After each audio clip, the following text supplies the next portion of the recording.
Ayla. The story begins with the scene in some kind of desert. In the middle of the place appears to be a small settlement surrounded by higher grounds and to people on the outside. The village is practically hidden. Its small valley is formed by about 4 or 5 hills acting as the walls and barriers that separate the settlement from the outside. A flock of birds fly towards the place almost as if something is chasing them, and this is where our story starts. Our protagonist starts narrating at this point. He reveals that he used to be someone whose talents awakened, blossomed, and took root on the battlefield. And with this being said, the first real scene of the story is displayed. It turns out that our hero in this story used to be a knight, and as much as he believed that he was built for battle, he also had a strong conviction that he would one day have the chance to begin a new life. As the story finally begins, we can see the extremely vicious battle unfold.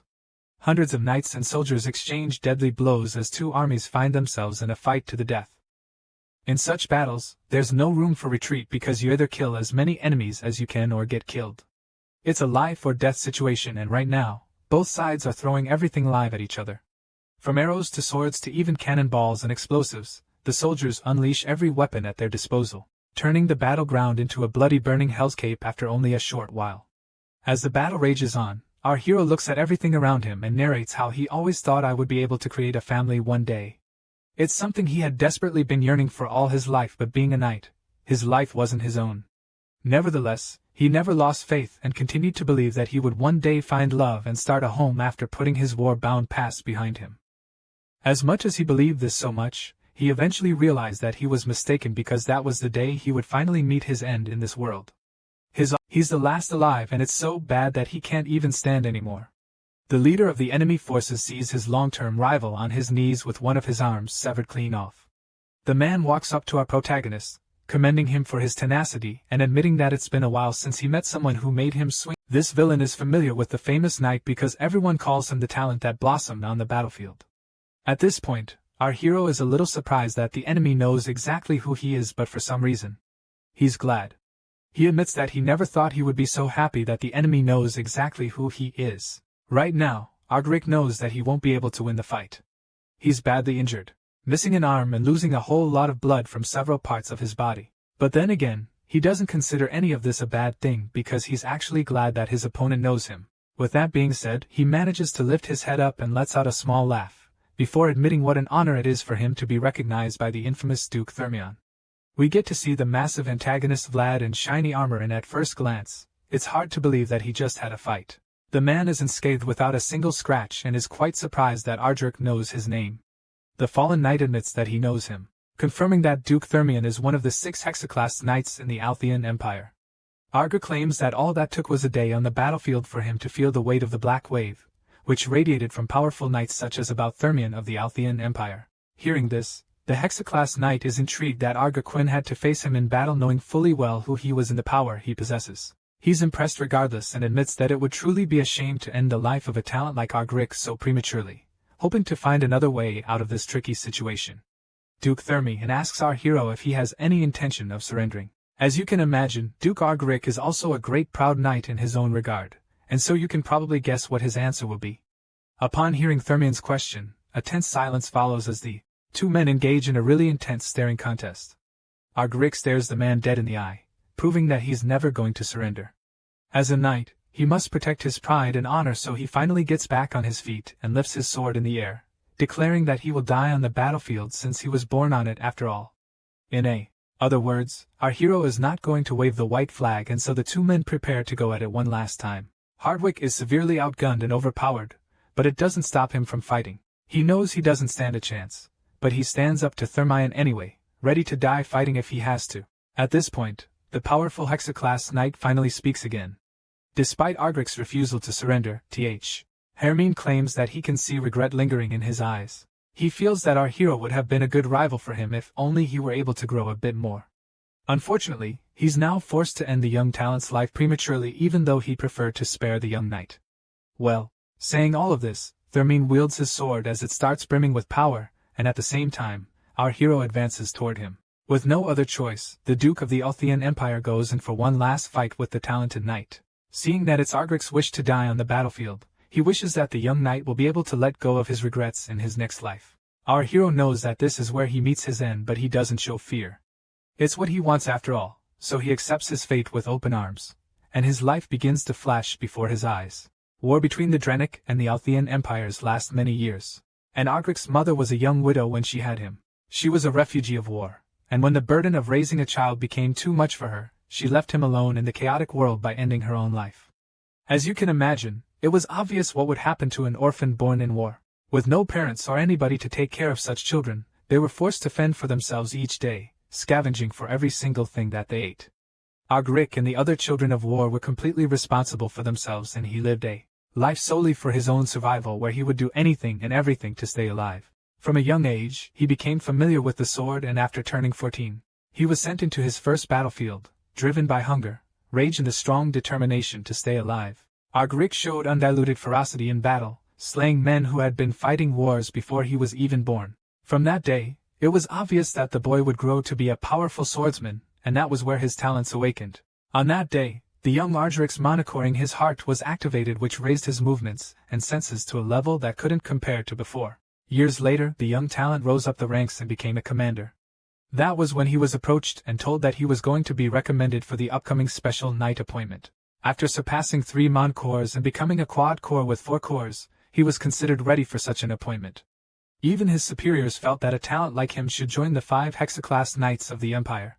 They felt that it wouldn't be impossible for him to be in such a league. He had finally acquired the opportunity that he'd been wanting desperately. That was the battle where we met his end, the way to this appointment.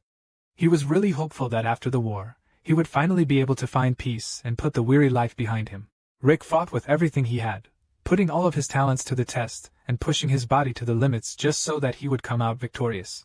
He slayed hundreds of enemies and was undoubtedly the most ferocious warrior on the battlefield. And this was because he was finally about to achieve everything he dreamed of for years. He was so close to his goal. When all of a sudden, he lost it all in the blink of an eye. A powerful wave of energy went off in the middle of the battlefield, and it sent all the knights flying into the air, except the man responsible for the blast, of course. That was the first time our hero got to meet Duke Thermion for the first time, and it was definitely not a pleasant first meeting. The blast left him fatality wounded, and his left arm was even sliced off in the process. As if that wasn't already tragic enough. His sword got broken by one of the slashes, and at that point it was clear that Ogric's fight was a lost cause. It was a great shame indeed, because our hero really wanted to reach higher heights before meeting his end. Unfortunately, things don't always go the way we want, and that is exactly what happened in Argeric's case. He wanted more than anything to close this chapter of his life and start a family, but here he was, being stabbed in the heart by an extremely overpowered hexaclass knight. The sword hits him like a powerful wave, and a blast of Thermion's energy sends him flying in the air like a piece of paper. Ogric crashes in a matter of seconds. He's lying in a pool of his own blood. Just like that, the talented knight's dream was pitifully crushed. At that point, the hero accepted his fate and concluded that it was the end of his story, but it turns out that he was sorely mistaken. Just when he thought that it was the end, another chapter opened up for the fallen hero. The scene shifts all of a sudden, and even before he opens his eyes, he hears voices laced with anticipation. They're happy to see that their little Dane is finally awake. The father sounds extremely proud of his baby boy, claiming that he doesn't even cry. Hearing all of this, the reincarnated hero is in shock. He doesn't understand what the hell is going on, and when he finally opens his eyes, he realizes that he's a baby. The mother is intrigued by how clear and beautiful his eyes are, so she wonders how. The child is so stunning, and it makes her conclude that the child is God's gift to them. In response, the father laughs in agreement, and admits that the baby boy is truly a gift of God. At this point, it becomes so clear to the former knight that he's no longer the orphan that was born in war, but now a white-haired beautiful boy born to a noble family. As you can imagine, he starts freaking out because he just doesn't want to believe what the couple is saying right now. He wants to believe that this is all some kind of weird dream. Now going by the name Dane, his father carries him out of the cradle, looking really delighted. The man feels that the boy must become a fantastic experiment just like his old man, and when our hero hears this, he's shocked to hear that he has a father. The noble man is Arkansas, and while he's still saying this, his wife, Lily Saugers, cuts him off immediately. She swipes the baby from him and scolds her husband, insisting that the boy will become a fantastic assassin. Our boy has only been in this new life for a few moments, and his new parents are already fighting over him. A pair. He's the youngest child, and that's why the father doesn't buy the idea of him being an assassin. As far as he's concerned, such a thing would be horrifying because he feels that a man should use a spear. In his mind, the spear is the most beautiful, complete martial art, and before she can finish saying this, his wife cuts him off again, claiming that an assassin is better than a spearman. As far as she is concerned, the boy could sneakily hide in the darkness to assassinate his targets if he chooses the career of an assassin. It's so much cooler to her because he can even slip out after operations unnoticed. That's right, our hero thought he would meet his end on the battlefield, but he just ended up reincarnating. Not just that. It had to be in the Althian Empire, my enemy, and now he is the youngest son of a certain. The parents are literally dragging the baby with each other. They take the child into a carriage and after a lot of arguing, the father suggests that they both teach him together. Lily claims that she's sure their son will become a great assassin and Arkan insists that the boy should take spearmanship more seriously because he feels that spearmen are the best. Despite everything the Count is saying, she just ignores him and keeps stating that Dane will become an assassin. The heated debate about his future lingers on and our protagonist concludes that this must be because he was born in their later years. They both want him to follow in their footsteps even more. The argument is finally interrupted when they arrive at their destination. The Count is shocked to hear that they got there so soon. Neither way. He decides that it's time for them to step down, so he tells his wife to take his hand. However, Lily screams in shock when he says this because she's afraid that the members of the castle will see them. In response, the man explains that he's only trying to hand his wife, feeling that it wouldn't matter to anyone. At this point, she agrees and gives him her hand. The two lovebirds start giggling with one another, and the baby in the middle just thinks about what a sight for sore eyes this is.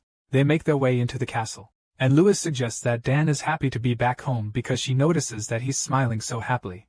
Indeed, the baby appears to be having a really nice time because of how hard he's laughing right now. Seeing how massive the house is, the reincarnated hero concludes that it might be a lot easier for his talents to spread their wings than he thought. 2 months later, our protagonist is already making baby noises all over the mansion. As you can imagine, his mother is really excited that her little Dane can babble already. She goes to carry him from his cradle, and when he hears what she just said, he's a little surprised. To him, it's a new experience on both sides, and as much as he wishes he could express himself completely, the best he can say is a boo-boo. Speaking of new experiences, he thinks back to his former life where opportunities to meet young children were few due to his time wandering on the battlefield. The few children he did come across were those wrapped in bandages, and the only noises he heard from them were loud cries because they had nowhere to go. Many cried for their parents as they slowly succumbed to the ceaseless starvation until they faded away. Compared to such harsh conditions, Helsagris is a fortunate and wealthy place, so Dane is pretty certain that there's no way he'll be starving in this castle. While his mom is still playing with him, Arkan bursts into the room with something he wants to show the baby. The Count is so excited to show Dane the spear he's brought along, and as you'd expect, Lily is immediately pissed off. He waves it around to get the baby's attention, knowing how much kids like pretty things. Looks like his plan is working because Dan seems to be really captivated by the spear. He already knows what it is, and he's more intrigued by the fact that this man is his father in this life. It just so happens that Arkansas is the strongest hexaclass spearman in the entire empire. Despite his playfulness and friendly looks, this man is actually a very dangerous warrior. He was a war hero in his prime and was known as the Blue Whirlwind by the people, especially those who feared him. While Dane is still taking his new reality all in, his mother snaps at his father, ready to chew the man out for bringing something so sharp into the baby's room, knowing how dangerous it is. In his defense, the terrified husband explains that he just wanted to show the weapon today, and while Lily keeps scolding him, the baby just keeps babbling innocently in the background. Unfortunately for Arkan, she's not going to pardon his excuse because she already warned him against any early education. Seeing how aggressive this lady is, one would wonder why she's got such a deadly order to her, and the answer is probably the fact that she used to be the best assassin in the Empire. She doesn't like the fact that Arkan is rushing things, so she threatens to start teaching Dan the basics of stealth, even at a young age. While she's yelling, the protagonist can't help but feel that she's way too loud for an assassin. Despite her threats, Arkan doesn't see anything wrong with early training since other houses are doing the same thing. One even places a spear next to the babies the moment they are born. But Lily doesn't think that counts since a spear is a lot more dangerous than a staff. Seeing how much his parents bicker, the sarcastic baby concludes that this must be a really harmonious family. He can't blame them, however, since the reason they're so particular about his future is because his elder sisters chose careers that have nothing to do with spearmanship or assassination. As a result, both his parents are desperate to pass their skills down to him at least. A while later, we're finally introduced to his two older sisters who seem to have chosen magic, and summoning is their focus since they're currently casting spells to mess with his cheeks. Play and Arbella are the two daughters of the Saga's house, and as you'd expect, they're so happy to have a baby brother, so much so that they want to try so many things with him. After making his cheeks so big, they feel that he's even cute, or not knowing that our boy feels like his head is about to explode. Due to her talent and magical power, Arabella walked this path ever since she was a little girl. At age 12, she was already a 3-chain class mage, which confirmed that she was a genius since the highest class for a mage was 9-chain. Right now, she's pushing for Dane to learn magic with her because she's bored of doing it all by herself. At this point, Claire chimes in, telling her sister to leave the poor baby's cheeks alone. Claire is the talented summoner in the family, and she'd prefer it if Dan chose her skill. She succeeded in her first summon at age 7, and now she's able to handle 2 summons at the same time. Arabella excitedly tells Claire to touch the baby, feeling that he's super cute and soft now that his cheeks are all swollen. Unfortunately, Claire doesn't look like she's in the mood. They used to think that she doesn't like him until he realized that this is just the jealous he feels when they first get a younger sibling. Claire slowly touches his nose and is immediately mesmerized by how soft his body is. At this point, Dane figures that she's less wary of him than she was before. Now that she's caressing his whole face, she starts to think of how cool it would be for him to learn summoning, so she promises to teach it to him later. Hearing this, the poor baby realizes that he's in for a wild ride now that everyone in the family wants to teach him their specialty. His father is a hexaclass spearman. His mother is a former assassin who even attempted to hit on the emperor in the past. His eldest sister is a genius mage, and his other sister is a genius summoner. With all of this, it's safe to say that the house of Count Saugus is the perfect noble family, and it's certainly the ideal family he imagined for himself. Dane wonders if there's a meaning to revenge in this new life. And though his death was regretful, he remembers that the place was a battlefield after all. To him, it's funny to even seek revenge against a man who beat him fair and square. While he's thinking about all of this, the desperate members of House Saugus continue to argue over what skill Dane will learn. SHW. They're a handful, but the hero is glad to be born into such a family. Their constant arguments are enough to make him go crazy, so he just laughs at the thought of anyone saying how Saugus is a harmonious family. It turns out that the family has a special ceremony called the choosing ceremony. When a child born into the family turns 1, any objects will be put on the table before the baby, and the people try to predict the child's future based on the object they grab from the table. Today is young Master Dane's for his birthday, and as the news fills the streets, the people admit how quickly the boy is growing. They're all curious to find out what path he'll choose, so they can't wait to find out at the choosing ceremony. The guests from all over make their way into the castle for the grand event, and on the table, there are 4 objects. 2 from his parents and 2 from his sisters. People are surprised that the girls have already grown enough to even teach their brother their specialty. With all the guests inside and watching to see what the 1-year-old will choose, Lily places the boy on the table and tells him all he has to do. They know that they're all hoping he picks their items, and he's so right. Arkin is currently smiling at the side, convinced that Name will choose Dragon Tail. Dragon Tail is the spearhead made from the rare Ordukran when man's is imbued into it. It's a mystical magical spear that becomes as sharp and heavy as the mana put into it. The Count desperately wants his boy to choose the spear since it's the same spear he spent his life with. On the other hand, Lily is confident that Dane will choose the dagger she left on the table, even though she admits that he's too handsome to be an assassin. The dagger is Nighthorn, created from the ore Ethrol, that can hold all the world's elements while storing and combining multiple poisons. At the same time, Arabella wants her baby brother to become a great mage, so she's hoping that he picks her subspace pouch, an object that can only be used by mages or magic users. And of course, Claire wants to teach him summoning and promises to take him flying on deck and if he chooses her summoning sign, which allows summoners to receive codes depending on their talents. Seeing the 4 objects lined up, the poor baby starts to sweat. He's so nervous and feels like he can even hear his family's thoughts. It's a really difficult task, but he knows that he can't avoid it. Dane is so torn because he doesn't know what to choose, and while he's having a very serious mental debate, the excited guests watch with big smiles as they wait for him to make his choice. Not sure what to do, he concludes that he'll let the crowd decide for him. He plans to use their reactions to make his choice, so he starts crawling toward the different objects. At this point, his parents and sisters start yelling, each hoping they can influence his decision. While he's still trying to block out their noises, the table starts glowing all of a sudden, leaving Dane and his family completely confused. It turns out that all 4 items reacted with Dane's presence, and when the guests see this, they conclude that the child is a generational genius. Our hero is excited about this because even though he was talented in the war, he never imagined that his talent in this new life would be on another level. The Sarger's house members are puzzled at this point, and when Arabella asks what they'll do now, and admits that he doesn't know since such a thing has never happened before. Since all 4 items reacted, the only logical thing to do would be to teach Dane all 4 specialties.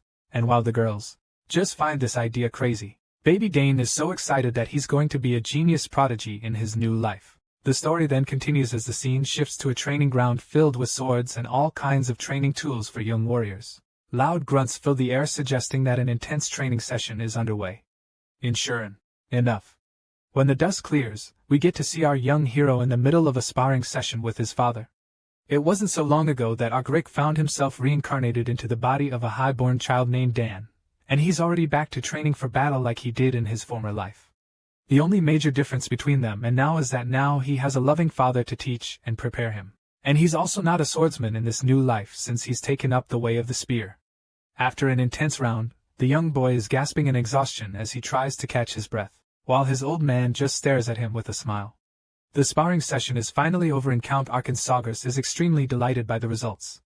He commends Dayan for a job well done, claiming that the white-haired spearman his training has already perfectly polished the technique he taught him earlier. Upon receiving such praise, our boy is really happy, so he thanks his father, feeling really proud and fulfilled by his progress so far. It turns out that it's already been 7 years since our hero got reincarnated, and as you already know, his father has always been insistent on the fact that his son learn spearmanship.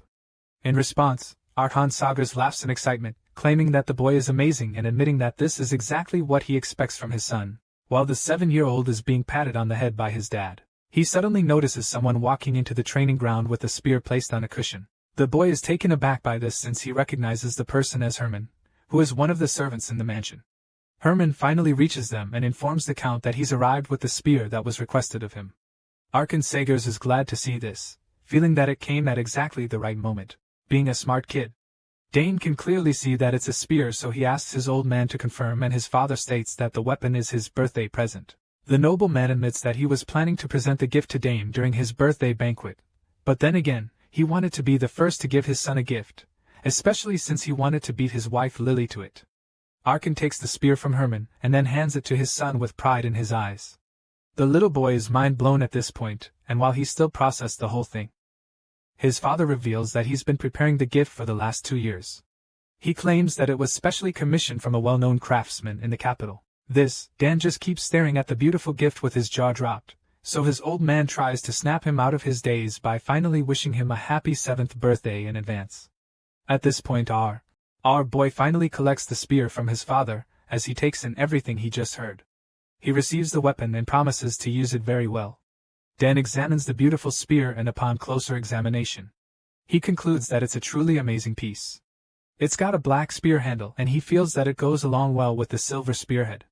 The 2 parts look amazing together as far as the boy is concerned, and on top of that, it's incredibly light for easy use. The young prodigy admires his new gift with so much satisfaction in his eyes, and when Arkan notices this, he asks the kid if he likes the spear. Of course, Dan confirms that he loves the gift, and his old man is happy to hear that because he personally requested that the tool be adjusted to his little boy's physique since he wants Dan to get used to it. Ty explains why it's so light and perfect for the 7-year-old. Hearing this, the kid starts to test out the weapon, and after only a few moves, he starts giggling in excitement because of how nice it feels. Seeing this, Arkansaugus is relieved, but then all of a sudden, he asks the boy if he remembers the difference between a sword and a spear. Dane racks his brain for the answer, and then finally states that one can effectively restrict the opponent from getting closer using the spear's length, claiming that the beautiful weapon also has a narrow contact area for high attack efficiency. The Count is impressed when his boy gives him the correct answer, but even though he commends him, he also informs Dane that the spear will become harder to use than the sword when he reaches a certain level of training. The man admits that this is the fundamental problem of the spear, because for one to attack his opponent, minimum distance is required. Even though he tells Dane this harsh truth, he encourages the young prodigy, telling him not to worry about it too much since every weapon has its pros and cons after all. Even swords, which are considered the perfect weapons, become weak in certain situations. Hearing all of this, Dane is grateful rather than disappointed, and he promises to keep this fact in mind, seeing that he and his little boy are on the same page. Arkansaugus takes his spear and starts flexing with it, claiming that he wants to show Dana an awesome skill to practice since he now has a spear of his own. By spinning the spear in a circle with one hand, the veteran spearman creates a whirlwind that leaves Dane, and all because he realizes that he's about to witness the magic power of a hexaclass spearman. He's so amazed by this because only the magic power Arkan is emitting is overwhelming. The master spearman shuts his eyes so he can focus on concentrating the magical energy inside of his body. And that, after a while, he transmits it into his spear, and unleashes a powerful blast with blinding light. Ain has never seen anything like this, not even in his former life, so he's really terrified when Arkan unleashes the move. He's amazed by the veteran spearman because all Arkan had to do is thrust the spear in, yet he was able to produce an overwhelming wave of energy, which distorted its locks. The master spearman explains that the reason for this distortion was because he emitted the magic power in his body at exactly the same time that he thrusted the spear. He states that this is a technique which utilizes the trait of a core that focuses magic power in one place. Hearing this, our boy admits that he's once heard about such a technique from his two older sisters. They told him that humans can exceed their physical ability beyond its limits because as the number of cores increases, so does their physical limit. After saying this, Dane suddenly remembers that he had a quad core in his former life, and he looks quite disappointed as he recalls this because it seems as though he's got a lot less cores than that now in this current life. Hearing him speak so well concerning the topic, Arkan is excited and commends the boy for being correct, feeling that he's been studying well. He then reveals that he has 6 mod cores himself, and this leaves Dane in shock. It's quite difficult for anyone to get to that point, but Dan remembers that he would have eventually achieved 6 mana cores if he hadn't died prematurely in his past life. He's still thinking about this when his father draws him out of his thoughts and encourages him to give the special technique a try. He wants the birthday boy to attempt the powerful technique using his new spear, and he doesn't mind that at all. Shane looks ready to try it out even though he's probably a bit nervous. Arkan Sagas can sense the nerves, so he tells the boy to relax his mind first. He wants Dane to clear his head, forget about whatever he's thinking and then just thrust the spear. With these words of encouragement, our boy is pumped up enough to give it a try. The master spearman gives him space to make his attempt, and the 7-year-old takes a stance as he prepares for it. In his past life, he didn't have any interest in spears because after realizing his talent for swordsmanship, he decided to only ever use spearmanship as a secondary ability. Now, he's forced to make any of those secondary skills the main deal, so he takes a promising stance and pumps himself up to give this new technique his all. Shuts his eyes to block out all distractions in order to enable him focus and win. When his father sees the approach the boy has taken, he can't help but admit that the kid has good form. He's really impressed by what he's seeing because he remembers how it took him 7 years to implement this very technique. Due to how long it took him, Arkan wonders how long it will take Dane, considering the fact that the kid is literally a prodigy. Before he can even finish this thought, he's given the shock of his life because while he's still wondering if the kid can manage, our boy unleashes an insane amount of magical energy from the spear. The new weapons blasts out a wave of energy, so intense that it even distorts space a lot more than when Arkan performed the same move. It's an unbelievable sight, so when the boy is done, the stars-struck father curiously asks him how he managed to do it. He's extremely impressed, so he walks up to the boy with a big smile on his face and commends the little prodigy on an excellent implementation of the skill. He's so proud of his boy, but also really curious, so he asks how they ended it, and the 7-year-old responds, saying that he gathered all his magical energy and imbued it into the spearhead at the same moment he thrusted it. But then cut the flow, and the magic power reached the spearhead. Dane says this with a really straight face, clueless as to how incredible what he just did is. Arkan is gobsmacked when he realizes that his 7-year-old son literally just cut the flow of magic after imbuing it into a weapon. It sounds really unbelievable, so he asks the kid if he formed a Mancore, and that's when Dan reveals that he did. Our boy claims that he got lucky on his first try to create a core after reading a book about Mancores. That's what he tells his old man, but the truth is that he actually formed it while doing monobreathing. Hearing that his son formed a monocore while reading a book, Arkan finally concludes that a genius has indeed been born into the Sogra's house. Because of this, he feels that Dane is a lot more special than they all thought. The Count admits that he's actually sensed something special about the boy since he was born. But now, he's confirmed it, so he tells the 7-year-old that he's destined to become an extraordinary warrior one day. Hearing this, our reincarnated hero just smiles at his father innocently, because the clueless man has no idea that there will be even more surprises in the future. At the same time, Arkan wonders if his son will truly become a mage spearman assassin summoner in the future. Machine shifts, and as the story resumes, it's Dane's 7th birthday. He's the youngest of the Saga's family, and so no expenses are spared in throwing a grand party for him. The hall in the Saga's castle is filled with esteemed guests from far and wide, who have come to celebrate the 7th birthday of the only son of the prestigious family. They're already having a lot of fun at the big ceremony, but then things are about to get really awkward very quickly. Arkansas goes around greeting his fellow high-profile colleagues in the Empire, and that's when a familiar character calls out to him. In a shocking twist, Count Arkansas and Duke Thermion of all people are actually good friends. It's been a while since the two great men saw each other, so when they meet at the party, they're unable to hold back their excitement. The spearman asks Thermion how he's been, but the Hexaclass Knight just reminds him that there's no need to be all formal about it, claiming that they should just talk as usual. That's right, about Thermion, head of the Thermion Duchy, the greatest house in the Althian Empire, and the same man who killed our hero in his last life is Arkansas's good friend. As much as the knight wants them to just chat like old times, Sagas reminds him that they have to be formal because many people are looking at them right now. He promises to be less formal later, so Thermion just laughs over it, telling him to do as he pleases. He's the host after all. At this point, the Count realizes that he hasn't seen the birthday boy in a while, so he calls out for Dane, asking him to come over since he wants to introduce him to Duke Thermion. As you can imagine, just listening to the sound of that name is enough to give our boy PTSD. Scenes of that day on the battlefield flash across his mind, and he remembers how he died at the hands of the same man he's supposed to say hello to. Even though he prefer not to meet Duke Thermion again, he also knows that he's meant to be on his best behavior, so he sucks it up and goes to greet the esteemed guest. The Duke seems pretty chill when the birthday boy comes over, and he expresses how delighted he is to finally meet the talented Dane Sagas everyone has been talking about. Of course, our hero can't help but get angry to be meeting the Duke again, but he composes himself and greets the man politely, claiming that it's an honor to meet him. Here, the excited Hexaclass Knight commends Sargeras for having such a dependable son, claiming that the Count won't have to worry about him. Thermion then asks to confirm if the boy is learning the spear like his father, and of course, Sargeras is proud to break the news to his old friend. The little meeting is suddenly interrupted when another voice chimes in, greeting the Count, and when our concerns are around, he realizes that it's Layla Thermion, the youngest daughter of the Thermion Duchy.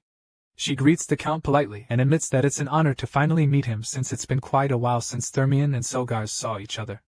The beautiful red-haired girl looks really friendly, and she also looks like she's about Dan's age. Soon enough, it's time for the guests to start dancing, so most of them hop on the dance floor and get right to it as the instrumentalists give them some really nice music, while those guys are at it. Art and Thermion finally have some time to themselves without being watched by all the guests.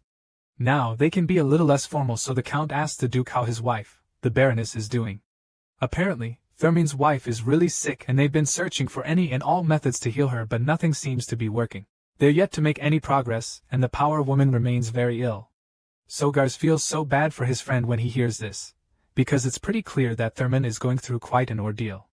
But even though things look extremely bleak right now, Sagas still has faith that the Baroness will get better real soon. In response, the broken Duke tells the Count to understand if he suddenly disappears from the party, because it would mean that he's used the scroll to quickly return to the capital where his sick wife remains. Even though he's no longer in a particularly good mood, he would hate to ruin the birthday party by spreading bad energy, so he pulls himself together and decides to focus on the birthday boy. The Duke wonders where Dan has gone off to, because he wanted to talk to the boy some more since he seems like a really witty child. At this point, Sagas realizes that his boy is no longer around them and also notices that he can't find Miss Layla anymore either. That's about the same time Thermion looks out the window and finds the two children taking a stroll in the garden. Seeing the both of them outside all on their own, the Duke concludes that the party might have been a little too boring for the two children. Outside, Layla reveals that she doesn't really enjoy following her father all over the place. But then again, she admits that she's glad she followed her old man to the party tonight. Not surprisingly, this little girl seems to already have a crush on our young prodigy because she's already thinking about how Dane looks even more handsome in the moonlight. Hearing what she had to say, the birthday boy is glad, assuring her that his family's territory is nice and peaceful. Layla agrees with him, and then tells him how there's always one issue or the other to attend to in Thermion territory. Nobles come every day to bow down to her father, and sometimes even the imperial family shows up. Every time that happens, she has to go greet the guests in a dress, and she hates having to do that over and over again, because she prefers to dress simple and swing her sword around. Hearing this, Dane's eyes widen with interest as he realizes that she uses the sword. After explaining this to him, she asks what he feels and then admits that he likes both as well, stating that his home isn't as lively as the capital. However, he looks forward to spear training the most every day, and for some reason, Layla is stunned to hear that he uses the spear. She suddenly remembers that Count Sagas is literally the blue whirlwind who uses the spear, since her father that's talked about how incredible the famous spearman is many times. Now that she knows Dan is training with the spear, she asks if it means that he'll be aiming for admittance into the academy. In response, He makes it clear to her that he's not training for reasons like that, so she asks him why not, because as far as she knows, joining the academy should be the obvious choice for someone's spear training since getting in is incredibly difficult. At this point, Dane suddenly tells her that he's training hard so that he can do even better when he enters the account, which leaves the girl surprised again. So she asks what if he fails to enroll. Then he confidently tells her that he'll simply have to try again. Even if he ends up failing again, he claims that it won't deter him, because he's taking it that spearmanship is his path. Layla bluntly tells him that she doesn't believe him because she feels that he should be afraid of disappointing the members of his house. Jane tells her that he's not particularly afraid of that.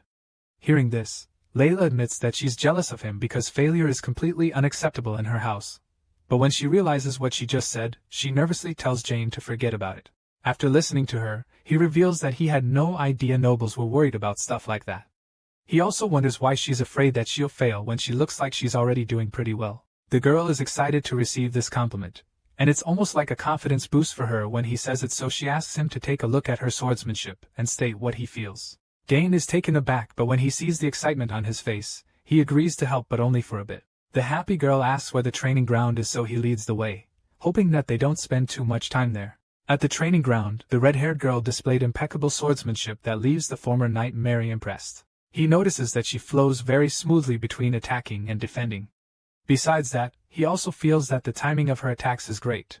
Unfortunately, there's one problem with her technique, which is the fact that she starts going slightly offbeat after a while. After demonstrating her skills, Layla anxiously asks her new friend what he thought of it, and he sincerely tells her that it was fantastic, and a delight to watch. The nervous girl is really happy to hear that this is what he feels, and the look on her face is so wholesome that Dan almost doesn't want to tell her the flaw he noticed. Knowing that it wouldn't do her any good to keep his observation to himself, he decides to let her know. He informs her that it looked as if she was taking a half step more starting on her third form. That's what it looked like because the third form felt slightly out of alignment. It's only harmless constructive criticism, but it looks as though Layla is really sensitive. At this point, Dane is afraid that he might have been too blunt, so he apologizes in case his observation upset her. She's still trying to pacify her when she suddenly picks up the sword again and begins to work on improving her technique. She takes Dan's advice into consideration, and after only a short while, she's able to figure out exactly what she was doing wrong. Just like that, she finds the missing piece of the puzzle and perfects her form, which makes her so happy that she hugs our boy and thanks him for his help. She catches Dan off guard with the embrace, and he's reluctant to return the hug. But she just ignores his shyness and promises to remember him helping her fix something she's been getting wrong for a long time. After a while, the boy can't take it anymore, so he lets her know that she's suffocating him and tells her to put the sword away. The playful girl realizes that he's right, so she quickly apologizes and rushes to put the sharp blade away. Dane then arranges himself, feeling glad that she surprised him with that sudden hug. Just then, the two kids hear our names being yelled outside by the people who have been searching for them. Not wanting anyone to keep worrying about them, Dane decides that they head back to the party, and on their way back, the servants finally see them and ask where they've been. The formalities of the party resume, and it's now time for Dane to take the center stage so he can receive his gifts. And his father congratulates him on his birthday, while his mother congratulates him on his first monocore. Our boy thanks his parents for their wishes and immediately opens up the box Lily just gave to him. He's amazed when he unveils the gift inside to see that it's a brooch with the family crest. It's like the ones his sisters were showing off, and while he's still taking it all in, his mother tells him to treasure the gift because the brooch will henceforth serve as proof of his status and honor as a member of House Saugus. With that being said, she congratulates him on his 7th birthday once again, and all the guests in the hall do the same. Today, Dane has finally earned the name of Saugus, and they all believe that he'll grow up to be a fine man like the Count. Our boy looks at the happy crowd before him and realizes that this is the first time he's receiving such a warm applause from this many people. Just when it looks like nothing can ruin this beautiful moment for our hero, an earthquake erupts all of a sudden. The entire castle shakes violently and a massive dust cloud covers everything in sight. The people are immediately terrified as they all wonder what the hell is going on. They start to think that the tremor might be caused by an enemy invasion, but then the Count tells them to calm down. He claims that it's nothing to fret over, but then the tremors start all over again, and it becomes clear that the situation is a lot more serious than he thought. Arkan Saga sighs in frustration, because he actually thought that Sagas might actually enjoy a quiet day.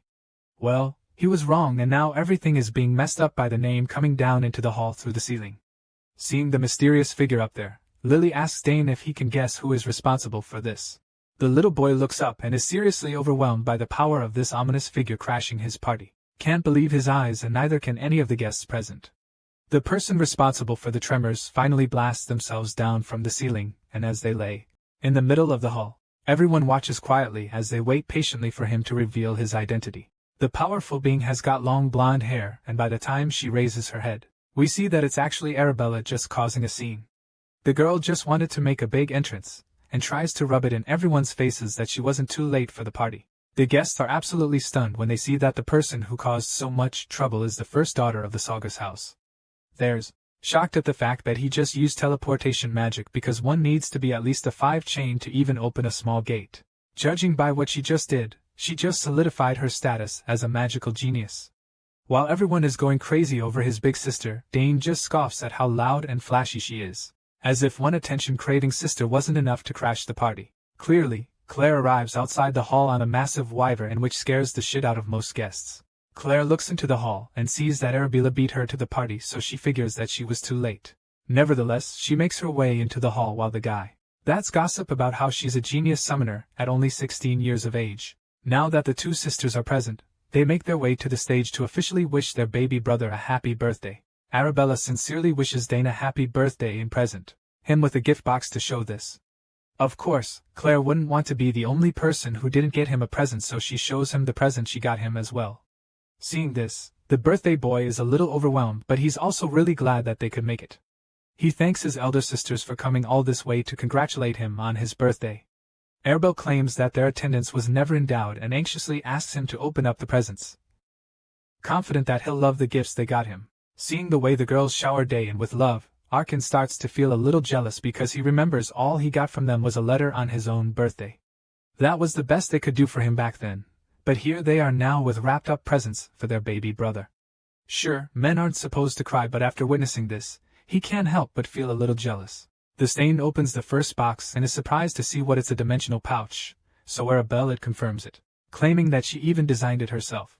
She reveals that the subspace magic she used was of the highest chain, and admits that it was her professor who actually made the pouch. Hearing this, our boy thanks her for the present once again because he knows how difficult it is to imbue subspace magic into an item. Arabella then takes out the ring and asks him to give her his hand so that she can put the ring on his finger. While she asks for his hand, he thinks about the fact that it's even more difficult to design an artifact that can be imbued with subspace magic. As Arabella puts the ring on him, she informs him that she has already applied his genetic code to it, which means that nobody else will be able to use the item except him. In other words, this ring is the only one of its kind in the entire world. Lily takes a look at the gift, and judging by the fact that there's a small wave of mana, she suggests that the big sis must have highest grade magic stones. In response, Arabella claims that if you imbue a bit of mana in the ring, it will automatically create the subspace. This means that Dane won't need to go through the hassle of opening and closing a pouch ever again. At this point, our boy realizes just how valuable the gift is. So once again, he thanks her for giving him such a beautiful present. It was something only used by the wealthy on the battlefield, like commanders who were born nobles or magicians. Dane never thought that he would end up using one, but here he is now, wearing the ring at just 7 years old in his new life. All of a sudden, the power from the ring begins to manifest while Arabella is still informing him that the item will also grow as Dane grows older. This powerful surge of energy horrifies the Count because he can't believe that the kid is already opening the subspace. Arabella also finds it unbelievable that her baby brother managed to open a subspace at a younger age than she did. They already had a feeling that this boy is special, but after seeing stuff like this over and over, it's now pretty obvious that the kid is a certified genius. Arabella doesn't hold back with the compliments anymore. She showers the birthday boy with praise, calling him incredible because now she feels that he might even have both a monocore and a circle. Anyway, our boy is now done with Arabella's gift, so it's time for him to open Claire's present. The 7-year-old receives the box and thanks her before unwrapping it. Opening the box, he finds an egg with spots on it, so he picks it up carelessly, wondering what's so special about it. Claire almost freaks out when she sees how careless he's being, so she snaps at him, warning him to be more careful with it because it's not an ordinary egg. Hearing this, he gets confused, so he asks her what the item is. Everyone else is also pretty confused, so they wait patiently for Claire to explain what she's given her brother. At this point, she whispers in Dan's ear, telling him that the egg is a familiar. She reveals that she was trying to summon Decrek and the egg came out of the portal. She admits that she doesn't know what summon will be born of the egg, But what she does know is that everyone in the world knows how precious it is. Based on what the girl said and what the egg looks like, Dan admits that he's heard of it before. Familiars, unlike summons, are a different entity but similar to them. A familiar summon once can remain permanently in this world, but summons cannot. She keeps whispering to him, telling him that no one knows about it yet, so she wants him to keep it a secret between the both of them until the egg hatches. Of course, he agrees to keep it between them, but then the nosy eldest sister chimed in, demanding to know what they're whispering about, and why they're talking for so long. Unfortunately for Arabella, she just gets ignored and Claire continues advising him to pour mano on the egg every day so that it can recognize him as its master. Of course, he takes the advice and promises to do as she says. Just then, his mom interrupts them, pointing out how nice it is for Dane to have his sisters back home. The boy confirms her thoughts, admitting that he is really happy to have his big sisters around. Once the kids are done talking, Arkin finally puts a word in, reminding the girls that none of them have even said hello to him since they arrived. They're shocked at themselves for not even noticing their father's presence, and Arab is the first to apologize for being too focused on the birthday boy. As you can imagine, the account isn't really mad at them. He's just pulling their legs, and now that he's gotten their attention, he suggests that they go get some rest since they came a long way to see their brother. As the family reunion continues, our boy looks around the hall and notices that Layla is leaving already. He's sad to see this and wonders why she looks so lonely outside. We see Duke Thermion walking in the courtyard. Thinking back to how amazing Arabella was during her head entrance, she was even more incredible than he expected, but he figures that it's the kind of thing you should expect from the best magician in the academy. She's a desirable talent for sure, so she feels that she suits his son, who happens to be the best swordsman in the academy.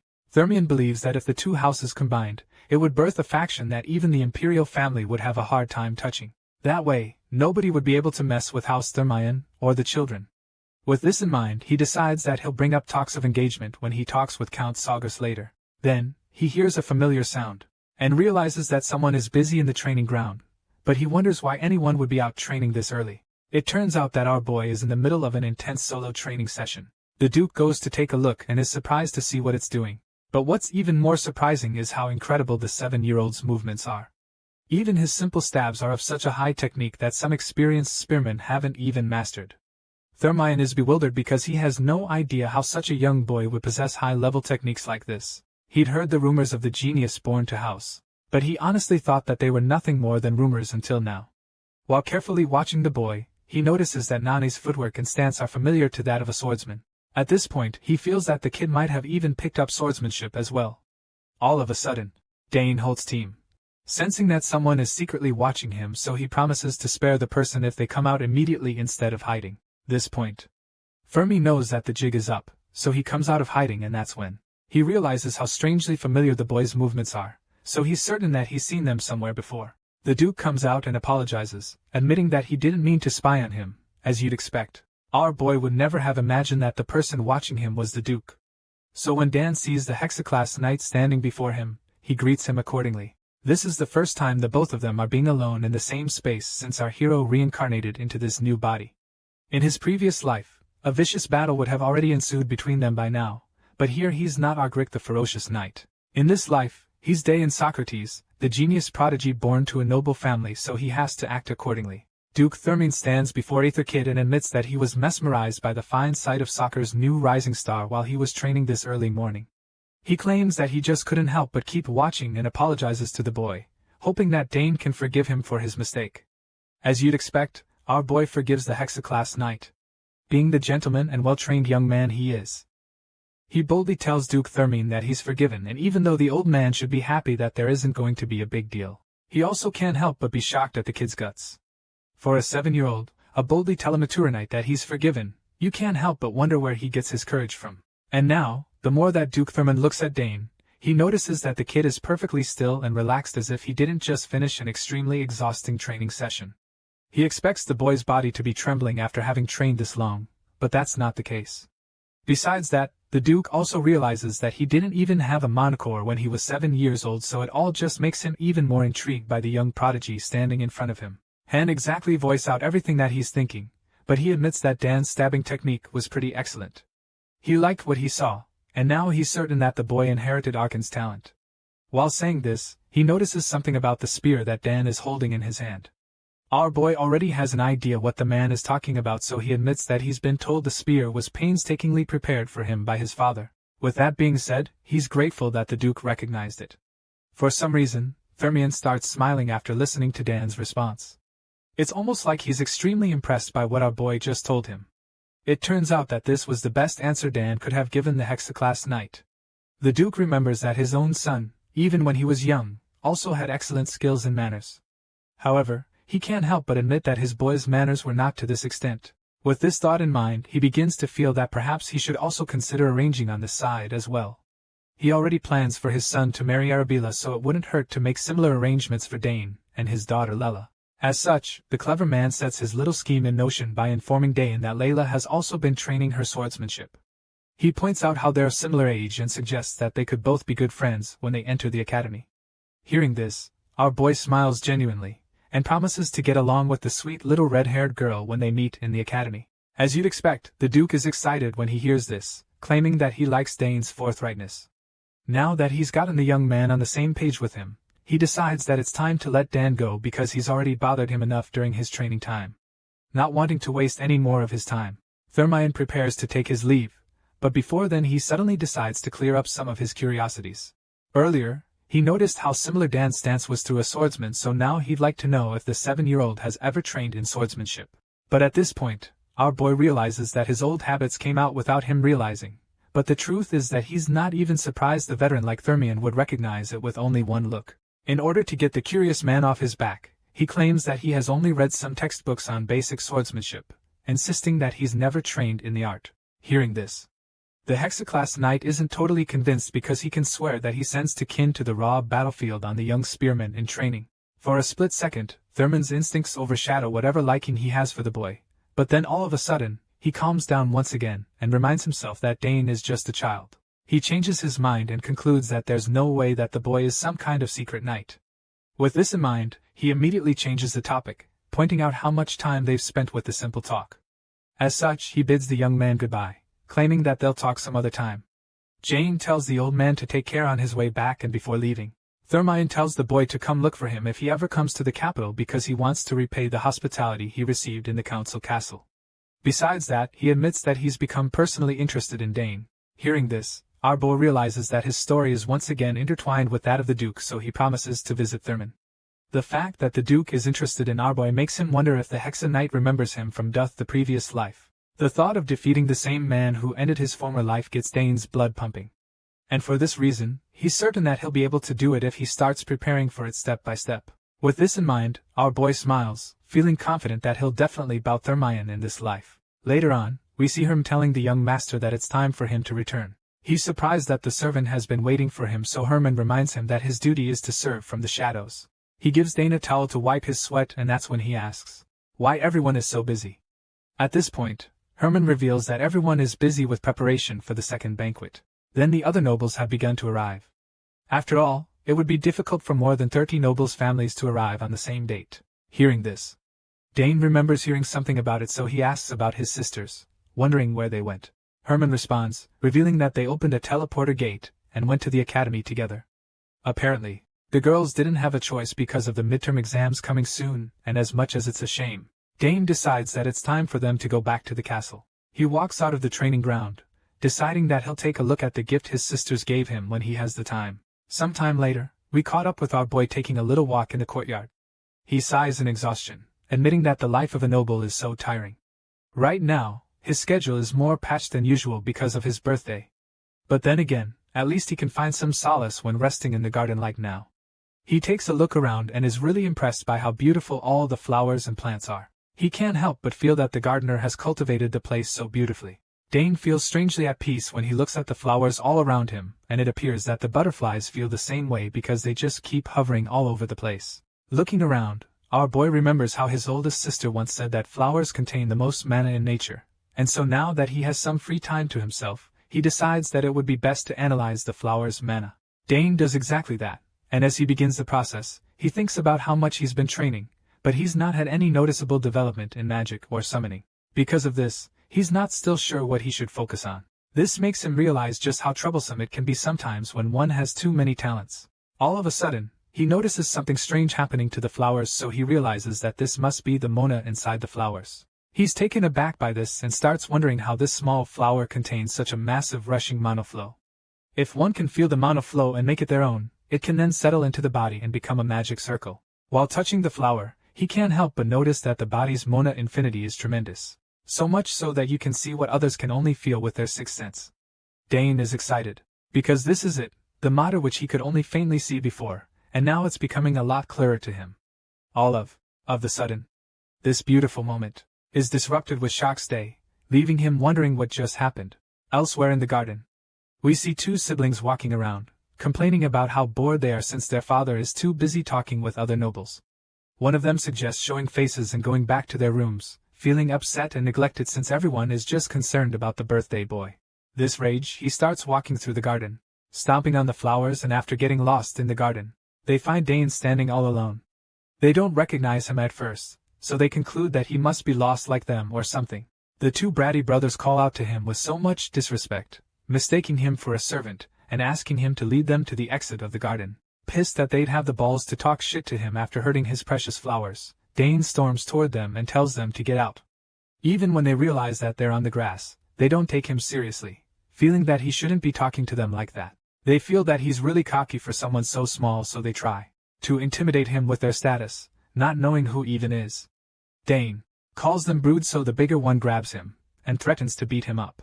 They reveal that they're the sons of the Count Tyrant, and when our boy hears this name, memories flash across his mind. He's familiar with Tyrant because that's the noble who got captured after he defeated him in battle in his previous life.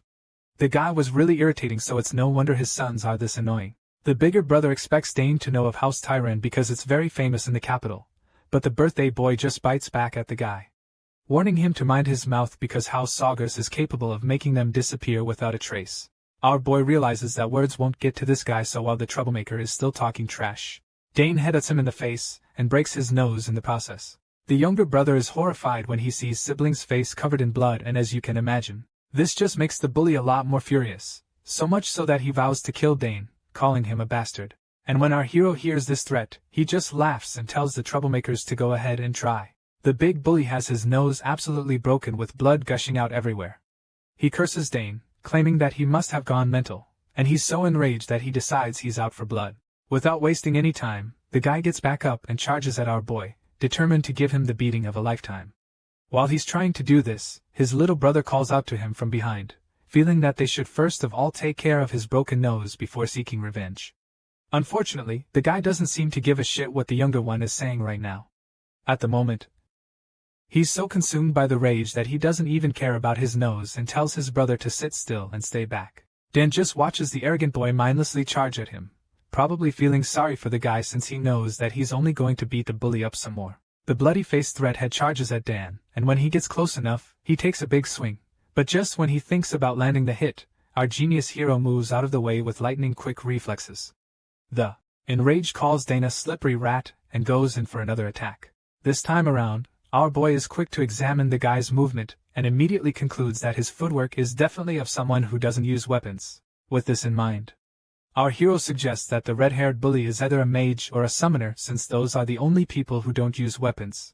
Dane isn't sure exactly which of them this troublemaker is, but he's sure he'll find out soon enough, so in the meantime, he'll just have to engage him in this one-sided fight. After so many forceful attempts to land a mean hit on the 7-year-old, Dane continues to evade all of the strikes, and this just leaves the troublemaker more frustrated and enraged. Even though it's pretty obvious that he doesn't stand a chance, he doesn't relent and continues to throw everything he's got. Unfortunately, he just keeps missing, and after some time, he has no choice but to yell in frustration, seeing that the boy is just way too fast for him to catch. Sure, he knows that he won't be able to catch Dane, but he refuses to give and just keeps swinging 5 punches. Just then, our boy realizes that the magic flow he saw earlier could actually be used to his advantage. Dane knows that if he's able to harness it to his magic, then there's a chance he should be able to compress the force into a physical form. At this point, he feels that it would be a good idea to test it out, so he does just that. Our boy tries out this little experiment, and the result is a powerful blast that creates a blinding light. The only is the beam of power on the redhead, and it sends the guy flying in the air before crashing into the ground like a meteor. The troublemaker screams in agony as his back gets scraped across the floor, and besides that, The pain from the blast probably did a lot of damage too. His younger brother almost bursts into tears when he sees this. But there's really nothing he can do to help since neither of them actually stands a chance against the genius prodigy. The redhead ends up crashing in the same garden that made Dane angry with him. As Eli is there in pain, his little brother rushes to check up on him, and at this point, our boy realizes that his actions led to the flower bed being totally ruined. Dane feels bad about this because it clearly wasn't his intention to hurt the plants. But while he's still feeling sorry for the flowers, the relentless bully gets back up. The troublemaker completely ignores his little brother and continues throwing insults at our boy. He's surprised that the frail-looking boy can actually use magic, so he finally asks Dan who he is. The younger brother is already terrified by everything that has happened so far, so he pleads with the guy to chill out. He feels that it's time they stop messing with the stranger because at this rate, then something bad will definitely happen. Unfortunately, the stubborn bully just ignores his little brother once again. His ego won't let him retreat because he probably feels that he'd look like a coward if he does that. With this in mind, he refuses to give up, telling his brother to get out of his way. In his mind, he's capable of beating Dan, so he makes his mind up, determined to kill the white-haired boy for humiliating him. After taking a really embarrassing beatdown over and over again, the redhead decides to pull out the big guns and show Dan the kind of power he is actually capable of. He activates his magical powers in the blink of an eye, and screams out for a mysterious creature to heed his call. Seeing this, Dana immediately realizes that the guy is summoning something, and this gets him pretty worried because he knows just how powerful summoners can be. He's never gone up against one before, but if this guy is anything like his sister Claire, then our boy fears that he might be in for a really tough fight. The smug look of confidence is instantly wiped off Dane's face when he sees the ominous portal starting to form, because he knows that anything coming out of there won't be easy to beat. Sure enough, some kind of spirit wolf emerges from the portal, and judging by how ferocious it looks, it's safe to say that our little hero is about to have a hard time. And just like that, it starts to look like the tables have turned because now the redhead bully is the one with the upper hand. He laughs confidently when his big wolf comes out, revealing that this is his summoned Genpu. Now, he's certain that he'll beat the kid, so he tells Neon that he's about to see what happens when someone messes with Digran Tyran. Yep, that's the troublemaker's name. With the introductions out of the way, Digran orders his Genpu to rip the white-haired kid to pieces, even though the bully is so convinced that his secret weapon is the endgame. Dane doesn't look too surprised. He was initially afraid because he expected something extremely powerful and terrifying to come out of the portal, but upon closer inspection, he now realizes that it's just a mere wolf-like summon, which to him is quite lacking when compared to his sister, Claire, who can literally summon a wyvern. Hearing such a condescending comment, Digran gets even more annoyed than before. He's had enough of Dane taking him for granted, so he sends the wolf to attack the boy, ordering it to go for Dane's throw. The big wolf looks like it's about to attack the hero, but when our boy glares at it fearlessly, it becomes terrified. The supposedly dangerous creature starts wagging its tail and tear all of a sudden. And then all of a sudden, it runs and hides behind Dan like a scared little cat. As you can imagine, the brothers are shocked when they see the wolf-like summon acting all terrified. The big bully wonders what's going on, because he has no idea what the creature is doing when it's supposed to be ripping down to shreds. It's at this point that the little brother notices the wolf wagging its tail, and so they both begin to wonder what on earth the white-haired boy must have done to make the wolf start acting all weird. Seeing that he's no longer in control, he starts panicking and calling out to the wolf, hoping to get its attention back. While he's busy doing so, the creature just strolls in front of Dan and waits for him to pet it. Seeing this, our boy is pretty shocked because he has no idea why the wolf is sucking up to him. Nevertheless, he knows enough about such summons to know that the wolf wants to be pet. This in mind, he swallows whatever fears he's gotten, stretches his hand to pet the big canine beast, calling it a good boy. He's really nervous, as you can imagine, but he calms himself and starts to wonder how on earth this even happened. Now that he thinks about it, he suddenly remembers how even the summons of his sister Claire were always pretty friendly.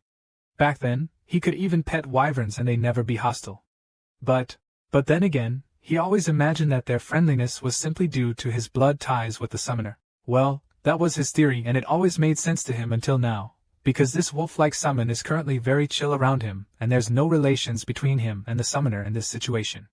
Because of this, Dane begins to feel that the reason must be that he has a very high favorability. At the same time, he also has a feeling that it could also be because the arrogant bully who summoned it has an extremely low favorability. Speaking of the red-haired bastard, he's currently flipping out because he doesn't understand how a summon can betray its master. This makes him lose his shit because it's like Dane has been making a fool out of him since they met. Seeing that Digran no longer has control of his so-called trump card, our boy confidently asks the guy if he still wants to keep fighting. Dana asks this with a really annoying smirk on his face because he knows that there's nothing else the bully can use against him. And sure enough, the redhead just screams in frustration at this point. Clearly, there's no point fighting anymore, so the younger brother literally begs the Grant to let it go since they've already lost. Unfortunately, the dumb big brother ignores him yet again. His ego is just so much that he can't accept defeat, so he tells the little one to shut up, claiming that has to about to cancel his summon. The younger one is literally crying his eyes out at this point because he doesn't know how else to beg his big brother to just retreat. He's absolutely terrified to the point that he pees his pants, and when his big brother sees it, he's really upset, enraged and embarrassed. He scolds the little boy for making such a mistake. Of course, this just makes the young boy cry even more. While the big bully is chewing out the little one, Dane just watches curiously, thinking about how the guy's pee is all over the place. Feeling sorry for them, he quickly informs them that the bathhouse is in basement level 1 of the main castle. This is pretty much when the fight comes to an end because Diggeron quickly drags his brother away to get him cleaned up. Before leaving, he tells Dane to wait right there, claiming that he'll be back, and our boy just watches them speechless until they're out of the picture. It's only after a while that he remembers that the wolf is still with him, so he nervously calls out to Digran so that the guy can take his summon with him at least. Later that evening, we see that our boy is still in the garden working on his magic. He realizes that the trick he's been working on is actually quite simple, feeling that it's just like his sister taught him.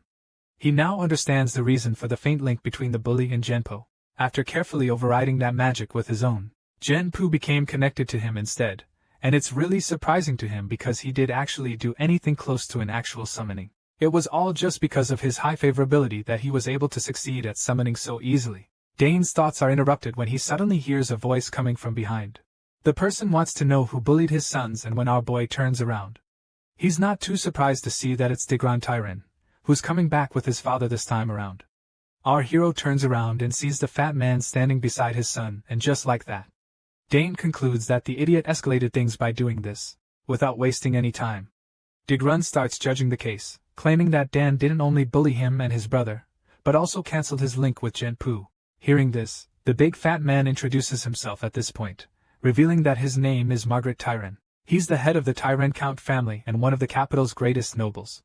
He's heard what his son has to say, and now he'd like to know if Dan is the brat who broke Digron's nose and made his face into what it is. He also believes that our boy forcefully took his summon. Now Dane is starting to look a little nervous, but he admits that he's the one they're looking for either way. Taking a closer look at the man, our hero notices that the man looks fatter than the time he captured him as a prisoner. And this makes him realize just how great peace actually is. Locker walks up to our boy, Yo confront him, admitting that he planned to let the issue pass if it was possible since he's an invited guest at the castle. He claims that he preferred to let it go, but unfortunately, this offense is something that he just can't overlook. The fat man starts probing the boy, asking him why he's in a place like this all alone. He finds it suspicious, so he tells Name to reveal his identity. Upon hearing the question, our boy is reluctant to answer, so at first he just stays quiet for a while. But then, he finally decides to introduce himself as Dan Sockers, the youngest son of Arkan Sagas, who happens to be the Lord of the South and the head of the Sagas Count family. Both father and son are absolutely horrified when they hear this spec. They had no idea that they've been calling a brat is literally the genius prodigy day. Realizing that the boy is the youngest child of House Sagas, Margaret Tyran starts to feel that things have taken an unexpected turn. He remembers how he was taken prisoner by Argrick despite not achieving anything during the war. With this in mind, the crafty man decides that he'll wriggle his way out of the situation regardless. Margaret feels that he'll be able to maneuver the situation in his favor so that the Count is held responsible. Also, he feels that he will be able to use that as a pretext to demand mining rights. If he's able to achieve this, then the nobles who once looked down on him will be forced to bow down before him. With this in mind, he gets right to scheming and starts by revealing that he knows Dan is the birthday boy. The kid confirms this with a nod, and it just pisses Margaret off a lot because he feels that the boy is an arrogant brat. He's extremely annoyed, because he didn't come all this way to the southern land just to celebrate the birthday of a 7-year-old boy. As much as he'd love to spit out all the hateful things running through his mind, he knows that he has to be very calculated with his words. So he politely asks Dan what he'll do now since he wounded an invited guest and even stole his summon, and then tells him that today will be the last day he ever gets away with something like this. Count Tyran goes on to say that he'll speak with Arkan personally, and hold him accountable for it, so he calls Degrone to follow him as they prepare to leave the scene. The fat man thinks that his little plan is clever enough to trick our hero, but he has no idea that Dane can literally see right through him. The genius prodigy knows exactly what Mogart is trying to do, so he decides to play along. He starts by admitting that he understands the situation, and then demands an apology from them before they can go ahead and talk with his father. The fat father and his bratty son are stunned when Dan says this. They can't believe that the 7-year-old would have the balls to tell them such a thing, so Degrone calls him a bastard once again. They're so angered by the fact that he would even suggest such a thing, but he simply insists that he's right. He admits to hitting Degrone and even hurting him, but explains that he only did those things in self-defense because he was threatened. Besides that, he also makes it clear to the father and son that he didn't steal the bully summons, since Jumper just chose to follow him instead.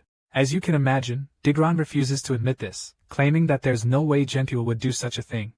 The red-haired bully literally saw the wolf-like summon betray him, but now, he refuses to admit it, and insists that Dane is lying. Hearing what Dan had to say, Margaret suddenly remembers that the second daughter of the Sogers family is a genius summoner, and now that he recalls this, he is finally under the situation a bit better.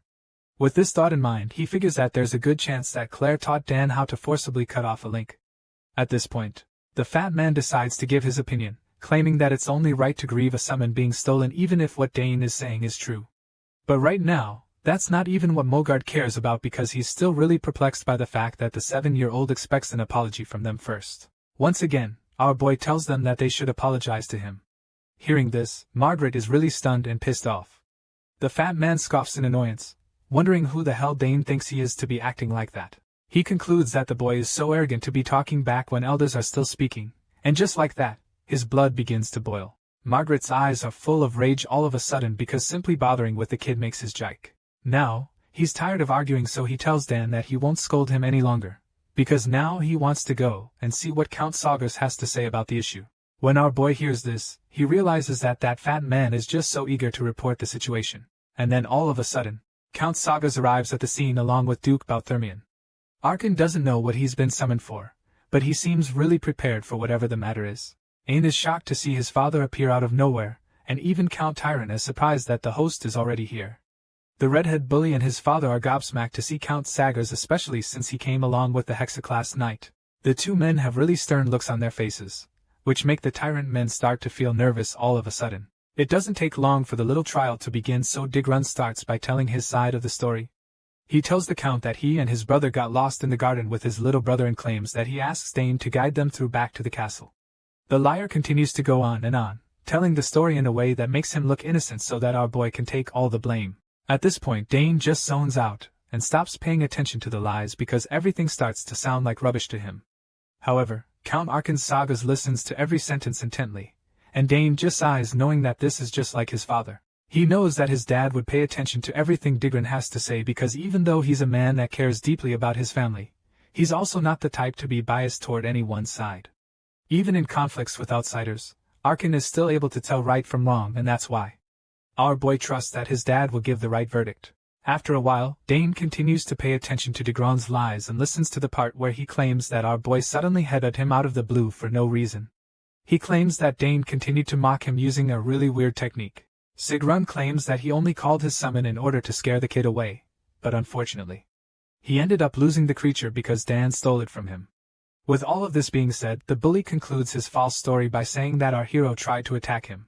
After listening to everything that Degrone had to say, Dane just finds it amusing that the guy can lie with such a straight face, and it makes him eagerly anticipate what the future holds for the lying bully.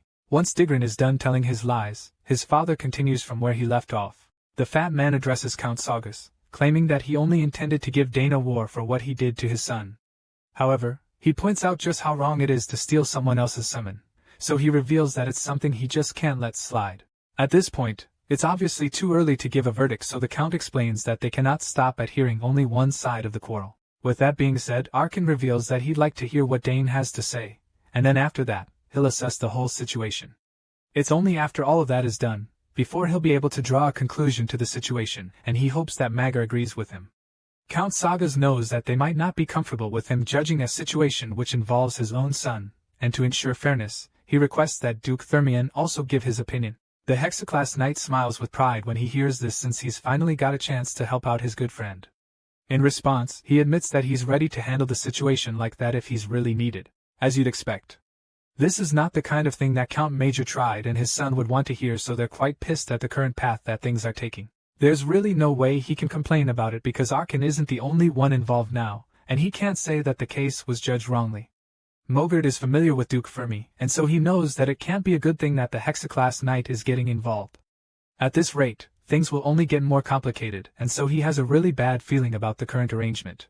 Mogert doesn't have a choice other than to let Duke Fermi in, and Arkan judge the matter, so he just watches from the side helplessly while Dane is finally asked to tell his own side of the story.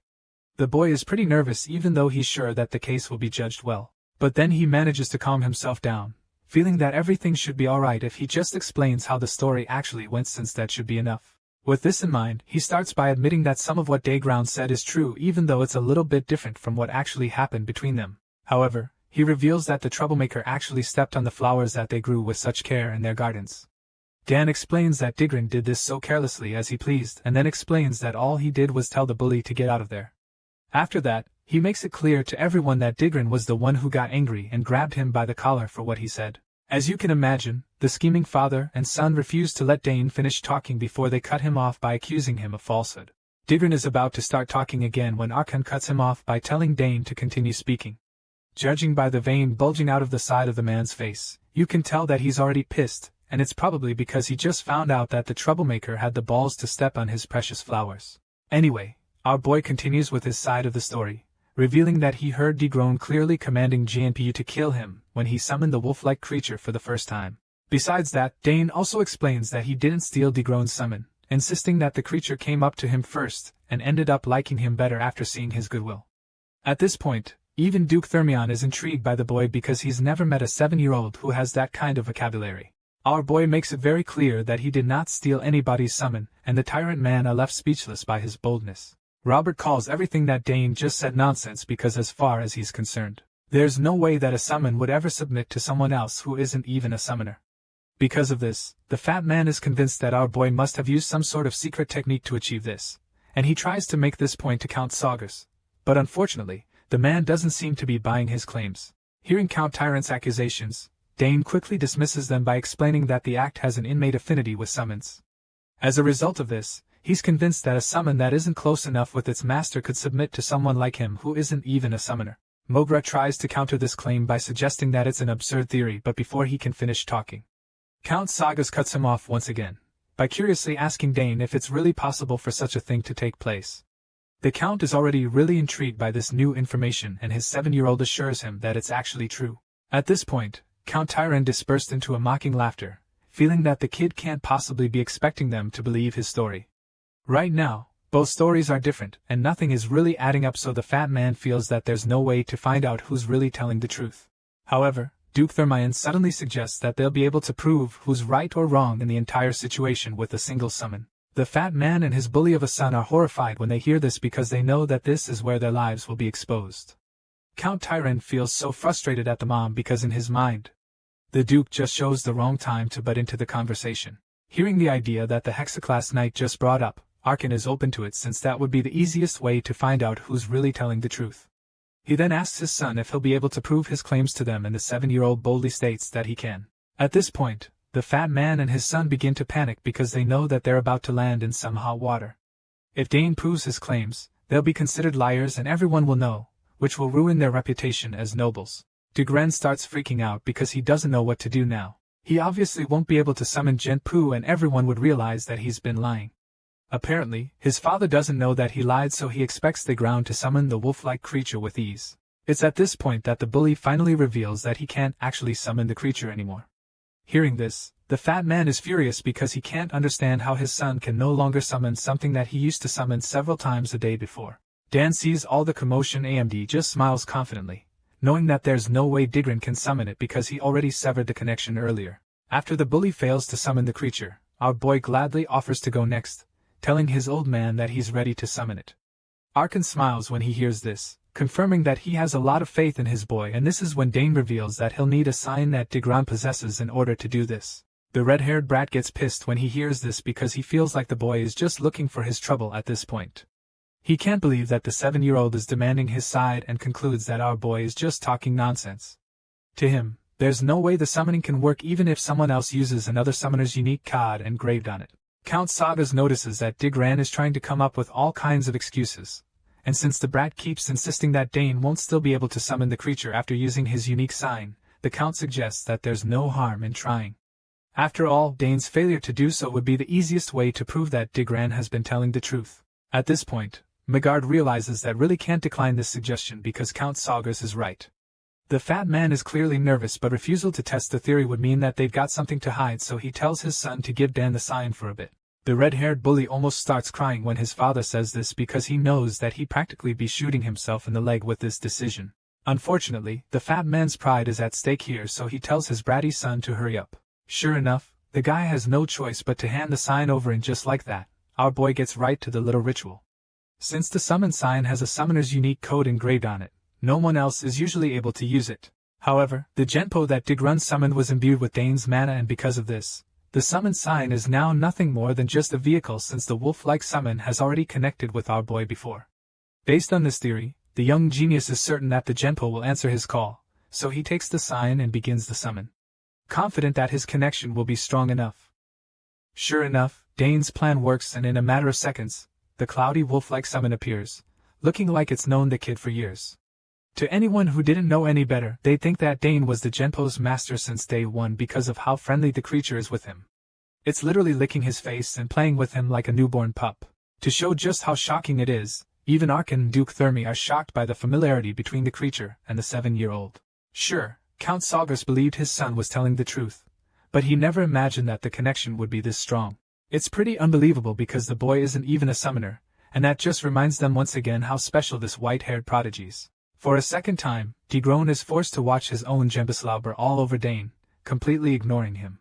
For some reason, the guy seems surprised that his own summon would betray him like that, which is quite funny since the creature already did the same thing earlier. As for the fat man, well, he's just dazed because he's literally witnessing the impossible with his own eyes. Duke Thermion was already impressed by the birthday boy, but after seeing what just happened, he can't help but admit how amazed he is. It's such a big deal for him to see this because the last time he checked, the kid was supposed to be learning spearmanship and not summoning. So just to be sure, he asks Arkan to confirm, and the boy's father simply explains that he has no idea what brought about this new summoning talent. While everyone is speechless watching Dane hang out with the wolf-like creature, while our boy just quietly apologizes to the Gempa for summoning it only to prove a point. After this, he pets the huge K9 monster and thanks it for showing up, realizing the gravity of the situation. Count Tyran screams in horror, because it's now clear to him that this whole scheme he started has turned into a disaster. Right now, it's not looking good for House Tyran because their integrity has been thrown out the window, and they're now all pretty much labeled liars. As you can imagine, it's time for judgments since both parties have brought forward their claims as well as their evidence. So now that they've all confirmed Dane's summoned with their own eyes, Count Saga stands before the accusers and asks them what should be done. Being a really honorable noble, Arkan remains of good conduct and continues to speak to the troublemakers in a really polite manner even though it's already evident that they're liars. He asks them if they acknowledge what they just witnessed, suggesting that his son is telling the truth. At this point, the fat man already knows that the jig is up, so there's no point fighting anymore. Unlike his son, he knows when he's been defeated, and so he agrees with Count Sagas, admitting that they were mistaken and believing that their summon was stolen. As much as they're admitting things and coming clean now, there's still some things that they just can't admit to. Like the fact that Digran was actually trying to kill Dane, Magrat or just his son to tell them how he actually only meant to scare the 7-year-old a bit, and Dane just squares at them as they keep lying straight to everyone's faces. After Digran says this, Count Tyran tries to laugh over everything, making it look like no harm was intended on their part. Unfortunately, Arkan and Duke Thermion don't seem to be buying the story. They're reluctant to believe that this was the only intention Digran had for him to have summoned a Genpu. Our boy starts to get pretty upset because the fat man just keeps going on and on with the lies. At the moment, Dane is doing everything he can to stop himself from taking a swing at the lying nobleman, and just when it looks as though he's about to lose his cool, a voice cuts through the air, insisting that Count Tyran is not telling the truth. Everyone turns around to see who's got the familiar voice, and that's when they're all shocked. See that it's Layla Thermion, storming into the scene. The Duke is surprised to see his princess appearing in the middle of a really serious trial, so he asks her what brought her around. In response, the bold purple-haired girl immediately reveals that she heard their voices during her walk in the garden. As such, she decided to come around to see what's going on, and now that she's here, she greets the two counts present. The fat man returns the greetings with a really fake smile, and in the back of his mind, he's just surprised because he hasn't ever really seen the Duke's daughter before. Count Tyrant tries to distract everyone by focusing on the purple-haired girl, but unfortunately for him, Count Saugus is already on his tail. Arkan hasn't forgotten what Layla said when she first arrived, and so he's curious to find out what the red-haired brat actually lied about. Just like that, the tyrant men are back on the hot seat and Lila's put on the spot to tell everyone what she knows.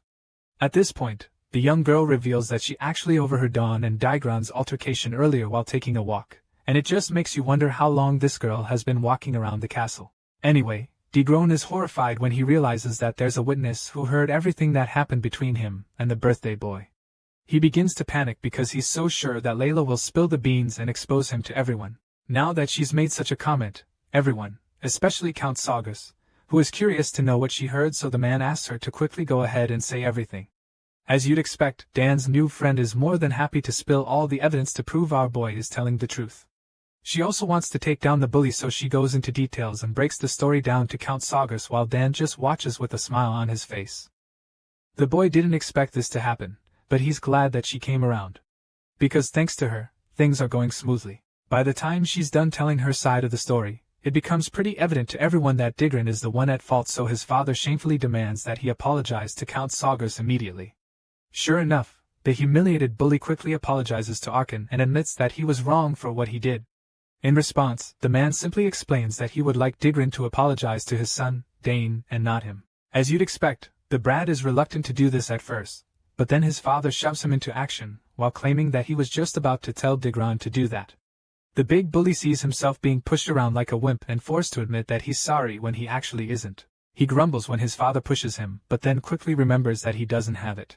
So he marches toward Dane with the most unremorseful look ever, and then when he gets close enough, he stops and begins to make his pathetic attempt at an apology. Digron struggles to say that he is sorry, but he eventually manages to do this, and while he's doing this, our boy just glares at him. Feeling upset because this so-called apology is probably more like an insult to him. Everyone else watches the spectacle, feeling pretty pissed by Digron's behavior, and even Dane is hesitant to accept the apology because it doesn't feel like one. To him, it's not a sincere one because the boy was forced to lower his head, and this only happened after a third-party witness came forward, leaving him with no choice. Honestly, our hero doesn't feel like accepting the apology, but based on his past experience, he figures that it would be more beneficial for him to show generosity rather than being stubborn. After much deliberation, Dane finally opens his mouth to accept the half-assed apology just so that peace can reign and everyone can go back to their business. When Dan says this, Digron exclaims in excitement, feeling relieved, which is surprising for a guy who had a very hard time tendering a proper apology.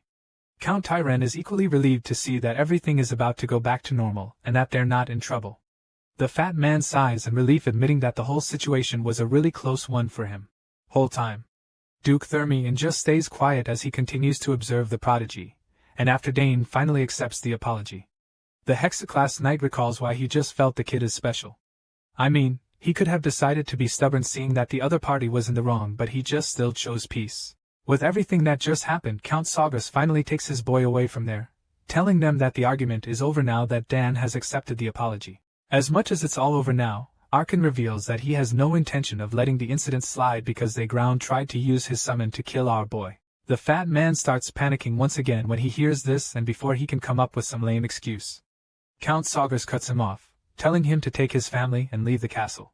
Count Tyrant starts to lose his cool when he hears that he's being kicked out, and he almost shows his true colors. The fat man is furious because he came all this way without complaints, and now it will all have been for nothing if he's kicked out now. As such, the schemer decides that he must find a way to stay in the castle at all costs, especially since his mission is still yet to be completed in the castle. Not knowing how else to go about it, the fat man grabs Count Saugus by the arm and starts begging him to let them stay. Count Tyrant promises to do anything that's asked of him if he's allowed to stay, but Dark and just smacks the man's hand away, making it very clear to him that he has no need for him. Count Saugus glares at the man, claiming that he'll be sending soldiers to Moghard's room before storming away with the Duke, leaving the fat man speechless. Hearing this, Duke Thermion takes a deep breath and calls his daughter, Layla, to follow him out of the scene. Just like that, The two friends and they leave the liars humiliated out there in the garden, and as they walk away, our boy looks back at the lying bullies and thinks to himself that this serves them right. After all, they were the ones who started this, and now they're reaping what they sowed. That aside, Dan admits that he had no idea his father could get so scary when angry. The boy has never really seen this side of his father because he's practically Arkan's precious egg, but now he realizes just how strict his old man can be in times like these. On the way back, Count Sagas asks Dane if he really defeated Digran Tyran using monobullets, and our boy confirms this, which is pretty shocking because the last time they checked, he wasn't exactly an experienced mage or a student of magic. After a while, the Hexaclass Knight decides that he wants to know more about the 7-year-old genius prodigy, so he makes it clear just how impressed he is by the boy. As far as Thermine knows, history has never really seen a man who trained in spearmanship, summoning and now magic at such a young age. In response, Arkan proudly admits that he's glad to have such an exceptional son. Layla is shocked when she hears this about her new friend, and Dane just remains modestly silent. Thurman admits that he's impressed by how calm Dane is too, because when kids fight, they get agitated and insist that they're right. But not our boy. He remained calm all through the process, and for this reason, the Hexaclass Knight is convinced that Dane will grow up to become a fine man. Hearing this, Count Saga just plays the modesty card as well, suggesting that it's too early to say, claiming that they'll just have to wait until Dane grows up to see. With that being said, he goes on to compliment Layla as well, claiming that the little trial worked out well thanks to her. If it was for the girl's testimony, things could have turned ugly, and when her father hears this, he starts smiling mischievously. Thermine is glad to hear that Arkan sees his daughter in that light and figures that this is the best opportunity to talk about marriage arrangements between the kids, so he goes right for it cleverly. It turns out that that was the last thing on Arkan's mind, and he can't believe that Thermine once dared to marry his daughter. Not knowing his need to evade the conversation, he conveniently notices that the sun is setting and that the banquet is about to start, so he dashes off quickly. Unfortunately, Balthermion isn't one to give up easily, so he leaves the kids together, telling Layla to take her time with Dane, and then goes after his old friend to have the tough discussion. Our boy and the purple-haired girl are just puzzled when they see their fathers acting like kids. Layla feels really embarrassed, knowing that there's no way to stop her father from getting what he wants. To avoid any further awkwardness, she changes the topic, asking Dane if the summon truly ignored its master and chose him instead. The girl admits that she's seen many summoners duel in the capital and never witnessed something like that. So our boy tells her that he's not sure it just randomly happened either. Layla starts to feel that he's hiding things from her, so she gets upset because she helped him, and that's when he reminds her how he helped with her swordsmanship and the training ground. Thinking back to this, she realizes that he's right, and Dane admits that she was a big help earlier, so he suggests that they just agree to help each other out one more time. Now that they're both owing each other favors, Layla informs him that she'll like to make her request right now, which makes Dane feel that she's impatient, wondering what she even wants from him so urgently. Layla wants him to teach her how to use Monobull, so he asks her what she needs the skill for, and she explains that she needs it to grow quicker. The girl reveals that she wants to make at least 2 monocodes before entering the academy. Dane wonders why she's in such a hurry, and that's when she tells him that she wants to grow quickly and make her mother happy before it's too late. Her mother loves her dearly, so she's sure that such rapid growth would make the sick woman very happy. At this point, Dane remembers hearing their fathers talking about the situation. The Countess's bedroom, and Layla wants to make her happy, so if teaching the girl how to use monobullets will help, then he's not going to refuse her request. Hearing this, the excited girl is so eager to start, claiming that she doesn't mind getting into it that night. In response, Dan tells her she can do whatever she wants, suggesting that monobullet shouldn't be too difficult once she understands the flow of magic. This just makes the girl even more excited, so she's eager to help him too, and then asks him what his own request is. Here, this. Our boy thinks hard and then finally comes up with a request, but we're not told just yet. Back in the holes, the other guests find out that Count Tyran got kicked out of the castle, but they're not sure why. Only a few are aware that he got taught a lesson after picking a fight with young Master Dane. But then, it's only a matter of time before the news spreads. People who hear the story are just disappointed that the noble came all this way just to embarrass himself. Besides that, rumors of our boy being an excellent summoner already making the rounds, and those who hear this are immediately fascinated because they quickly learn that the boy isn't just a spearman, but also uses magic. They can't comprehend such a thing because it's not even supposed to be possible, but it's clear now that a certain 7-year-old is proving all of them wrong. At the party, a purple-haired man approaches the young master, introducing himself as Baron Open from the Open Territory in the east. Our boy admits that he's heard of the place since it's famous for its grilled trout and sapphire. Hearing this, the man is flattered, so he concludes that Dane is very bright, and then brags about having the best trout and sapphire on the continent. It turns out that Baron Open came with an agenda after hearing how talented Dane's. The man brought his daughter Sylvia to say hello, and the blue-haired girl was excited to greet the genius prodigy for the first time. At this point, Dan begins to wonder what's really going on, but he just tries to hide his nerves and says hi to the girl as well, without wasting any time. Sylvia asks him if he'll be the one to inherit the Sagar's family fortune, and he tells her he doesn't know, but the clever girl tells him not to feign ignorance. As far as she's concerned, he's definitely the one to inherit the family fortune because of how talented he is, so she grabs his hand and tells him to take care of her properly, feeling that they might become family in future. Hearing. The boy already knows where she's going with this statement, so he nervously tells her to take care of him as well, and he just begins to wonder why kids these days are so straightforward. The purple-haired girl is surprised to see her new friend there because she had no idea that he's been around. At the same time, Dan sees her and becomes pretty nervous because he was just in the middle of a handshake with the new girl. Speaking of the new girl, Sylvia doesn't look very pleased to see the Duke's daughter around. Apparently, she is already familiar with Layla, so she's pissed when she realizes that the girl also knows the genius prodigy of Sagar's family. Layla notices that they're holding hands, and this gets her pretty worked up, so she asks Dane who the other girl is. At this point, our boy gets even more nervous and begins to stutter. Before he can say anything, the girl cuts him off and introduces herself as Sylvia, the eldest daughter of the Baron Opened, and judging by the look on her face, you can tell that she's ready to challenge Layla for Dan's attention. It seems as though these two ladies are rivals because even Layla starts to look really upset when she hears this. A wave of rage washes over her, and as much as she hates to say it, she claims that it's nice meeting the Baron's daughter. Both girls look like they'd rip each other apart if they got the chance, but to the untrained eye, they seem like two friends smiling at each other. Thankfully, Dane knows that keeping them in the same space is probably a bad idea because he can sense a familiar killing intent oozing off the girls. The reason he's familiar with this vibe is because he grew up with two older sisters who didn't exactly get along all the time. Apparently, Arabella had their own little sister beef, so Dane knows what it looks like when two girls don't like each other very much. With this in mind, our boy just remains quiet, not knowing what to say, and all he can think about is how scary girls actually are. While he's still panicking about the situation, Layla suddenly grips his hand and tells Sylvia that she'll be barring the genius prodigy for a while. With a sinister look on her face, she makes it clear to the Baron's daughter that she and Dane already had an appointment, and after saying this, she reminds the boy of their planned meeting. When Layla says this, our boy immediately agrees with her and quickly excuses himself from Sylvia, telling her that they'll talk later. With that being said, he follows the purple-haired girl, and he almost looks relieved now that he knows the two ladies won't be in the same space together anymore. As you can imagine, Sylvia is upset to hear that her rival is taking Dana away, but she manages to keep her cool and pretend like she's not mad. The girl grits her teeth, claiming that she's cool with the arrangement, and as the couple walk away from her, she concludes that Layla is pretty much saying that she calls dibs on the genius prodigy of House Sagas.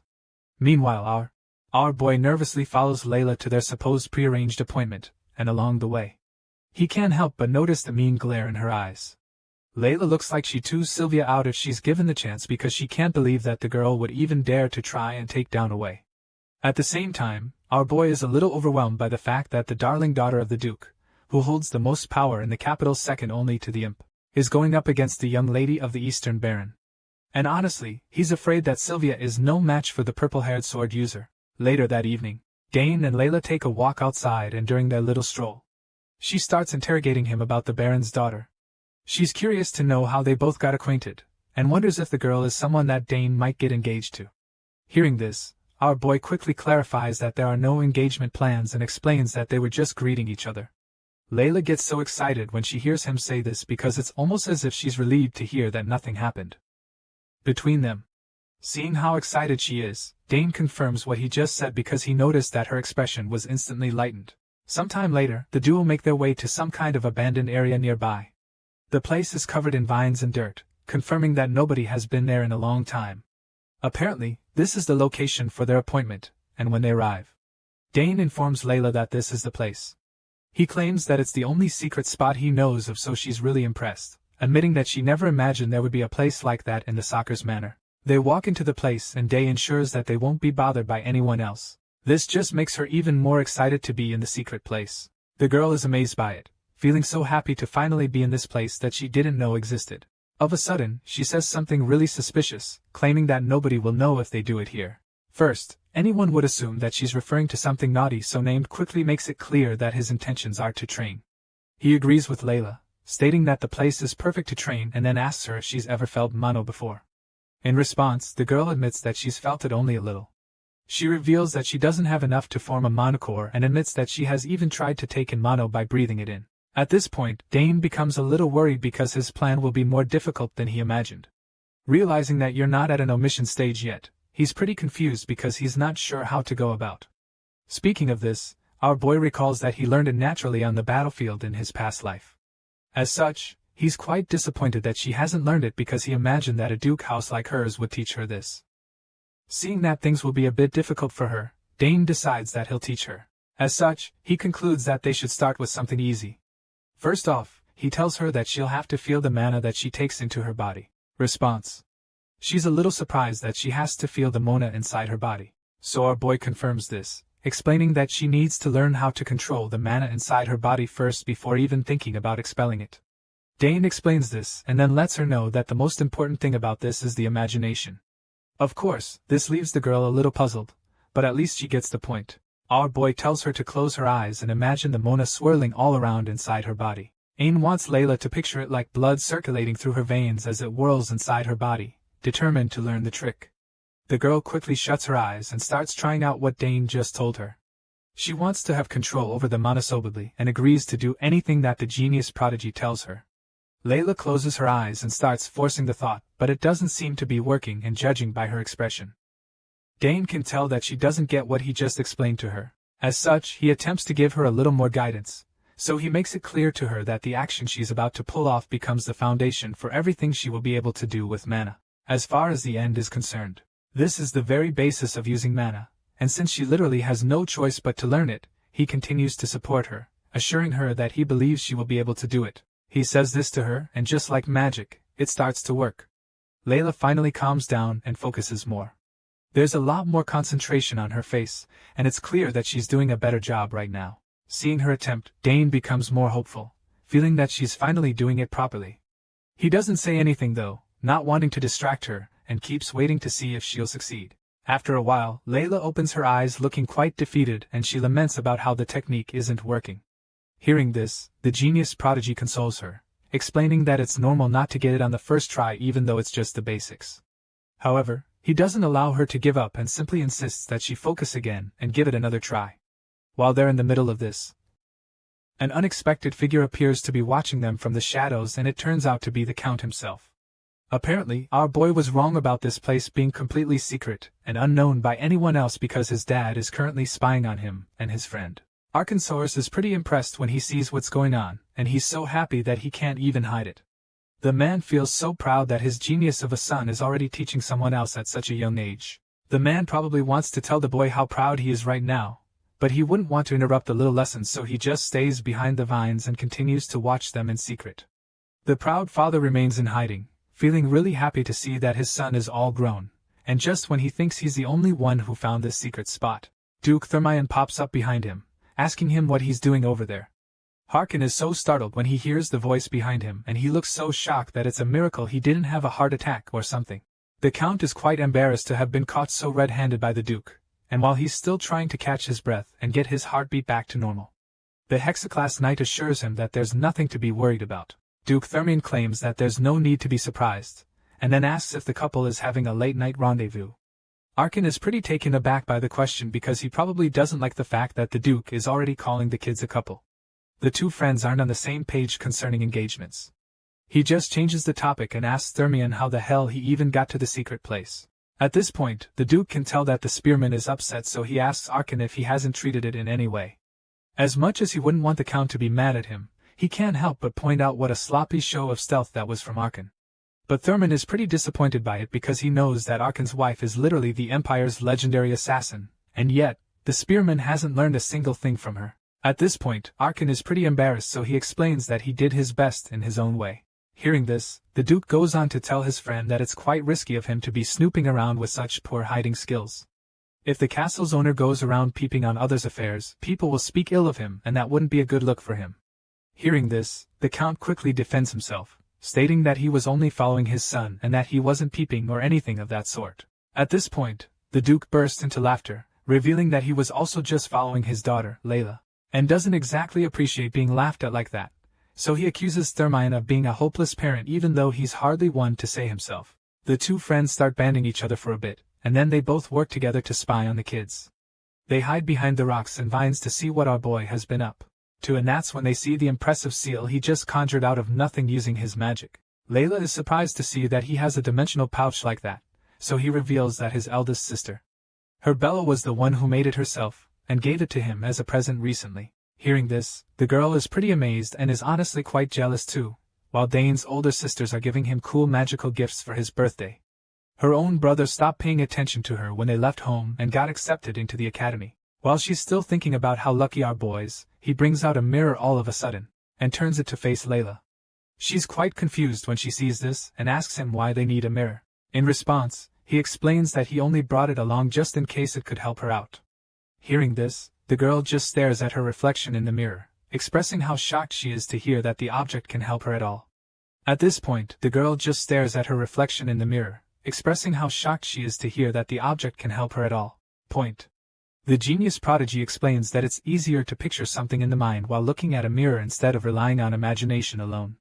Layla is pretty surprised to hear of this theory, but she's willing to do anything she can to learn what he's trying to teach her, so she keeps an open mind.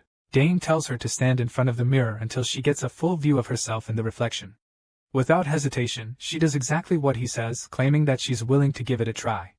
The girl stands in front of the mirror, feeling pretty positive this time around as she closes her eyes and begins to imagine the modem moving inside her a second time. Seeing this, Dan smiles with pride because he's happy to see that she's being quite serious with the attempt.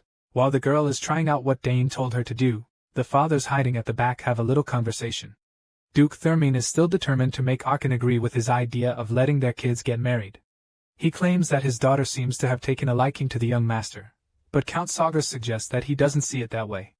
He probably prefers to believe that the Duke is just seeing what he wants to see, but the next class night reveals that his daughter isn't one to open up to anyone the way she does. The Duke is certain that Layla really likes Arkan's boy, and at this point, the Count feels pretty concerned about the girl because he just hears that she doesn't open up a lot. He wonders if something happened to her because from what he's seen in her, she's a really bright young girl. Hearing this, the Duke just stays quiet for a moment, before revealing that Layla only seems bright on the outside. As for what she feels on the inside when she's by herself, the Hexaclass Knight worries that he can't say for sure, after her brothers left for the academy. It didn't take long before her mother got bettered, and then because of this, they haven't been able to be together like before. Because of this, Layla hasn't been able to open up to others since her closest confidant was no longer in the picture. The Count feels bad when he realizes that this is what happened to the poor girl. This makes him wonder why the Duke continues to act so cold toward his own daughter when he already understands the girl's situation. At this point, Baltherman starts to feel a little nervous and quite guilty too, because he's surprised that even Arkan noticed he hasn't exactly been the nicest father to Layla. The Hexaclass Knight shuts his eyes all of a sudden like he's about to make some big revelation, and sure enough, when he opens his eyes, he reveals that he's doing it on purpose. The Duke explains that when he raised his sons, he showered them with attention, and unfortunately, this led to them growing up to be spoiled and rotten. Apparently, he's being called toward Layla because he doesn't want her to turn out the same way. But Count Sagars tells him that he shouldn't just assume the girl will also be like that. He knows that she'll be hurt if this continues, and Arkham finally realizes why the girl prefers to ask Dane for guidance, when her own father is a veteran swordsman. Right now, the Count is really mad at his friend, and he looks like he's ready to chew the Duke out for the way he has been treating his daughter, as much as Thermion feels bad about what he's done. He's not in the mood to be judged, so he bites back at the spearman, telling him that he still nags like the old days. This allegation strikes a nerve in Arkan's head, so he quickly defends himself, telling the Duke that he doesn't nag. Anyway, Thermion doesn't really want to argue right now, so he changes the topic quickly and asks the Count if he'll be sending his son to the academy in the capital. The Duke is asking this because he would like Dan to stay at the Duke of Castle if House Saga allows their genius prodigy to go to the academy. Hearing this, Arkan's mood changes all of a sudden because he is not actually sure what he wants for his only son. Unlike the girls, he probably wants his boy to be around the castle with him, so he ponders on what Thermi and just told him. While he's at it, Layla suddenly starts screaming in excitement, feeling really proud of herself because she believes that she finally did what Dane has been trying to teach her. The boy confirms that she did great, and this just makes her even more excited, so she rushes to wrap her arms around him in a warm hug. After thinking about the Duke's offer, the Count finally confirms that he'll do whatever Dane wishes the same way he did with Arabella and Claire. However, he promises to grant Duke Thurman's request if his son chooses to go to the capital. Hearing this, the Hexaclass Knight is quite pleased and admits that it would be nice to have arcing around while he's in the capital. At this point, the Count sounds quite surprised because he feels that Thurman probably wants them to spar all day while he's in the Duke of Castle. This makes him suggest that the Duke must have gotten sharper, and so he relishes the challenge, while the two old men chat and laugh over it. The Master of Stealth reveals herself behind the vines and rocks. She's been watching the men without their knowledge and with such talent. It's no wonder why she's considered the greatest assassin in the Empire. Lily has been wondering where they all wandered off to, and now that she's seen what they're up to, she wonders why they're acting so shamefully. It's pretty funny to her, but then again, she realizes that the love they have for their children holds a strange sway over them. For this reason, she decides that she'll just pretend like she didn't see anything. Later on, the two kids make their way out of the secret place. On the way home, Layla thanks Dan once again for helping her out, and tells him that she thinks he's a real genius. At this point, she admits that she's heard people call her a genius a lot, but claims that she doesn't even think she is compared to him. Hearing this, Dane reminds her that this is only the beginning, assuring her that she'll definitely grow. While talking, he looks back and notices that their fathers are no longer around, so he figures that they left quietly after spying on them. Layla interrupts his thoughts at this point, asking him if he's going to the academy. She informs him that the academy is where all the geniuses in the Empire gather, and you can tell that she already hopes he'll say yes. In response, our boy claims that he doesn't know if he'll be going to the capital yet. He's not sure what he'll do, and he asks if he even has to go there. Dane doesn't really feel the need to attend because as far as he's concerned, he can get pretty strong just by training alone. Hearing this, Layla gets a little upset that he's coming up with excuses, so she stomps her foot on the ground, reminding him that studying isn't everything. The girl makes it clear to him that the academy is where he'll go to form his noble faction, and so that means that he'll need to go if he wants to form a connection from a young age. Dane laughs in his mind when she says this and concludes that she's pretty knowledgeable in how the world works for a 7-year-old. Our boy knows that she's right and he admits this, but he also explains that he's not interested in going to the academy. At least not yet. Right now, he feels that there's still a lot for him to learn by himself. There's a mountain of books that he hasn't read in his home library, and on top of that, he knows that there's still a lot for him to learn from his parents. Layla understands everything he's saying, but she's still determined to convince him otherwise. She asks him if he doesn't feel like playing with the other kids sometimes. Layla clearly has no idea that she's not actually talking to a 7-year-old boy, but actually a former knight who got reincarnated. As a result, she also doesn't know that he has no interest in playing with other kids. Besides that, she heard that his older sisters are attending the academy, so she wonders why he doesn't want to go join them there. After she's done making all of these points, Diane realizes that the girl is truly persistent in her attempt to convince him. He's already tired of the conversation, so he decides to calm her down by telling her that he's thinking of going to the academy in the future if he feels like it then. In response, she tells him to inform her if he finally makes up his mind to attend, and Dan agrees to do so. Apart from that, she'd also like him to visit her house when he comes to the capital. She wants him to come around so he can see what she practiced, and so our boy promises to do so. He even claims that he'll send a letter if he ever plans to visit the capital, and this makes her remember that Dan still hasn't told her his request. He smiles at her and promises to tell her his request when he goes to the capital. However, she doesn't look too happy about this and expresses her shock when he says this. The scene shifts, and the next thing we see is that some of the noble guests are preparing to head off. They hop aboard their carriages and say their goodbyes to the Sockers family. Our boy watches as the carriages leave the premises and then looks back to the small box in his hand. Just then, he turns to Duke Thermion and asks the Hexaclass Knight what it is. In response, the old man informs him that it's his birthday present, hoping that the boy likes it. Taking a closer look, he's pretty overwhelmed by how valuable it looks. The Duke sees the look on Dan's face and can already tell what the boy is thinking, so he decides to explain what the gift is. The old man reveals that the symbols of the Thermion house are revenge, the sword, and the blacksmith. It turns out that the history of the house began with their progenitor, who happened to be a blacksmith. Thanks to him, Thermion house has the best forge in the entire empire. In fact, they have the best forge in the entire continent. All of the Thermion-made weapons that got the Empire were made in the Ford. And when Dan hears this, a cheeky smile appears on his face. But apparently, he's familiar with the story and familiar with the forges of the Thermion house. All the orbs in the world can be found in the Thermion house, and all sorts of mystical weapons and artifacts are created in the greatest forge on the continent.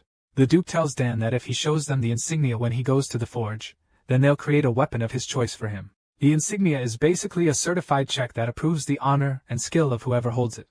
And in this case, the genius prodigy of House Saugers is the one with it. Even Arkan is shocked when he sees that Thurman gave his son such a precious insignia, and he's afraid that the gift might be a little too much since it's something that even the imperial family desires deeply. Well, the Duke doesn't feel that it's too much of a gift, so he just passed down on the head, telling the kid to grow well and help his father. In response, our boy thanks Thermion sincerely. A while later, it's time for the Duke and his daughter to leave, and Lily notices that he feels down. She asks him if he's sad to see Layla off, and he immediately admits that he is really sad, pointing out that the girl is practically his first friend. Hearing this, his mother simply comforts him and assures him that he'll be able to see her again when he goes to the capital. His mother is so hopeful that they'll meet again, so she encourages him to become even more handsome so he can shock her the next time they meet. Hearing this, he just goes silent and realizes at this moment that he can't stay here forever. For this reason, he decides that he'll see her when he visits the capital. Until then, he deeply hopes that Layla stays well. With this in mind, Dane bids the Thermians goodbye, and after that their carriages zoom off. The Duke sits in the back thinking about something really odd. To him, it's quite odd that whenever he looks at Dane, he's reminded of a certain man. The Duke is reminded of that warrior, Argrick, who showed the ability of a triple-class warrior at a young age. Duke Thermion thinks back to his encounter with the very talented knight that he killed and feels that if Argrick was still alive, he could have become one of the hexaclass knights of the Draenic Empire. With this in mind, the Duke just makes his way back home, hoping to see what Dane would look like when he's finally grown very soon. A few days later, we caught up with our boy inside his room. The 7-year-old sits on the floor in his room with the summon egg that his sister Claire gave him on his birthday. He's trying to be patient with the egg and still feeding it mana every morning and evening just as his sister told him to. He knows that it's still too early for the egg to hatch, but he's quite hopeful and eager to see what's inside it. To think that the egg is holding a mysterious familiar makes him really curious, even if someone isn't a summoner. If they somehow manage to instill the egg with their mana and imprint themselves as the master before it hatches, then they would permanently control the summon that usually only sticks around temporarily. With this in mind, Dane ponders on the situation and concludes that the quality of his mana obviously needs to match that of the familiar. Besides that, he knows that there are probably a lot of tricky conditions that haven't been fulfilled yet. Dane heard that there are eggs that never get to hatch because their conditions are never met. As such, he really hopes that this won't be the case for his own egg. With this in mind, he touches the egg once again and can't eat it with mana. He carries it, and as the energy from his magic flows into it, the egg begins to glow. Even if he changes the flow and strength of his mana, there's no reaction. Or at least that's what he feels, after doing his little daily ritual. He takes the egg back to the top of his shelf and places it in the same box it was when Claire presented it to him. Clearly, that's where he always keeps the egg so that he can easily keep an eye on it and spot any changes on it. Sure, he knew that it's still pretty early for it to hatch, but he's also pretty disappointed that it didn't happen after all the mana he imbued in it, and so he figures that it was probably greedy of him to think that he'd be able to succeed in one go. While he's keeping the egg back, someone calls out to him, asking him if he's ready. It turns out that our boy has a little appointment to attend to and it's time for him to head out. The person calling out for him is none other than Herman, so when he recognizes the voice, he already knows what business he's being called for, and as such, he assures the servant that he's coming. He grabs his spear and turns around to head out, but then the egg glows all of a sudden and he senses this strange occurrence. Then rushes back to the egg to observe it because he's so sure that he definitely just heard a crack. He stares at the egg to examine it properly, and while he's watching it, Herman gets concerned, so he asks what's going on. When Dane doesn't answer, he enters the room to check on the young master, and that's when he sees the boy carefully observing his egg. Our hero tells the guy to wait a second while he checks the egg, and after paying close attention, he realizes that he doesn't actually feel anything different. He starts to think that he was mistaken, so he laughs nervously, feeling a bit disappointed that he got excited for nothing after all. Hearing this, Herman asks Dane if the egg showed a reaction, and our boy just tells him no, stating that he only imagined something. With that being said, he tells the servant that they can now get going, and as the scene shifts, the next thing we see is that our boy is in the middle of another one of his intense training sessions. It's pretty normal for him to do this, but what's shocking is the fact that he's training with a sword and not the spear his father gave him. He executes a really flawless performance, and Herman can't help but applaud him for it. He commends the young master for an amazing training session, but he's also curious to know when Dan started training with the sword. In response, the genius prodigy explains that he just wanted to swing it around a little bit. Herman isn't surprised to see that the boy is really excellent with the sword because it's just the kind of thing you'd expect from a genius after all. Dane takes a look at the sword and smiles, feeling that it was really fun to use a new weapon. It's really amazing to him because he wasn't able to hold a sword during that time because his father has been watching him so closely. As you can imagine, Arkin wouldn't exactly appreciate it if he caught his only son using a sword instead of a spear, so Dane has been hiding this talent from his old man. Thankfully, our boy hasn't lost his special touch after taking a really long break. At this point, Herman comes up to a tray full of snacks, telling him to have a few during his break before he goes back to training. The boy thanks his kind butler and accepts the snacks. With a big smile on his face, he takes the first one and tosses it into his mouth, thinking that it might be good to train and eating snacks as well. Later on, we catch up with Count Arkin Saugers, who's currently being bothered by something. The man sighs, feeling bad that the same thing every year gets pretty tiring and boring. This year, he wants something different this year, but he also admits that they gained a lot during the banquet the previous year. So right now, he's pretty torn and uncertain of what to do. The Count was able to confirm that many nobles are paying attention to the south, and that most of the nobles are hoping for a good relationship with him and the rest of his family. Since the war ended, the south, with its good climate, holds many things that the nobles covet. As such, he feels that their interests should have been obvious. However, those interests couldn't even be compared to the attention that his son and received during his birthday. The conflict with the eldest son of the Count Tyran was something that was way outside his expectations.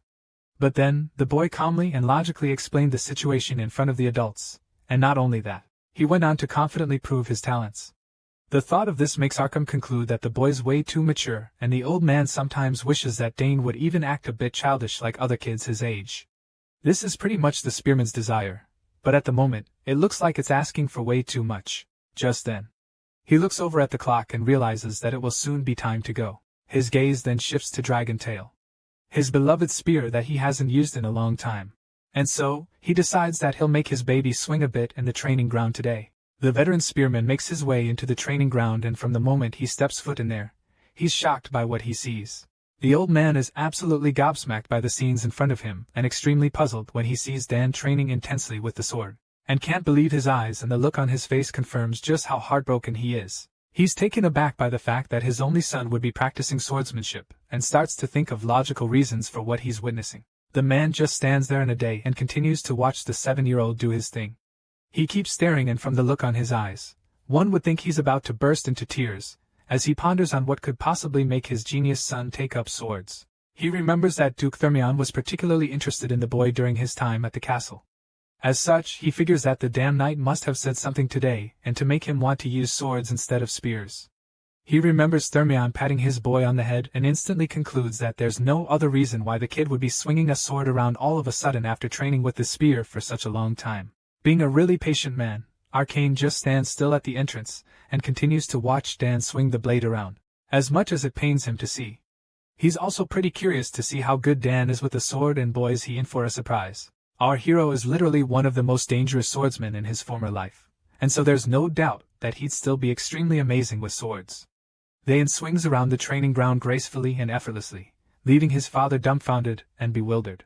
The old man is stunned to see that his 7-year-old appears very experienced with the sword, and puzzles him too because he has never even seen Dan lift a sword before. Watching the boy do his thing, Arkin notices that the strength he's displaying is something that even those who train with the sword their entire lives can't imitate. It's an unbelievable sight, and the old man can only wonder when the boy even had the time to learn all of this.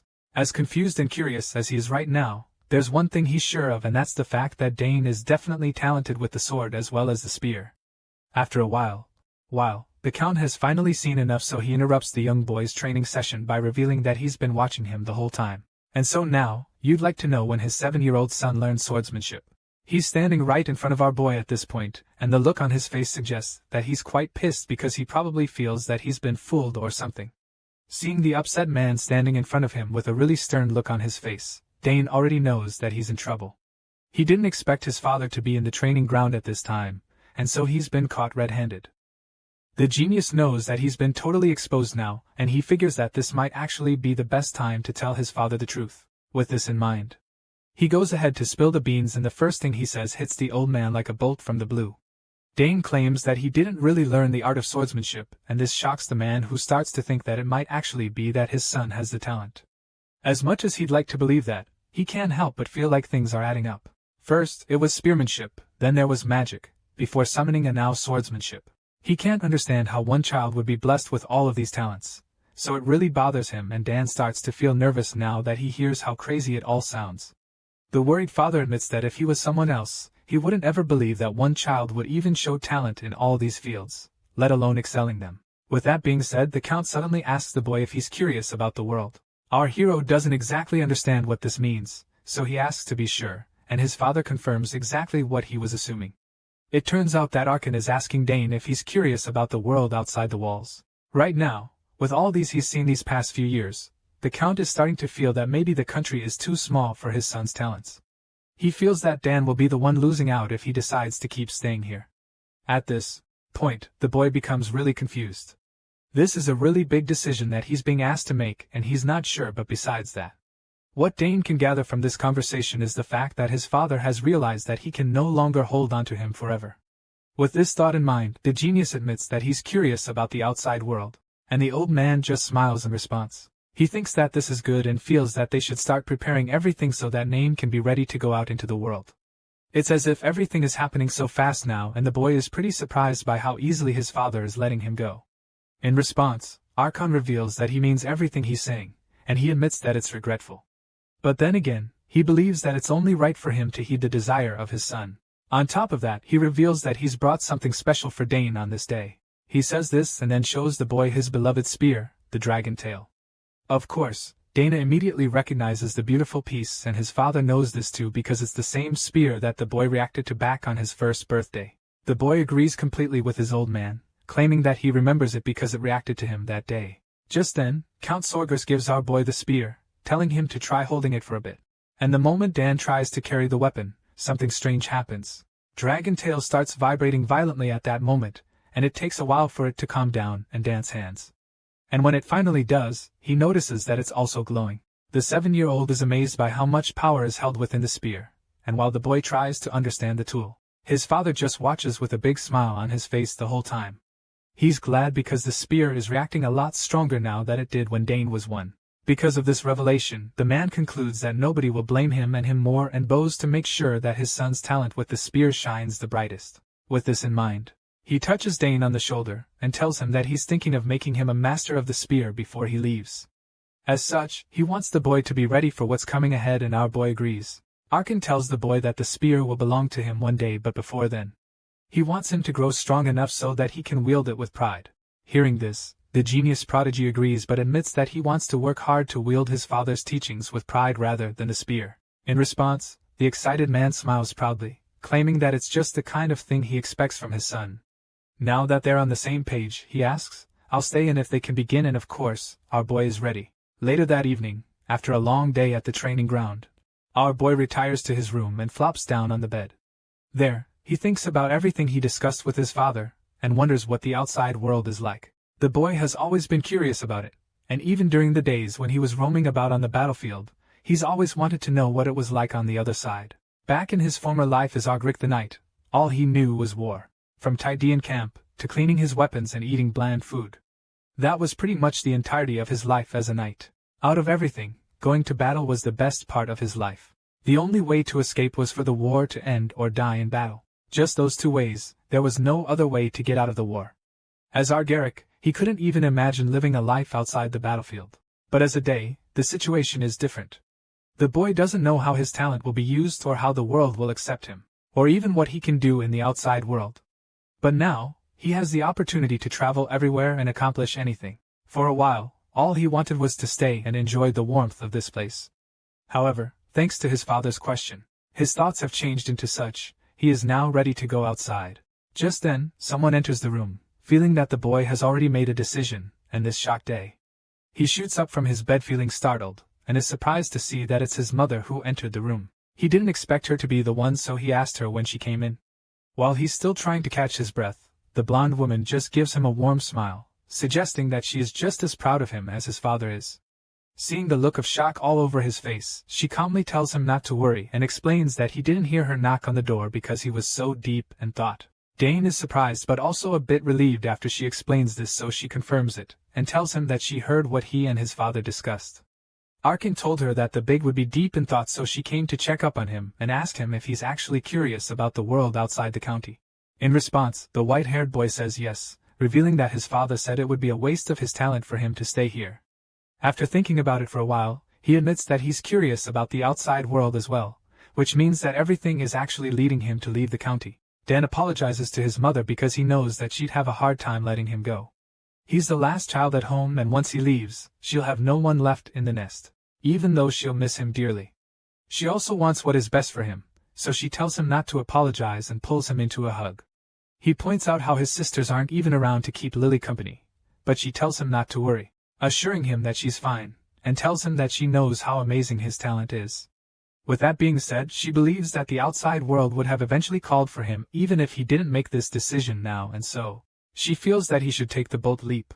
She admits that it would be amazing if he could stay there longer with her, but she knows that the world wouldn't let him do that.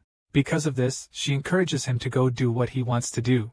They both share a wholesome moment, and the boy promises her that he'll return often and tell her all about the outside world even if he decides to go. So, she thanks him for this. Now that he's said this, she concludes that she'll need to prepare to send him out there just like his father. His butane is puzzled. Wondering what she means by preparation. At this point, she reveals that she was planning to teach him tracking and going slowly from there. But now she feels that they'll need to get him on board with settings and avoiding traps. Dane realizes that he'll also be receiving special lessons from his mother as well, and just thinking about this gets him exhausted. The woman talks about skills for getting rid of corpses and plans to teach him about the human body, so he concludes that he'll be exhausted before he even steps foot in the outside world. Overall, the woman is excited to teach him many things, and Dane promises to do his best to learn them. He's about to get special lessons from his parents with love, and if he's going to make it in the outside world, then he'll need to get ready for what's ahead. The story continues, and as the scene shifts, we resume in the southern region of the Althian Empire, that is, Sogars County. With its warm climate and abundant natural resources, the place became a cornerstone of the Althian Empire, and this was also that they would not tire out during the war. That's right, the county became one of the most precious parts of the empire, and thanks to Count Arkin Saga's magnanimous ruling, it was a region of peace and warmth for the longest time. After the war was finally over, the few remaining rebel forces were all apprehended as well. At least, an era of peace which feels to persist for eternity has returned, and the people of the Sogars County are so blessed to enjoy such times. Along the streets of the beautiful county, people walk around peacefully, and some of them start talking about the rumors they heard recently. It appears that the young Master Dayan visited the shops in the county, and it's a really big deal for them because our boy isn't exactly the kind of character they expect to leave the confines of the Saga's manor at such a young age. They're shocked by the news, and those who hadn't heard about it before are immediately told how Dayan apparently even went and bought something from a shop. It's such a rare thing to see Dayan leave the manor that people are even saying that the eldest daughter of the shopkeeper even fainted when she saw the young genius in their establishment. Now that the rumors are spreading like wildfire, more and more people are starting to believe it, and it's still pretty baffling to them because of how strange it is. Two girls in the crowds hear this and begin to talk about the other rumors they've heard about Dayan Sogars. Apparently, they were told that the white-haired prodigy becomes more handsome by the day, and for this reason, they wish that they would be lucky enough to see his face even once. Unsurprisingly, one of the girls is in love with the Count's son, and since they've not heard any news of him being betrothed to anyone, she starts to feel that there won't be any harm in trying to make him fall in love with them. The girl makes this suggestion to her friend, but she's immediately shunned for it. Her friend asks her if she's crazy and lets her know that it's a terrible idea because the genius prodigy is still only 14 years old. That's right. Our boy is pretty grown now, and since it's been 7 years since the last time we saw him, it makes you wonder how Dayan looks now. Anyway, back to the story, the infatuated girl refuses to be discouraged by her friend, claiming that Dayan doesn't look anything like a 14-year-old from what she's heard. Hearing this, her friend is surprised, and so the Lovester girl reveals that Dayan is already as tall as his father. It's pretty impressive to know this, and the girls conclude that the boy is already so tall because the Count is also really tall himself. To them, this must be the genes at work, and this just makes the infatuated girl crush even harder on the genius prodigy. Even if nothing else is certain, one thing that is clear to her is the fact that Dayan could be mistaken for a 20-year-old with his current height. The girl is so eager to see the genius prodigy, and she's pretty confident that she'll get to meet him one day. She begins to imagine what it would be like and admits that her heart would probably stop the day she finally gets to behold his silver hair and beautiful green eyes. At this point, both girls are already crushing pretty hard, and the first one decides that she'll have to see Dayan the next time he comes into the county. At this point, her friend reveals that she heard he now visits the shops in the town more frequently, and if that's the case, then her chances of seeing the beautiful boy are increased.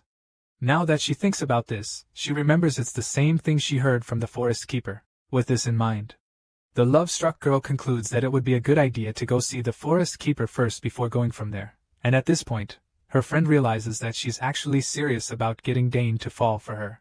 The scene shifts all of a sudden, and we're taken to the county outskirts, which is pretty much a forest. It's an area infused with ancient magic, and it's called the Forest of the Last Days. This is where our boy is currently and right now. He's in the middle of executing the escape mission that his mother Lily Saugers gave him a while ago. That's right, our boy is now training seriously to become an assassin courtesy of his mother. It's been 7 years since his parents decided to teach him their skills together, so you can imagine how good the boy would be by now. With a spear in hand, he walks through the magical forest wearing a hood to ensure he's less conspicuous. Using a paper, he can tell that the wind is blowing in a southward direction, so now that he knows where to go, he keeps the paper back and springs back into action. Dane remembers seeing the Cheryl spider in this part of the forest before, so he knows that he'll need to go west. He looks pretty worried all of a sudden when he realizes that he has 3 more hours to complete his mission. From the look on his face, you can assume that it's not enough time because he needs to get out of the forest before the sun sets. With this sense of urgency, he picks up the pace and gets back to business. Using extremely impressive skill, the boy swings through the trees, jumping from branch to branch with insane speed. From the way he's moving up there, anyone would assume that this guy is an experienced ninja at this point. He's so focused right now, and with each step he takes, he gets closer to his goal. Dane is determined to complete his mission before sunset, and he knows that every second counts. Another reason he's moving so quickly is so that he doesn't get seen by anyone. He's training to be an assassin after all, and one of the most important things in assassination is to avoid getting caught by enemies. With this in mind, he moves like the wind, making it impossible for anyone to see him. During the set period, our boy needs to avoid the traps and nets set up by his mother. He needs to evade all the obstacles placed in the way that are waiting for him, and he also needs to escape from the forest, which is already famous for housing all sorts of dangers. After using his display of blistering speed, Dane finally reaches a part of the forest where it looks like he can take a breather for a while. He seems to have avoided many of the traps already, and now, rather than moving swiftly, it would be wiser to tread slowly and carefully so that he can observe the environment. Dane hides behind a rock for a while, and as he scans the area, he remembers that he's supposed to breathe in order to take in the mana from his surroundings. After taking a deep breath, he holds it in with the mana for a while before exhaling again. It appears that this is a new technique he's learned to help him absorb mana from the environment around him. After prioritizing stealth and assimilating with the surroundings, Dane is finally ready to finish his mission. He knows that the traps are hidden in unexpected areas, and just like that they begin to reveal themselves. All of a sudden many webs start to appear hidden in the trees. They tangled all over the place, and it's clear that he would have been caught in them if he had not seen them using his new skill. Because he has assimilated with the surroundings, he can now see all the traps that were hidden and waiting for him. The boy is pretty dazed when he sees this because he didn't imagine that there would be so many. Really think strings that are nearly transparent fill the entire area, and as our boy looks at this, he realizes that the traps will activate as soon as he touches them. Now that the prodigy knows the kind of traps his mother set up for him, he's pretty impressed because even though it's the most basic type, this is also the most dangerous mechanism for setting up traps. Of course, this is a very functional trap, but at the same time he is relieved because he knows that it's pretty easy to disarm. At this point, the boy starts rolling up his sleeves as he prepares to take on the deadly trap before him. Just when he thinks he's about to easily disarm the trap, he's horrified by what he sees in front of him. His eyes widen in shock as he sees the gigantic rodent monsters coming out of the forest, and these angry creatures don't look like they came out to play. They emerge from the shadows like bandits, and the moment our boy sees them he knows that he's in a lot of trouble. Our hero didn't expect to see them here. These creatures are the last thing expected to meet at this part of the forest. While the white-haired boy is still trying to figure out what's going on, the deadly-looking giant rats pounce on him. Dana is so confused when he sees them coming at him, and as these big monsters come toward him he immediately recognizes them as a rustled pack. A pair of. Apparently, that's the name of these big rodents with spikes coming out of their bodies. The prodigy admits that he didn't expect them to appear here, and he knows that these creatures are going to cause him a lot of trouble because he doesn't have much time left in the forest. The boy's in the mission and he has very little time left, so the fact that these creatures are charging at him with crazy speed makes him pretty scared. These monster rats are not part of his mission, and so concludes that he needs to deal with them quickly. With this in mind, he quickly grabs his spear and prepares to battle them, but just when he's about to take his weapon into action, remembers that he's literally surrounded by tiny dangerous strings, waiting to be triggered by his movement. Our boy realizes it will be more dangerous if he touches the traps by accident in the process of fighting the monsters. As much as he would prefer not to trigger traps, these red-eyed rats don't seem to be thinking in the same way he is, and so he knows that he needs to defend himself. He doesn't have a choice right now and his situation can't be helped, so he's forced to take on the result pack. In a matter of seconds, the extremely fast creatures closing on him. At this point, he concludes that the wisest thing to do would be to retreat because he needs to get out of here at least for now. The red-eyed monsters pursue him as he runs through the forest. Even after running a really long distance, they don't seem to be slowing down even a little. Every once in a while, he glances back and starts to feel worried because not only are they extremely fast, but they also seem to become more numerous each time he looks back. Running through the magical forest, our boy still tries his best not to accidentally trigger tiny strings on go all over the place. The traps are still very much waiting for him to accidentally activate them, so he knows that has to be really careful even though he's running for his life. However, these ferocious rodents that are currently after him don't seem to care about that until one accidentally runs through the string web. As you can imagine, the strings immediately activate the trap, and all of a sudden, hundreds of spikes shoot out of nowhere, impaling the giant red-eye rats, killing them on the spot. Before the monsters even know what's going on, the spikes shoot right through them, and they all fall down when singing agony as they slowly die. At this point, our boy turns around with a smile on his face. He's got to see that he fell for it, and turns out that he actually ran away to lead them into the traps. As the mindless creatures that they are, they fell for it, and ended up meeting their death, and this makes our boy really proud of himself because he literally dealt with them without having to do anything. Dayan is still in the middle of celebrating when all of a sudden he turns around, sees even more of the giant rat monsters coming at him. Just when he thought that he had won, a second wave of relentless rodents charged at him. His eyes widen in shock when he sees the creatures running towards him. Here he was, thinking that he was finally safe, only for him to realize that he's at this point way more number than he could imagine.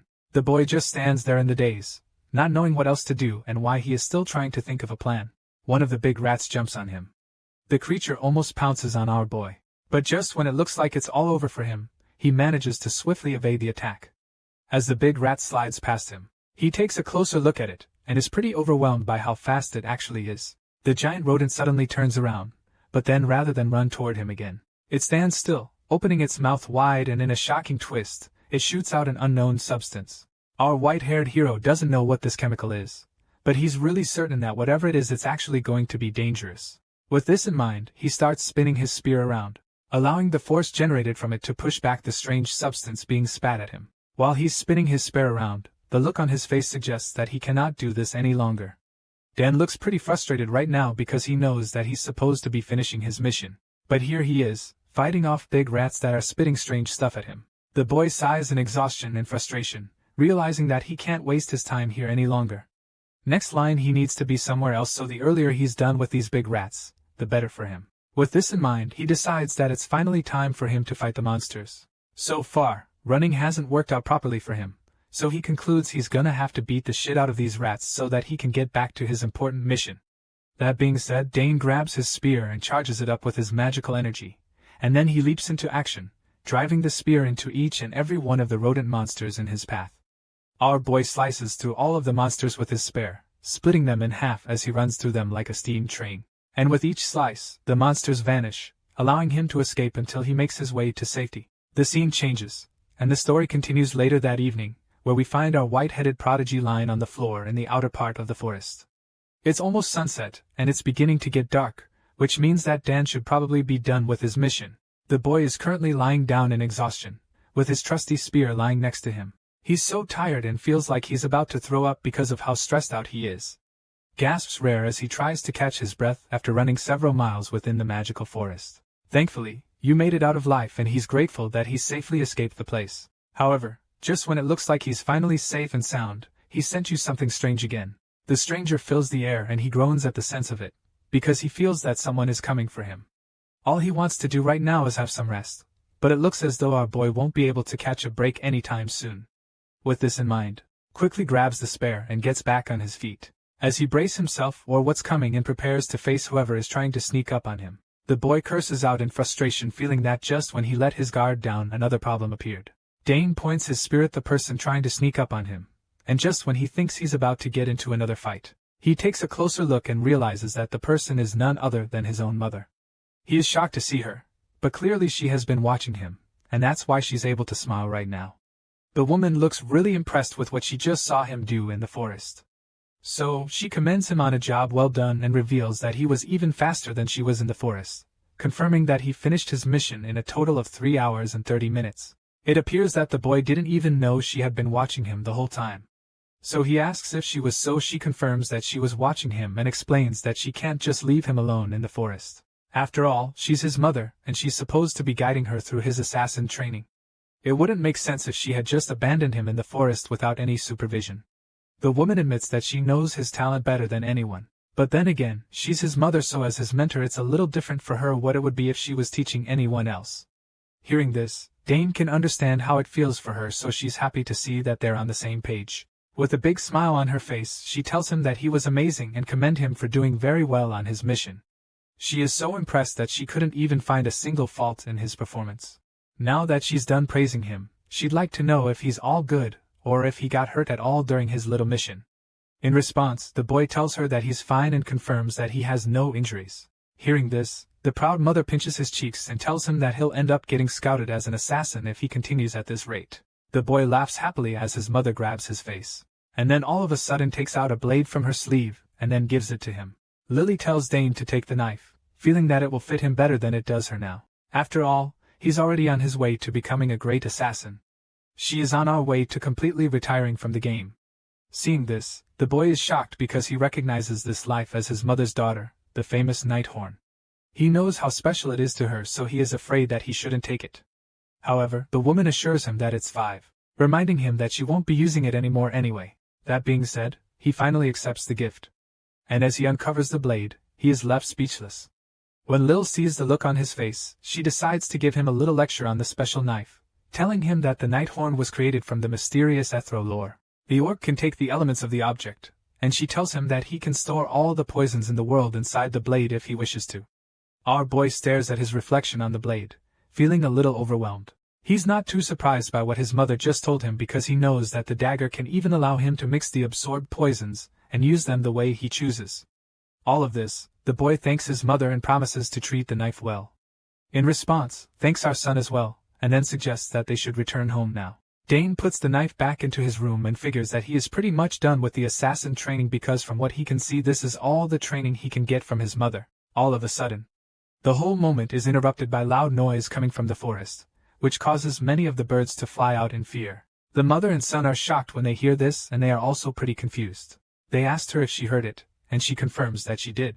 Telling him that someone seems to be in the forest, she doesn't intend to find out who it is, so she tells him that they should quickly go home, to which the boy agrees. The scene shifts, and we are taken to the Saugus County Annex Tower where we hear someone coughing violently from inside his room. The man continues to grow and scream in his sleep until finally he wakes up from his nightmare and shoots out of the bed. He looks really dazed and confuses, like he has no idea what has been happening to him. The old man doesn't even know where he is, because the last thing he remembers was that he was definitely eating mushrooms in the forest. While the old man is still trying to figure out where he even is, someone enters the room, seemingly surprised to see that he's awake. It turns out to be our boy, who's currently coming into the room with a tray with water in it to serve the man. Dane informs the strange man that he's still being detoxified, and Surt advises the man not to move well in the bed. The old man sees the young boy coming towards him, and he's so confused because he has no idea who the young man is or what he's talking about. He doesn't understand what he means by detoxify it, so he asks our boy if he saved him in the forest. In response, Dane reveals that he did save the man, explaining that the guy actually ate a red-nosed mushroom. Normally, this would have killed the old man, but fortunately, Dane and his mother found him in time, so they were able to save his life. Hearing this, the old man is shocked, but he also finally realizes why he's currently very far away from his home. He didn't know that the mushroom he ate was a red nose, so now he begins to panic, knowing just how deadly that plant is. Our boy confirms this, explaining that it's a dangerous mushroom, claiming that the old man would have been a corpse if they were even a little late to get to him. After explaining this, the boy offers the man a cup of water, knowing that this will help him detoxify faster. At this point, the dazed old man is still in shock. But he's grateful that he was saved just in time so he takes a couple of water and thanks the young boy. The old man takes a sip of water, and while he's at it, Nain takes the chance to get a closer look at the man. The boy is surprised when he realizes that the man's belt had the insignia of the Nixon Magic Tower. For this reason, the prodigy is certain that the stranger is no ordinary person. Dane remembers what happened at the forest and recalls that if it wasn't for the night horn, he wouldn't have been able to save the old man. After drinking the water, the strange old man gives our boy the empty cup back and thanks him before asking him where exactly they are. In response, the boy reveals that this is Saugus County's Annex Tower. Hearing this, the moment is surprising because he didn't imagine that he would come this far. Places his hand on his head looking really frustrated because he now knows that not only did he get lost in the southern region, but he also got poisoned by the mushroom and walked all the way there. At this point Dane can sense the man's frustration, so he simply advises the old man to take some rest for now. He then reveals that he has informed his father, claiming that his old man will soon come to see the strange person he saved. The white-haired stranger is confused when he hears this, because he probably doesn't get why they would tell his father about this. So, he asks the boy who he is, and it's at this point that the prodigy reveals that he is the youngest son of Count Saugus. Dane introduces himself to the man, and after being shocked for a split second, the bearded old man realizes that the kid in front of him is the younger brother of Arabella. The reason he knows Arabella is because the girl is considered the genius of her academy, and she's being eyed by all the magic towers. Now that he knows who Dan is, he curiously asks the boy how on earth he found him. In response, the kid explains that he was just training with his mother in the forest. However, the old man is shocked to hear that anyone would even be training in that crazy forest. Even as an 8-chain mage, the old man still managed to lose his way in that forest. The old man had to fight crazy giant rat monsters in the forest too, so he knows how difficult it is to survive in a place like that. And this makes him even more impressed by the young man standing in front of him, because he had to fight off several monsters in the magic forest. The flow of mana reversed while he was casting his spell. Unfortunately, this led to his body being ruined. This made things even worse for him because he had already been poisoned by the red-nosed mushroom that he ate in the forest. Now that he's been detoxified at least a bit, it feels a lot better and is now able to ask if it is true that the entire forest holds ancient mana. He's not from around here, so he'd like someone like Dane to tell him more about the place. The old man really had a hard time while he was in the magic forest, especially because of those damn traps everywhere. He's pretty frustrated right now because of what you had to go through. And when our boy senses this, he casually informs the man that everything he just is actually correct. He reveals that the forest belongs to them, and then confirms that it is a dangerous place for anyone who isn't a member of the Saga's house. This is pretty serious because even though Dane is a member of Saga's house, he still got hunted down by the Rizzle pack. So imagine what would happen to a person who has no ties with the family at all. Besides that, he explains that the flow of mana in the forest is different from what modern mages use. Our boy states that the forest is the worst place for a mage to be, and then goes on to inform the man that he was in a lot more danger because of the mushroom poisoning, too. Hearing this, the old man is speechless for a while, and after processing everything the boy just said, it becomes very clear to him how much danger he was in. The fact that he nearly ended up dead in that mysterious forest probably sends chills down his spine, and so he's a lot more grateful for Dane's intervention. While thinking about all of this, he suddenly realizes something that is pretty baffling to him. His eyes widen as the thought runs through his mind in a flash because everything that he just heard suggests that Dane is already strong enough to train in the forest. This doesn't sound right to him because he's so sure that the kid is still very young. He's really intrigued by the boy at this point, but he doesn't want to react too much. He first of all wants to confirm just how special the kid is, so he asks Dane if he's the one who made the antidote as well. In response, the white-haired boy confirms that he was the one that made the cure too. And this just leaves the man speechless once again. From all indications, the boy is pretty young and this old man can clearly see that he's only somewhere in his teens. But nothing about the kid is adding up, and this baffles the stranger. The gears in his head begin to turn as he tries to figure out how a 14-year-old boy formulated an antidote that requires extensive knowledge and precise production skills. It's practically impossible for anyone else, but then again, the old man remembers that this boy is the younger brother of the genius Arabella, and it makes him a little less baffled. The only thing he's wondering right now is how a family like this can even exist. His older sisters are already 2 generational geniuses, but that wasn't enough, and now even the youngest brother is a genius too. After everything he's discovered today, this old man concludes that if the continent was still at war, Saugus County may have become the most powerful noble house within the Althete Empire without a doubt. With all of this in mind, The old man burst out laughing, feeling rather amazed by the kids and grateful to have been saved by him. In the middle of his laughter, he tells the boy that he's greatly indebted to him, and in response, Dane assures the man that he is indeed, rather than being modest or something. When the stranger hears this, he's shocked and pretty much dumbfounded because that was the last thing he expected the boy to say in response. He didn't imagine that the 14-year-old would be bold enough to tell him that he actually owes him. For this reason, concludes that the kid is really bold, even though it's actually annoying in a way.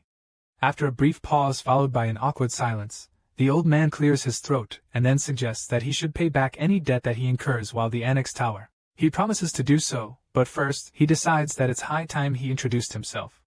That being said, he reveals that his name is Sidrengels, telling the boy that not too long ago, he was the head of the Nixon Magic Tower. He's really grateful for what Dane has done for him so far, and to show his gratitude, he officially invites the kid to share whatever he would like with him. After all, he has everything except what he doesn't have, and when you think about it, this is a pretty cunning way of repaying someone if you asked me. That's right, this old man doesn't actually have a lot left because he was the former head of the Nixon Magic Tower. Hearing this offer, a big smile appears on Dane's face because he feels that the old man must be referring to a subspace. I'm used by this. He responds to the old man, showing very little interest in what he just said.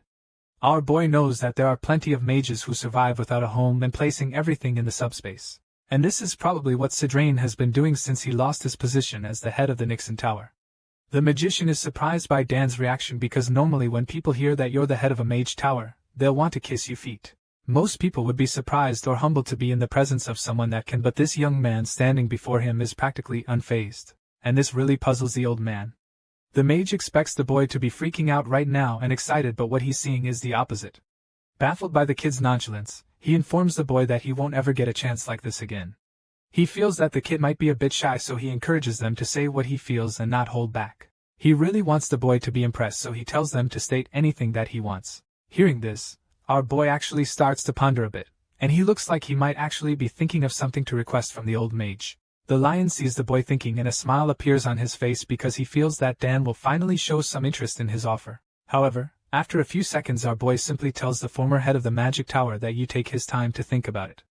This response obviously comes off as arrogance and rude because the man knows that there are people who die for such an opportunity.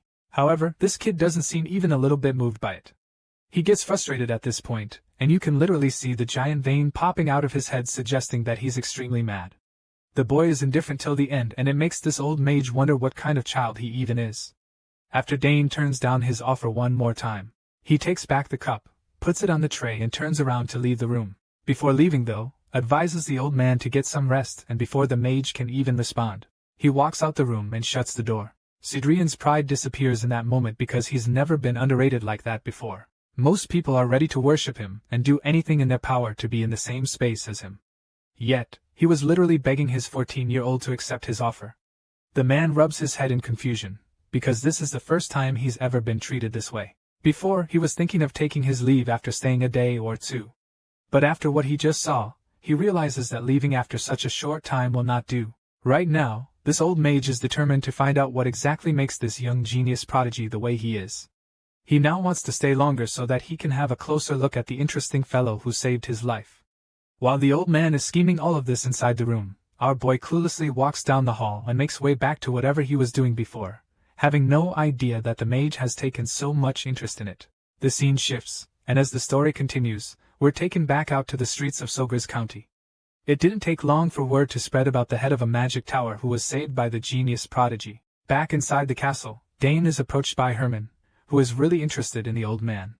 He believes that the mage must be remarkably skilled in the field of magic, and he is sure of this because from what he's heard, Sidrain is an 8-chain mage. This piece of information intrigues him a lot because he hasn't ever encountered any mage on a higher level than Lady Arabella. Our boy confirms that the old man is a more experienced magician than his older sister, and Herman just responds by informing the young master that this means a powerful figure is not indebted to him. He goes on to talk about how magic towers function as independent territories of the continent, almost like a nation on its own. Hearing this, the boy admits that he's a bit surprised because he would have never imagined that the dying money save would be such an influential person. In response, Herman agrees, but he also admits that he wonders what the head of a magic tower was even doing wandering in the forest. Our boy is in the middle of training currently, but he's also able to engage Herman in conversation. So, informs the butler that the forest is no ordinary place. The boy reveals that it's what the mage is considered a forbidden area, so much so that they named the place the Forest of the Last Days. During this, Herman suggests that the forest would indeed pose a challenge even for mages. But then again, he also states that the old man is fortunate enough to have lived all thanks to the young master. At this point, Dane takes a pause in his training, because he notices something he doesn't like on the sword he's using. The boy stares at his reflection on the blade for a while, and then suddenly tells Herman to get him a new sword. The prodigy makes this request with a really stern voice, explaining that the swords he's using right now are all lightweight and short. Hearing this, Herman panics, because he doesn't know how to explain that the swords there are all spoils of war that the Count brought back. There are literally no other swords, so there's nothing the butler can do right now. However, he promises to prepare a long sword for training the following day, and so our boy thanks him and decides that he'll just wrap up his training session with the current sword for the day. All of a sudden, a thought flashes across his mind and he remembers a gift that he was given years ago. Dan recalls the day that Duke Thurman gave him a crest. It's already been 7 years since the day that the Hexaclass Knight gave our boy the special insignia that allows him to acquire any sword of his choice from the greatest forge in the entire empire, and he's only just remembering today that he actually has something like that. Small smile appears on Dane's face as he thinks about it, and then he makes up his mind to visit the Duke if he goes to the capital. Our boy wraps up his train for the day and on his way out of the training ground. He's approached by his father, the Count, who notices that the boy has been training incredibly hard. In response, the young master confirms his father's guess, and then expresses how surprised he is to see his old man. He thought that the Count had issues to attend to outside the castle, so he didn't expect to see him back so early. Hearing this, Arkin just smiles and then reveals the things wrapped up earlier than expected over there. He also explains that he had a reason to hurry home. And before he can even see what it is, the white-haired boy already kisses that you must have been because of the news of the mage he rescued. The Count doesn't deny this, before admitting that the old mage might even be of help to aid to his standing still. This is against the Galilee City Council of the Italian army. Against these, Arkin feels that the man might be a good master for his daughter, so he's pretty interested in having a chat with his guest. Dane isn't surprised when his father says this, because he already imagined that his dad would want the head of a magic tower to be of help to Arabella. However, our boy is not sure that he would be able to handle his big sister's temperament. Can't blame him for thinking this way when he knows that Arabella literally punched one annoying senior of hers in the academy. Anyway, back to the main point, which is the fact that the Count came back to see the head of the magic tower. He pats the boy on the shoulder and tells him that he did well in saving another's life. The Count is proud of his son, and he doesn't have a problem showing it. In response, our boy simply states that he only did what had to be done, but this is where his father disagrees with him, explaining that what he did is not something that just anyone can do. Hearing this, the prodigy smiles, feeling really honored by what his father just told him. Arkin informs him that what he did was amazing and not just an ordinary thing. The father and son walk back into the castle, and along the way, Dane asks if his sisters will still be unable to come back home this time. Concerning that, the man expresses a bit of frustration, wondering why it's so difficult to even catch a glimpse of his own daughter's face nowadays. Unfortunately, this means that the girls won't be able to come back home. This is because Arabella has just finished up her extended semester, and is seeking a magic tower to join. As for Claire, while she received a request form from her professor to take up an appointment as an assistant professor. Hearing all of this, the boy is really proud of his sisters, feeling that they're both so impressive. His father agrees, stating that the girls are truly impressive, but then again reminds Dan that he has high expectations of him, so much so that he wonders how the world will handle his son who has so many talents. At this point, Dan can only wonder as well, which just makes his father burst and laughter come up because the thought of him catching his old friend the Duke of Garden amuses him a lot.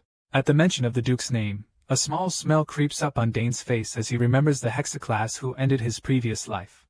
He's no longer so desperate for revenge, but he would actually love to cross blades with that veteran again someday. In any case, do you understand how Layla is faring, because her last letter came about a year ago, and he hasn't seen her in a long time? How's he thinks about this? He realizes that he can just simply find out when he goes to the capital, so he makes up his mind to do that. A few days later, we are once again taken back to the Annex Tower, where Sidrain is currently arguing with one of the servants. The old mage instructions when he's told that he's not fully recovered and claims he's about to go crazy from staying in the room for so long. Response, and stubborn servant simply tells him not to venture too far out, and forbids him from using magic henceforth in the tower.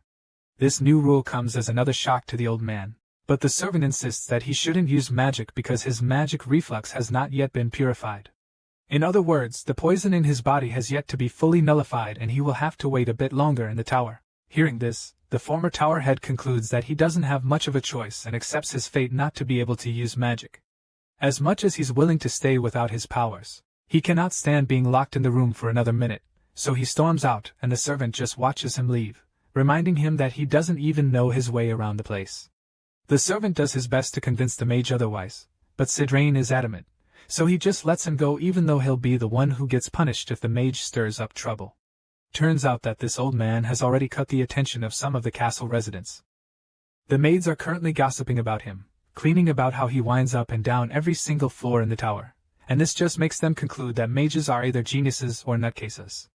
Currently, Sidrain is in the backyard, where he's spent a few hours looking at the flowers. His behavior isn't really adding up to them because he's supposed to be an incredibly powerful figure among the mages.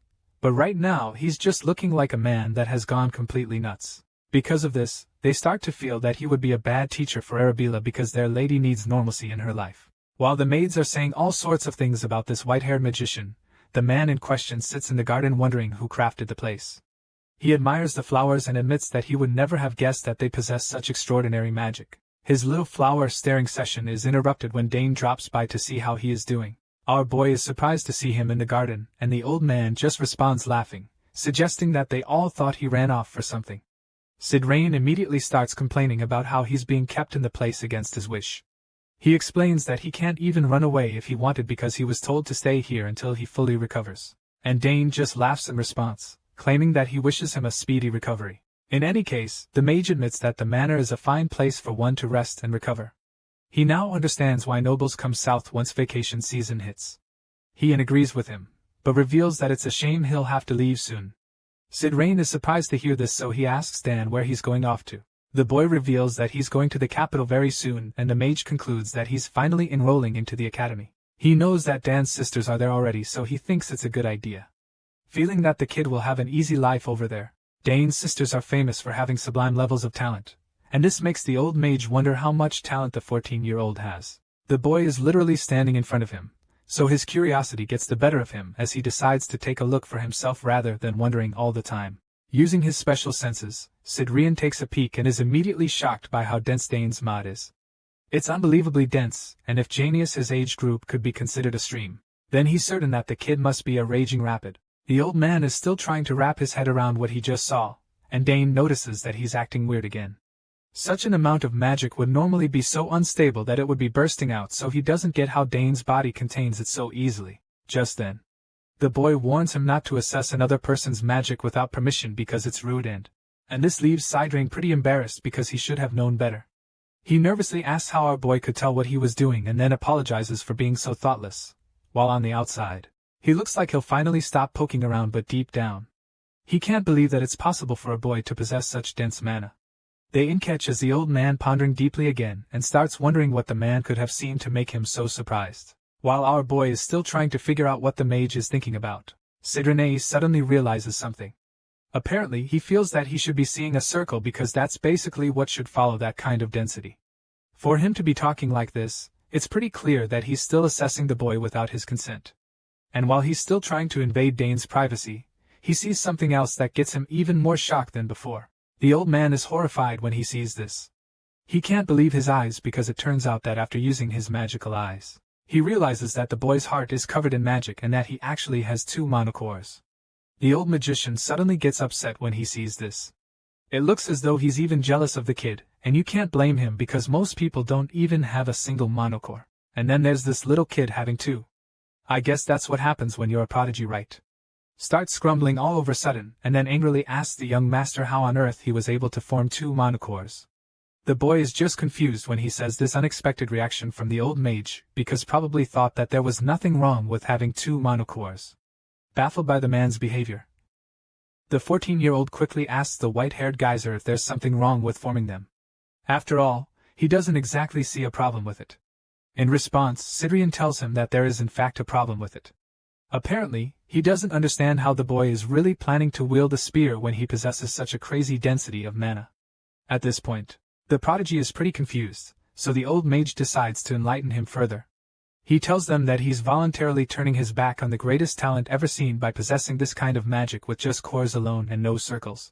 At first, our boys didn't understand why the man was freaking out so much, but after hearing this, he's shocked. His eyes widen as he realizes just what a big deal it is. But then again, he also feels that you should be able to use both of them. He doesn't see a reason why you shouldn't be able to use circles and cores at the same time. During this, Sidrain just gets pissed so much that he starts screaming in frustration. Apparently, the white-haired boy still doesn't get what he's trying to see, and it's making him lose his mind.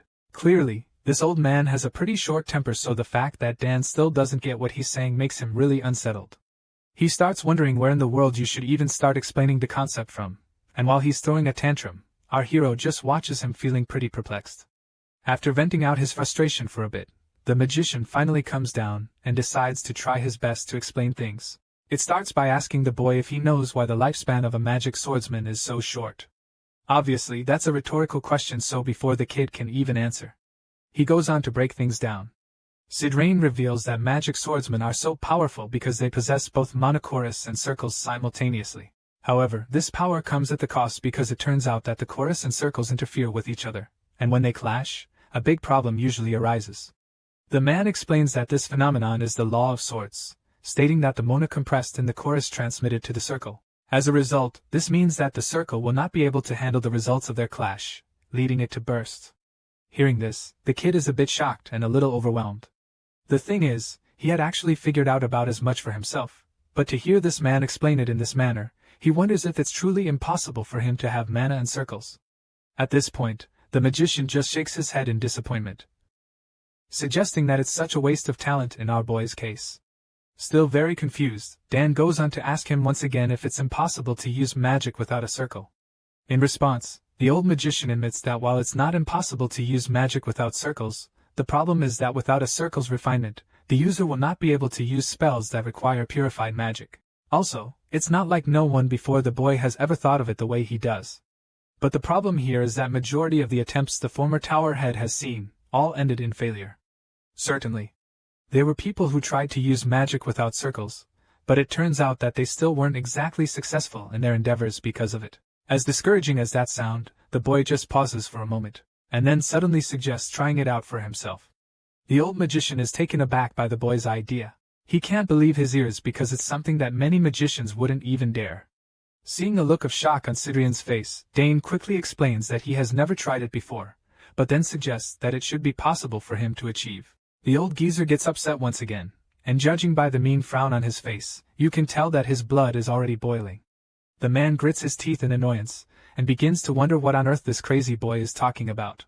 He literally just explained how all magicians who try to master magic without circles end up failing, so the fact that Dane would still bring up the idea gets him really pissed. It's almost like the kid is being arrogant and overconfident. Dane already knows that his words are getting the former tower head riled up, so he quickly explains that he plans to rearrange the magic code.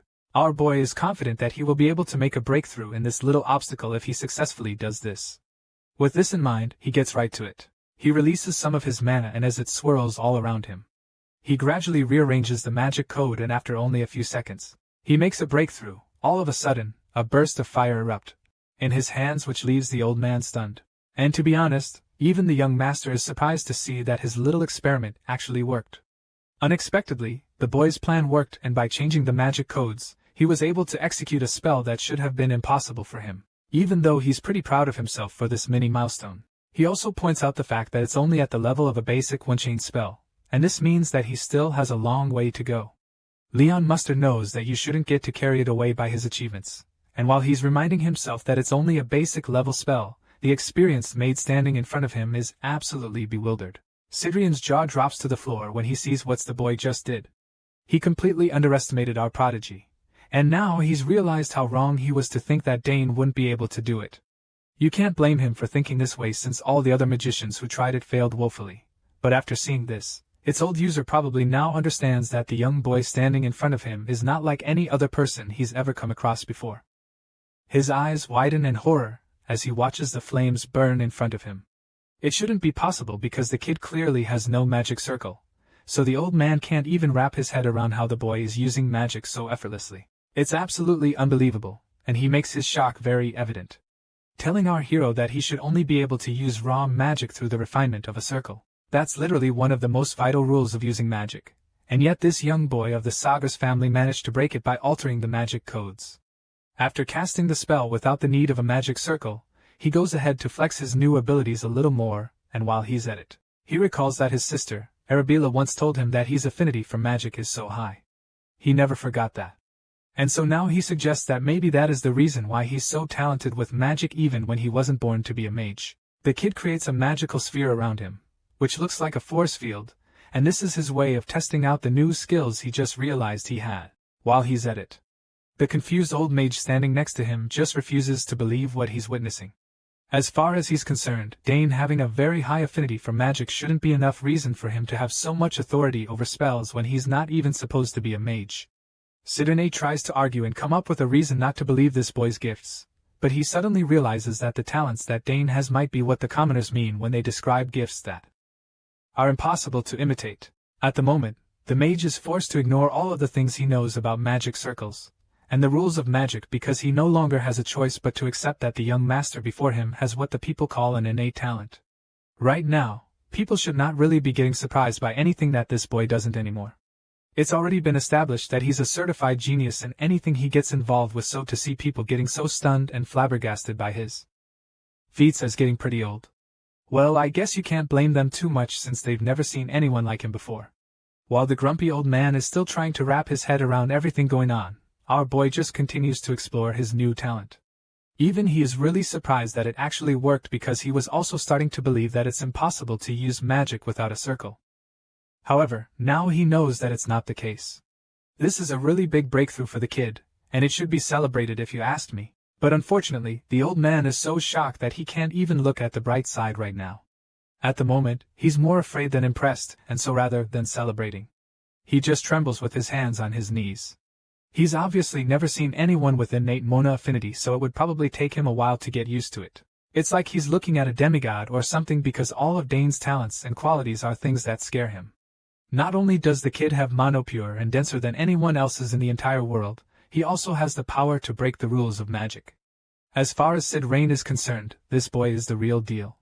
But what's funny is the fact that our boy doesn't even have any idea how special he is. He's literally a once-in-a-lifetime genius, and he doesn't even know. The boy is still testing out his new skills when all of a sudden, the old man approaches him, asking if he would consider becoming his disciple. As you can imagine, this isn't part of the young master's plan, so he just starts walking away, hoping to ignore the mage long enough for him to change his mind. The old man probably knows that this is a really big question, so when he sees the kid storming off, he follows him desperately, asking him to at least wait one moment and hear him out. Unfortunately, his attempts to convince the young master are completely aired. They just keep walking away, and it doesn't take long for the short-tempered mage to get upset again. He wants to have a talk with our boy because he feels that they really need to discuss his gifts. As far as Sid Rain is concerned, ignoring such an incredible talent his day and would be a shame, so he's trying to do everything he can to make the prodigy his disciple. The former tower head can see a lot of potential in the kid, and he's ready to do anything it takes to nurture these talents. When Dane keeps trying to ignore him, he simply overtakes him, stopping him dead in his tracks. Our boy already seems exhausted by the conversation, and he looks like he'd rather be anywhere else. But the old man just ignores his expression and asks him if he knows how to use two-chain magic by any chance. In response, the young master shamefully admits that he cannot because he doesn't know the code for that. He looks quite sad when he says this, but Sidrian gets so excited by the news. A big smile creeps up on the old man's face when he realizes that the kid needs help in this department. He gets excited, claiming that the situation is great before telling Dan that he will be able to do Chan magic immediately if he agrees to become his disciple. In his mind, this should be an irresistible offer, but before he's even done suggesting it, the white-haired boy bluntly tells him that he's not interested. He thanks the man for his offer but then makes it crystal clear to the user that he will not become his disciple. As you'd expect, the old man is furious when he gets turned down yet again. This is like the third time he's being rejected by the 14-year-old, and it's safe to say that he can no longer stand it. A major at his level is practically worshipped by others. But when it comes to Dane, he doesn't even feel respected enough. He growls in rage, feeling humiliated, but the truth of the matter remains that he can't do anything about it. Sid Rain just stands there feeling embarrassed and disappointed by what he just heard when his thoughts are suddenly interrupted by someone laughing. It turns out to be the Count, who just happened to be passing by only to see his boy hanging out with an experienced mage. He walks up to the duo and admits that he didn't realize the former tower head had gotten so close to his son already. They ain't as surprised to see his father around, so he calls out to his old man excitedly. When Arkan finally reaches them, he asks the boy what they were talking about, and so Dane reveals that Sidrain has been asking him to become his disciple. He also tells his father that he refused the offer, and the Count is just taken aback by the whole thing. Arkan probably still has many things he'd like to teach his son before he's ready to go out to the outside world. Even Dane's mother, Lily, might not be done with all the assassin training she has for him, so to think that some mage from another part of the continent would want to take the boy away so suddenly is really a shock to him. Sidrain can tell that the Count was taken aback by the news from his tone, so he gets nervous and immediately starts trying to explain himself. He informs Arkan that the young master possesses the talent to become a great mage one day, hoping to get the veteran spearman on his side. Hearing this, Arkan just laughs, feeling pretty amused by what he just heard. He already knew that his son is a genius, so he's not too surprised to learn that he's got enough magical talent to become a great mage. When the Count shows a bit of interest in the conversation, the mage tries to convince him that the boy is destined for magic, claiming that Dane might end up becoming a mage greater than any of them can even imagine. He draws the boy closer while saying this, and then goes on to reveal that the young master even succeeded in using chain-level magic without possessing a circle. It's something that should be impossible, but Dana achieved it, and this is where the Count starts to express some shock. He also knows that it's impossible to use that kind of magic without a circle, so it doesn't add up when Sidrain says it. Unable to believe it so easily, he asks his son if it's actually true, and that's when the teenage genius confirms it without a doubt. Hearing this, Arkan is so impressed that he bursts into laughter. However, he's not too surprised still because he already knows that he should expect anything from the boy. The Count already knows that Dan made this breakthrough without any basic knowledge of magic, and Sidrain knows this as well, so he concludes that this is the exact reason why the boy's talent is so impressive. Both men seem to finally be on the same page because they burst into laughter all of a sudden. The Count is also quite impressed by Sidrain's ability to spot his son's talent immediately, admitting that he expects nothing less from the former head of a magic tower. In response, the old geezer explains that it's not a matter of simply having talent. From what he's seen in the short time that he's been with Dane, the young master is a genius, and he has no problem admitting it. With that being said, he boldly suggests that the boy could even grow up to become a rare magic swordsman. Hearing this, our hero begins to imagine himself in such a position, holding a big sword and clad in beautiful armor. The Count could also imagine what it would be like if his only son grew up to become a magic spearman, and it's safe to say he doesn't like it because that would mean that Dane chose the sword over the spear.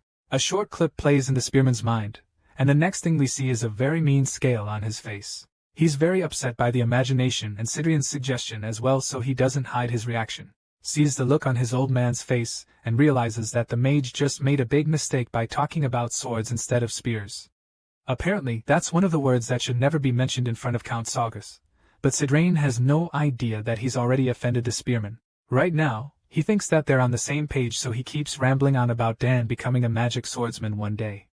In his mind, he's said enough to convince the Count and make him interested in the offer, but he has no idea that he's done the opposite because he probably hasn't seen the look on Arkan's face yet. Sidrain promises to take full responsibility for the 14-year-old if he agrees to become his disciple and vows to groom the kid until he becomes the Empire's top magic swordsman, to any other parent. These promises should be enough to change their minds and make them accept his offer. But the image is so unlucky because he's bringing this idea to the last person he should be saying it to.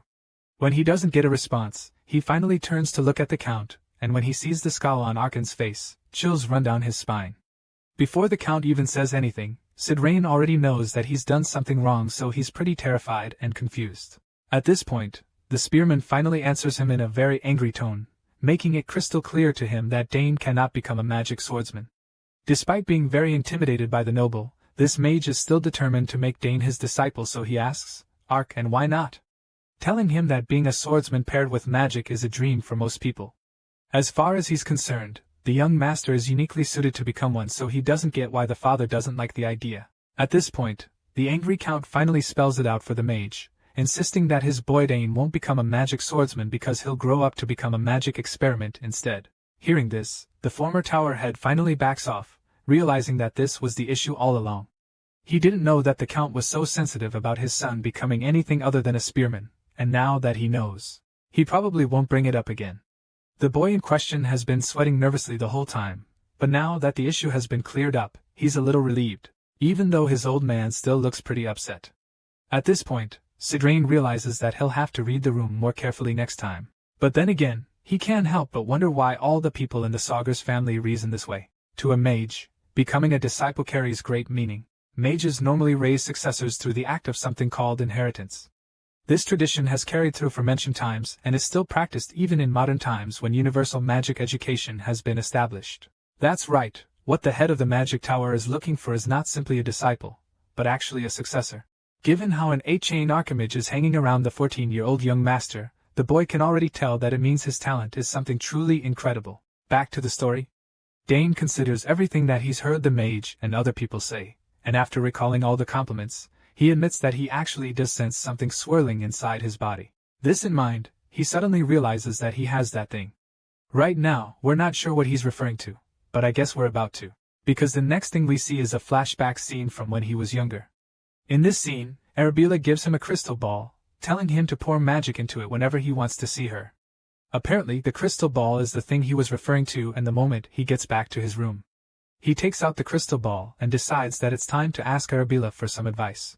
Dane pours some magic into the ball and activates the spell which allows him to communicate with her. Currently, she's studying in the library at the academy, but she's suddenly interrupted when she hears her brother's voice calling out to her. The yellow-haired girl is surprised to hear Dan's voice, but she's also really excited because it's been so long.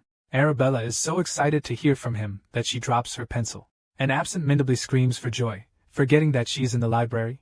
Arabella leaves the library to take the call from her younger brother, and the first thing she notices is the fact that he used a one-chance spell. She's taken aback by this because she didn't expect him to be able to do this. The last time she checked, he doesn't even have a magic circle, so she's amazed by the fact that he could use that level of magic. The boy admits that he doesn't have a circle, but it's not really a big deal to him since it worked out when he tried it. Hearing this, the girl just smiles, feeling really proud of her brother. She knew that his mon affinity was high, but she never expected it to be this great. She's still wallowing in excitement, and Dane can probably tell what she's thinking, so he decides to explain everything to her. He starts by telling her that the circle only takes care of circulation and purification. He admits that there's a chance that his mana is already pure enough, but also states that he's not sure. In response, Arabelle tells him that it sounds exciting. And now that she's so intrigued, she's eager to find out more. With that being said, she decides that they'll need to test it out. The girl tells Dan that she'll send a Mona stone to the transmission machine in his room.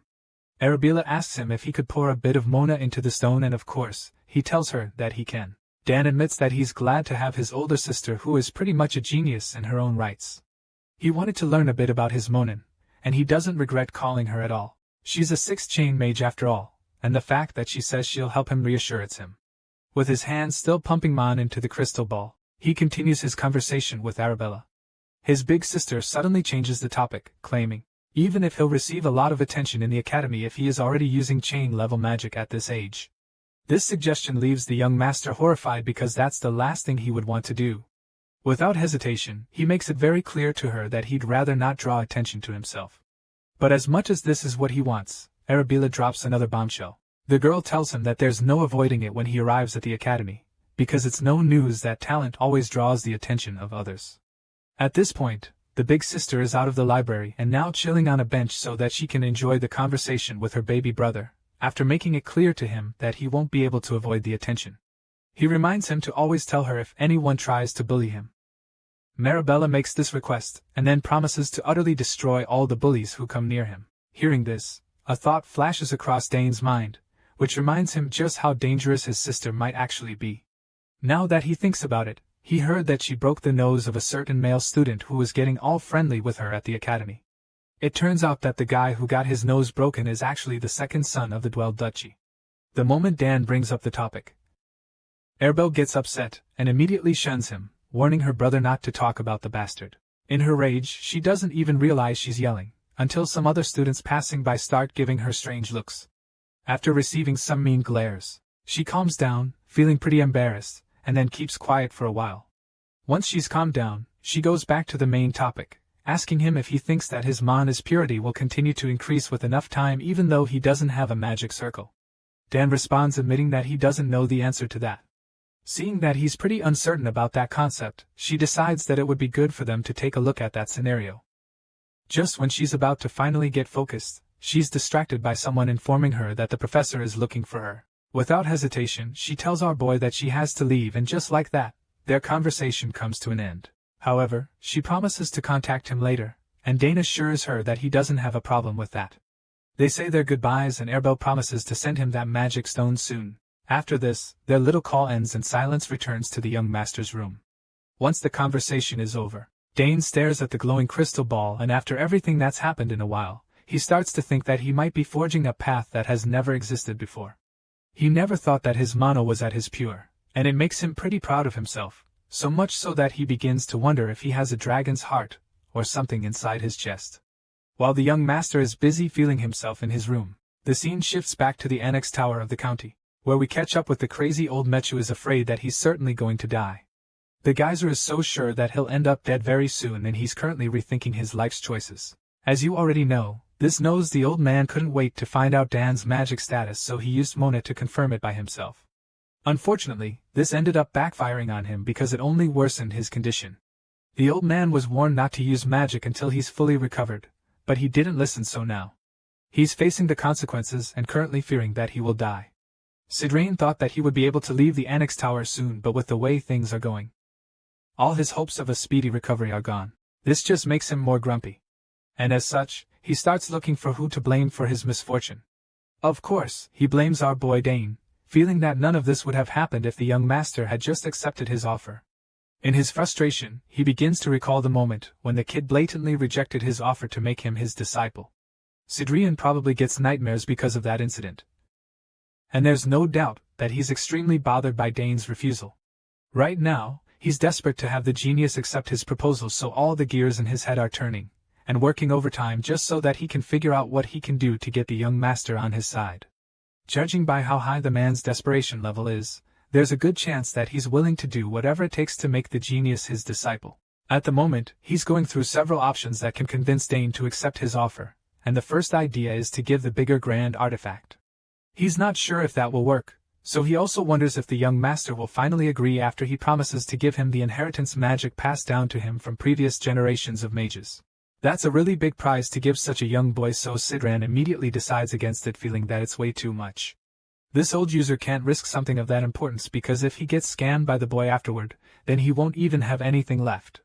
After pondering for a while, the mage is still not able to come up with the perfect offer to seal the deal, so he just bows his head in frustration and continues to wallow himself pity.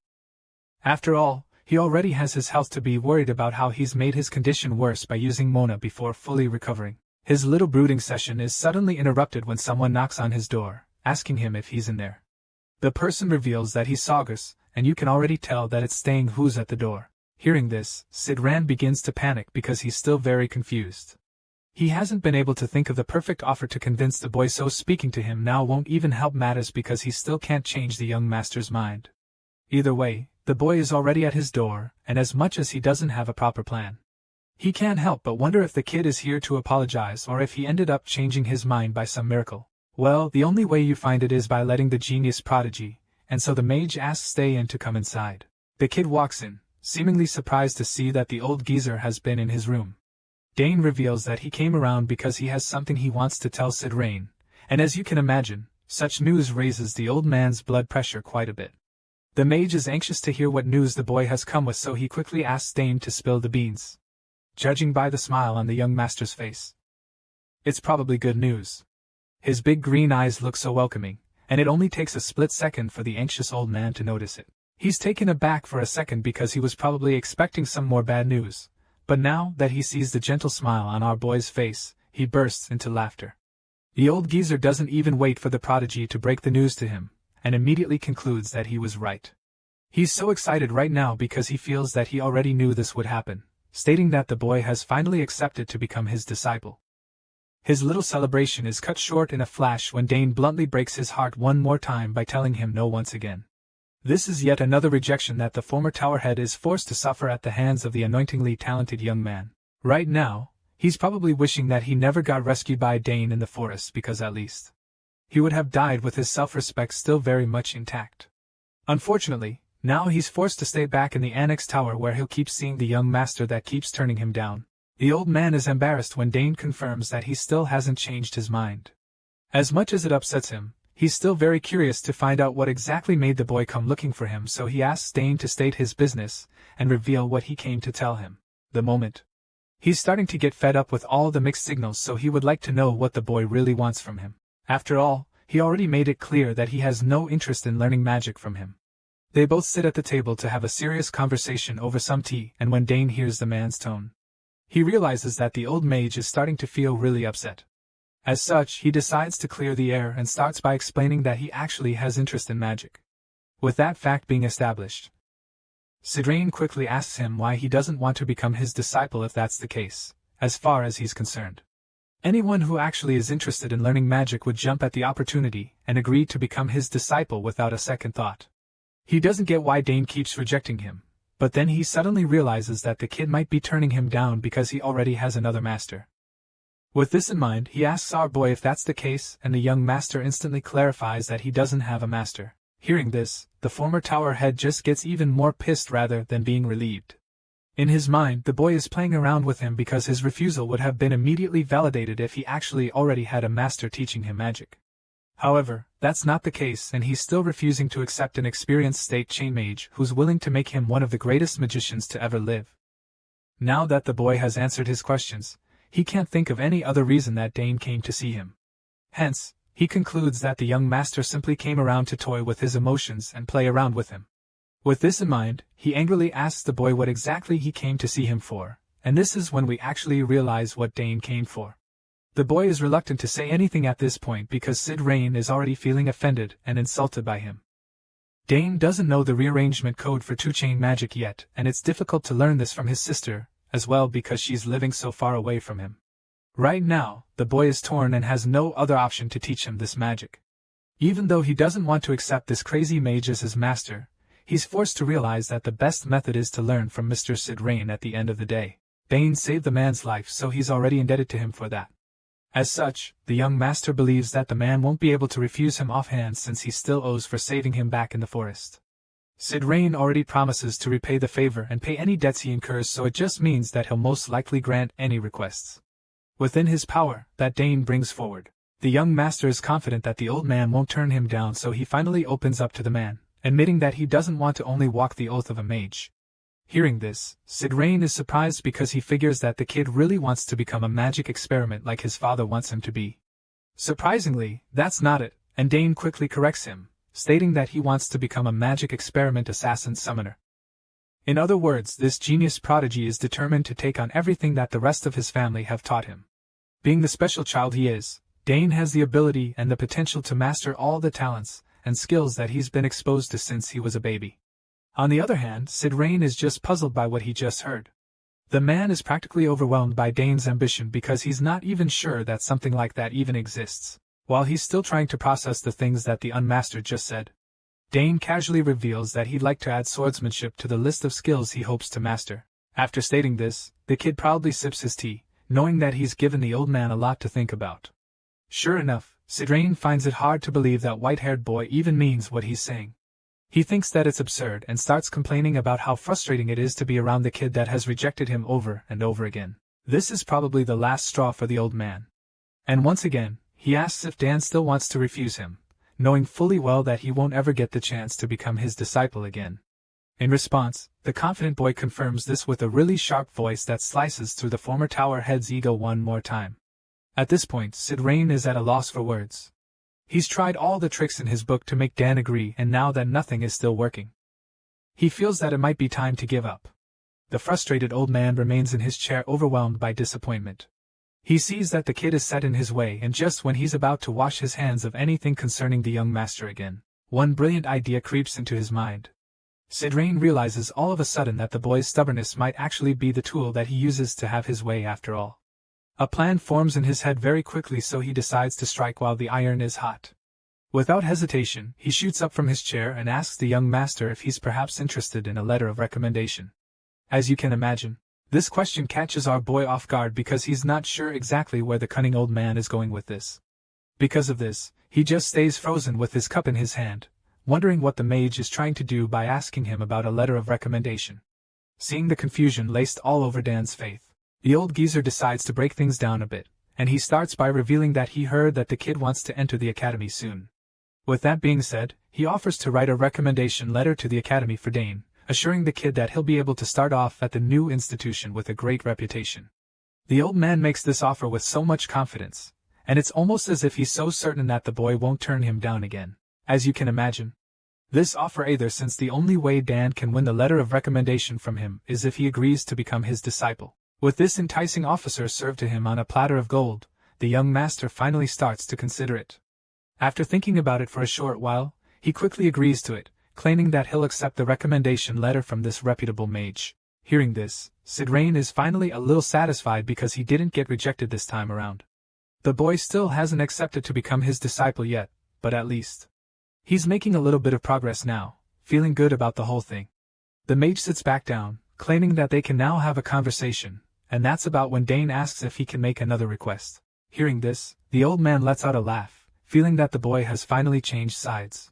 A wide grin creeps up on his face, because he's happy to see that the kid is no longer rejecting his offers or proposals. But then again, he still hasn't been able to make the young master agree to be his disciple. Nevertheless, he's confident that he'll achieve this, because at least the boy is now coming around. And it's just a matter of time before he gets what he wants. The old man is okay with whatever quest the boy wants to make because he feels that you just start with this, and then secure his grip on the talented young man by doing favors for him and making him indebted. With this thought in mind, the excited old geezer gets some from his chair and loudly assures our boy that he can ask anything. Right now, he's prepared to grant any favor that Dan asks of him because that's the only way to get the boy morally obligated to become his student. Dan is also happy to hear this because it means that he will finally be able to learn the magic he's been struggling with. That being said, he asks the mage if he could learn the rearrangements code for Tuchan magic. In response, the old man immediately assures him that he can in fact learn the skill from him. It turns out that this man knows the rearrangements code for all two-chain magic ever to exist. And when our boy hears this, he is a little surprised but even more grateful, so he thanks the old man. Sidney notices that the kid is finally opening up to him and coming around, so he's really relieved.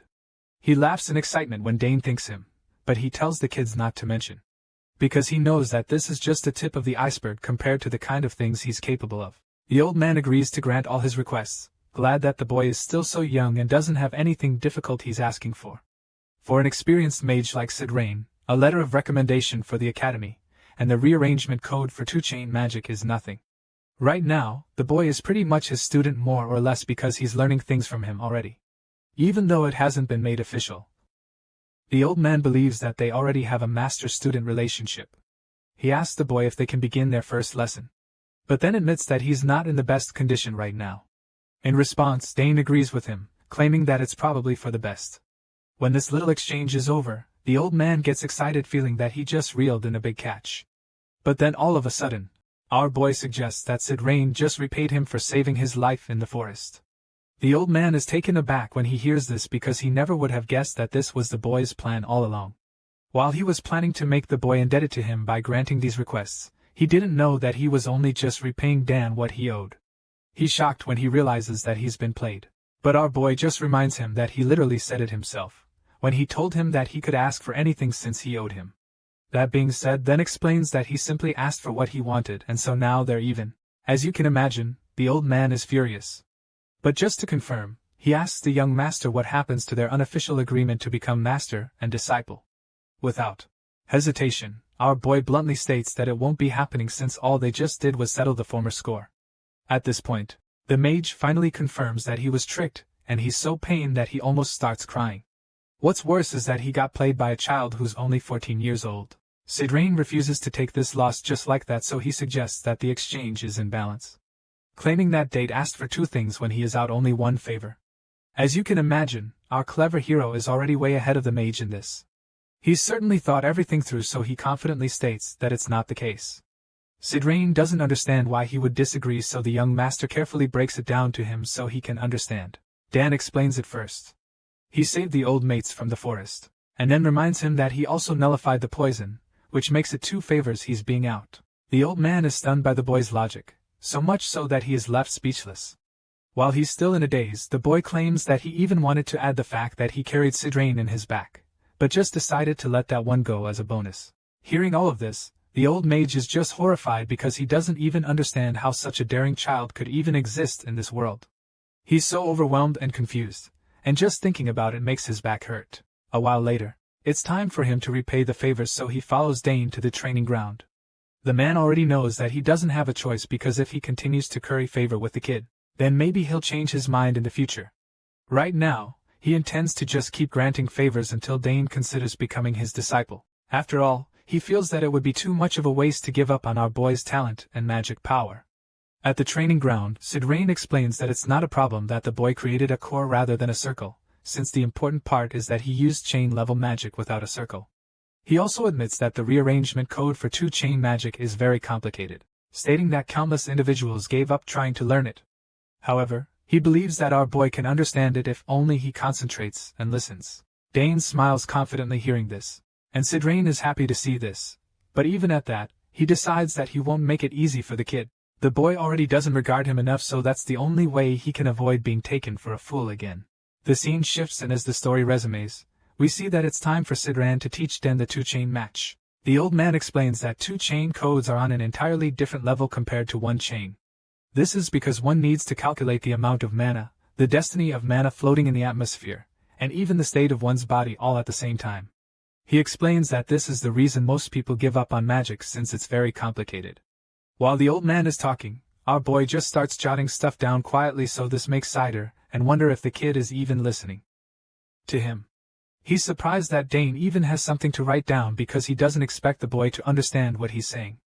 With this in mind, he concludes that it's just a matter of time before the kid naturally asks him to explain in simpler terms. Sidrain claims that he's just given the basic explanation, feeling that the young master won't understand, but when he asks if our boy gets it, the prodigy confirms that he did. Dane goes on to say that it was great to learn not only about the rearrangement code of magic, but also information he had no idea about. As you can imagine, the former tower head is shocked that the kid really understood everything. He refuses to believe this, so he asks Dane to tell him about the rearrangement laws of magic. Being a certified genius, this is clearly a piece of cake for our boy, so he gets right to it. Dane starts with the first law, which is coexistence. He explains what magic power can exist with the physical world and other sources of mana. Through coexistence, mages use their own magic power and the magic power around them to activate their magic. After explaining this, the unmaster states that the second law is conservation, and this leaves the old mage GOP smacked. He finds it unbelievable that the boy understood the nature of magic so easily. While he's still trying to process all this, Dane goes on to explain the law of conservation, stating that if the magic power can collect enough of the element of the material, then through conservation, it can exhibit magic through all the different elemental attributes. At this point, the former tower head starts to sweat as he panics, because he realizes that the boy is even adding his own interpretations to the laws. Most people would find this topic boring, but he's shocked that it's not the case for Dane. As such, he can only wonder how on earth someone like Dane even exists. The little lecture continues a whole later, and Sidrain reveals that the code becomes exponentially more complicated every time a mage's chain increases. Rather than explain it, he prefers to demonstrate it this time around. That being said, the old man activates his magical powers and starts by showing our boy what 1-chain magic looks like. He reveals that it can be cast using simple rule, but explains that this changes from 2-chain onward. As far as best concern, the higher levels can't even be compared to 1-chain, and then decides to demonstrate what 2-chain magic looks like. As soon as he does this, the magical rays of energy that were lined up in single strings suddenly become thicker and form a more complex network. Seeing this, our boy confirms that they're not in a complicated way, and admits that it feels more difficult than it is in theory. After this demonstration, Sidrain explains that this is the code that forms the 2-chain fire magic, known as Fire Arrow. The man also explains that one would need to use the same code many more times if you want more of them. Now, the former tower head is certain that the boy is finally surprised, because he's never seen the rearrangement of 2-chain magic. He shows it to the kid, suggesting that it looks really complicated, and then claims that most people take at least a year after learning 1-chain magic, before they even try to start using 2-chain codes. As such, Sidrain is confident that the boy will only be able to understand a portion of the codes no matter how brilliant he is. But then again, the important thing here is the rules, since nothing else matters if he can't figure that out. With this in mind, he decides to observe the young master for a week and slowly teach him the technique, but to his surprise, The bold young man wants to give it a try right away. The man is taken aback by this, but allows our boy to try even though it would be difficult for him. Now that Dane has permission, he takes a good starting stance and gets right in the activation. Sidrene can't believe his eyes when he sees this because he didn't know that the boy's one-chain magic was this good. Dane sets up the whole thing and shows it to the old mage when he's done. The former tower head confirms that this is one-chain magic, but he's impressed by the fact that the young master can create the lines at a set width and length. With all that's on display, he realizes that one-chain magic is certainly easy for the boy, but it's not such a big deal since that's the beginner stage. However, the young master is flabbergasted when he sees the boy demonstrate the same technique he just showed him. At this point, the man can't believe his eyes because he perfectly replicated the rearrangement code for two-chan magic. He's stunned because he can't imagine that the kid understood it after only seeing his demonstration once. Unable to comprehend how our boy managed this, Sidrine asks Dane how, and the young master explains that he memorized the rules and patterns that he observed during the demonstration. He claims that it was no longer difficult after he formed the magic in his mind with the information. Hearing this, the former tower head can't help but feel astounded. He concludes that the boy is truly remarkable and admits that it took him a while to get to the two-chain level. It's even more impressive that the boy managed to materialize it without even a circle. Just when Sidrian thought that this was the end of Dan's demonstration, the kid reveals that he's going to try the fire arrow technique as well. As you can imagine, the old mage is taken aback once again, and before he can even say anything, our young hero gets right to it.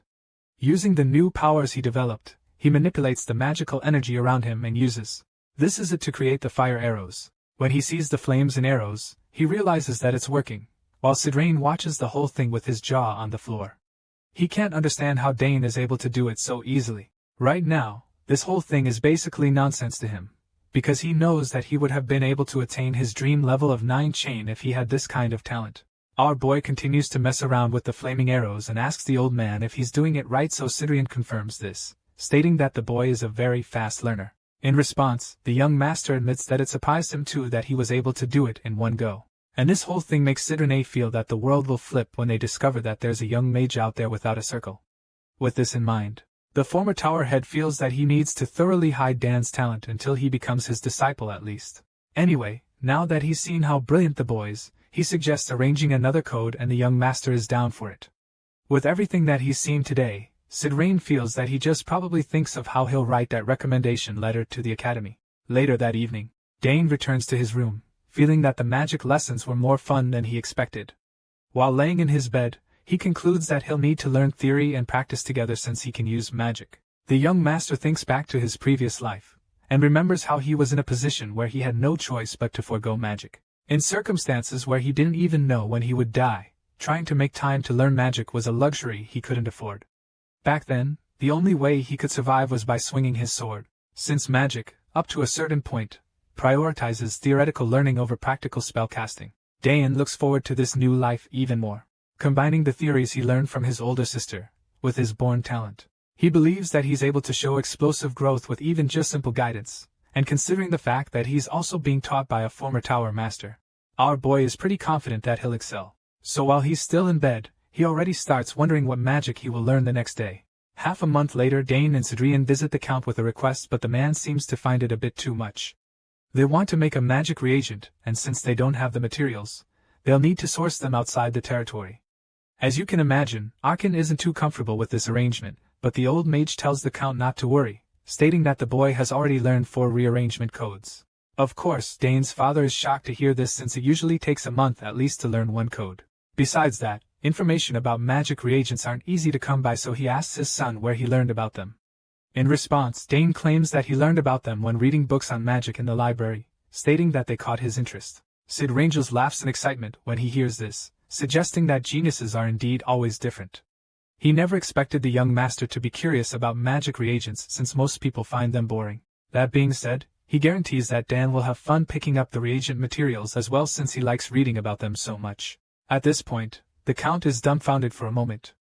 But then after processing everything he just heard, he figures that it would be a good experience for his son, so he gives Dane permission to go out, encouraging him to check out their territory as well. And of course, our boy agrees to do this with a big smile on his face.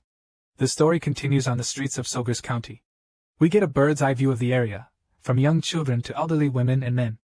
The people of the city are delighted when the young Master Dane rides on his horse. Right now, our boy isn't actually alone because he's out here with the white-haired mage and his loyal butler Herman. As they rise through the streets, some children call out to him telling him to take some of their snacks with him because it's a new product that they're trying to get into the market. While some are busy advertising their new products, others are just staring in awe as they are mesmerized by the handsome prodigy of their county. Many of them can't help but notice that the people of the Soldiers' Manor have their silver hair flowing beautifully on this day. When our boy realizes that the people that will come up to see him, he decides that it's time to address them a bit. The boy trusts that everyone is doing well, and then it turns to the kids telling them that he'll come back later for the snacks. While Dane is busy talking to the people of his county, the former tower head just watches and observes everything carefully. From what you can see in the streets of the city and how happy the people are to see the young master, he realizes that it doesn't look like the Count is a cruel lord. The people love the boy and are very happy to see him, so this must mean that they love the Count as well. Besides that, he can also tell that Arkin is a really good and lovely leader judging by how he's been treated since he has been in Solgar's county.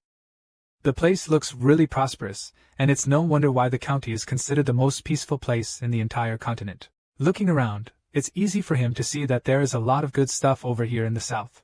He's really amazed and impressed by everything all around.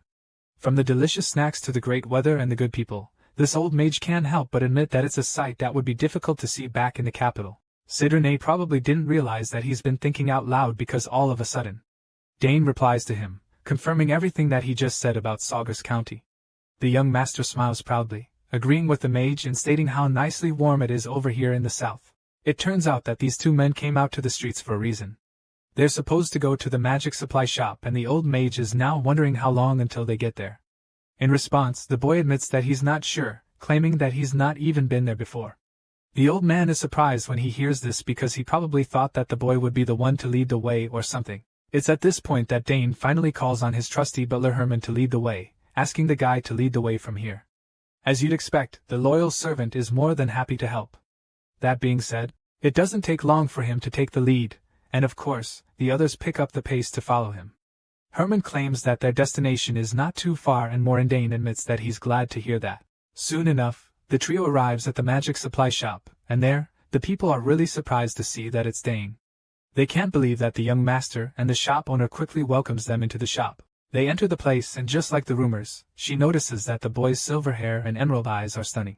In response, the boy thanks the lady for receiving them, and then asks her how business has been for her at the shop lately. The shop owner admits that it's the same old stuff that's been going on, stating that there aren't many people coming up from the feasts to buy magic supplies.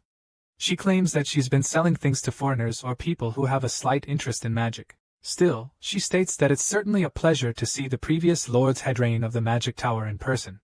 This makes the old man blush, feeling really good because it's been a while he was honored like that. Hearing this, Dane is intrigued because of how quickly she recognized the old geezer beside him.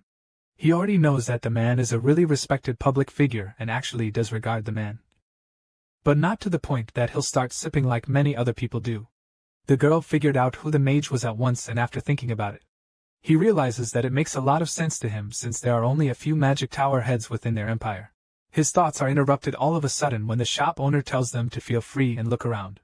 She's happy to have them around and offers to help them look for anything at all that they want in the store.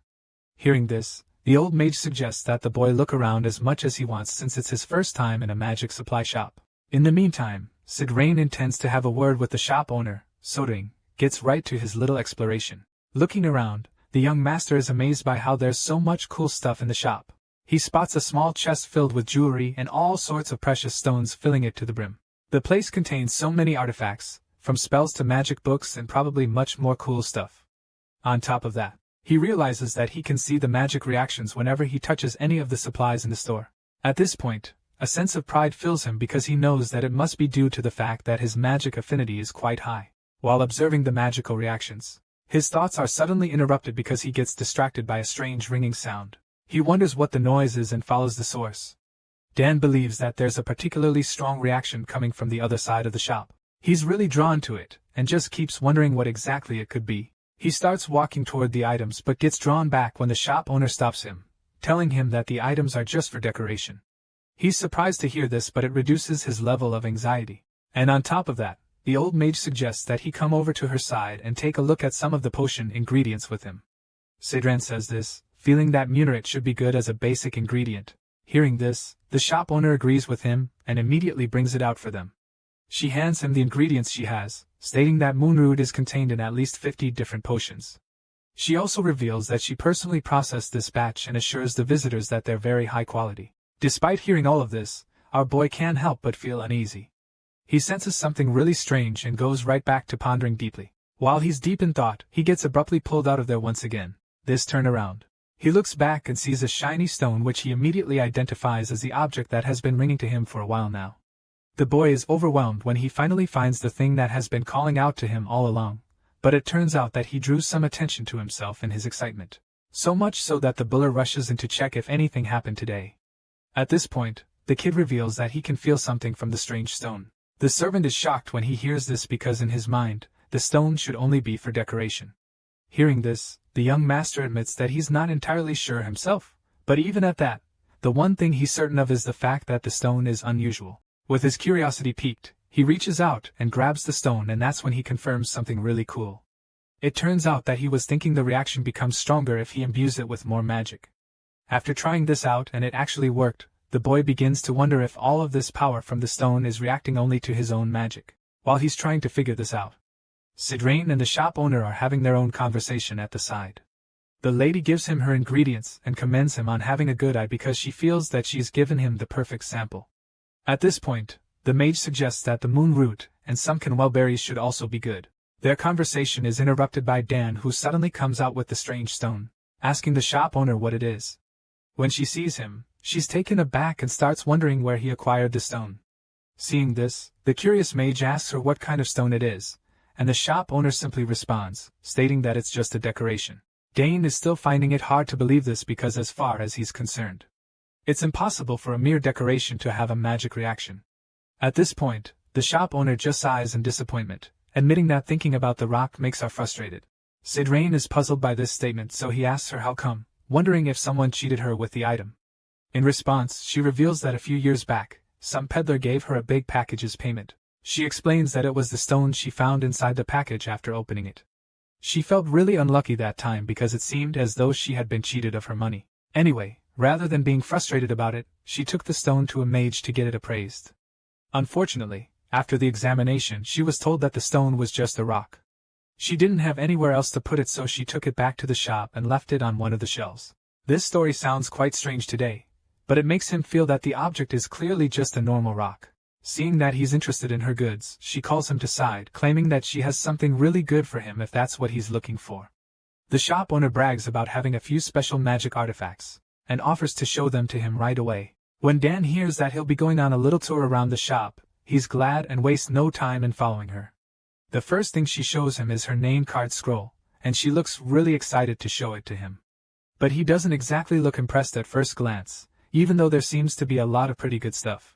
The name can't help but feel bad because the object he wants the most is the rock that they've confirmed to be at decoration. The shop owner happily starts showing him how it works, explaining how it automatically reads and stores whatever information is in it. She claims that all he needs to say is the person's name, and then their card will also show up as well. Hearing this, our boy decides to purchase the name card, that strange stone he found. She is surprised to hear this because she doesn't understand what he wants with a useless stone.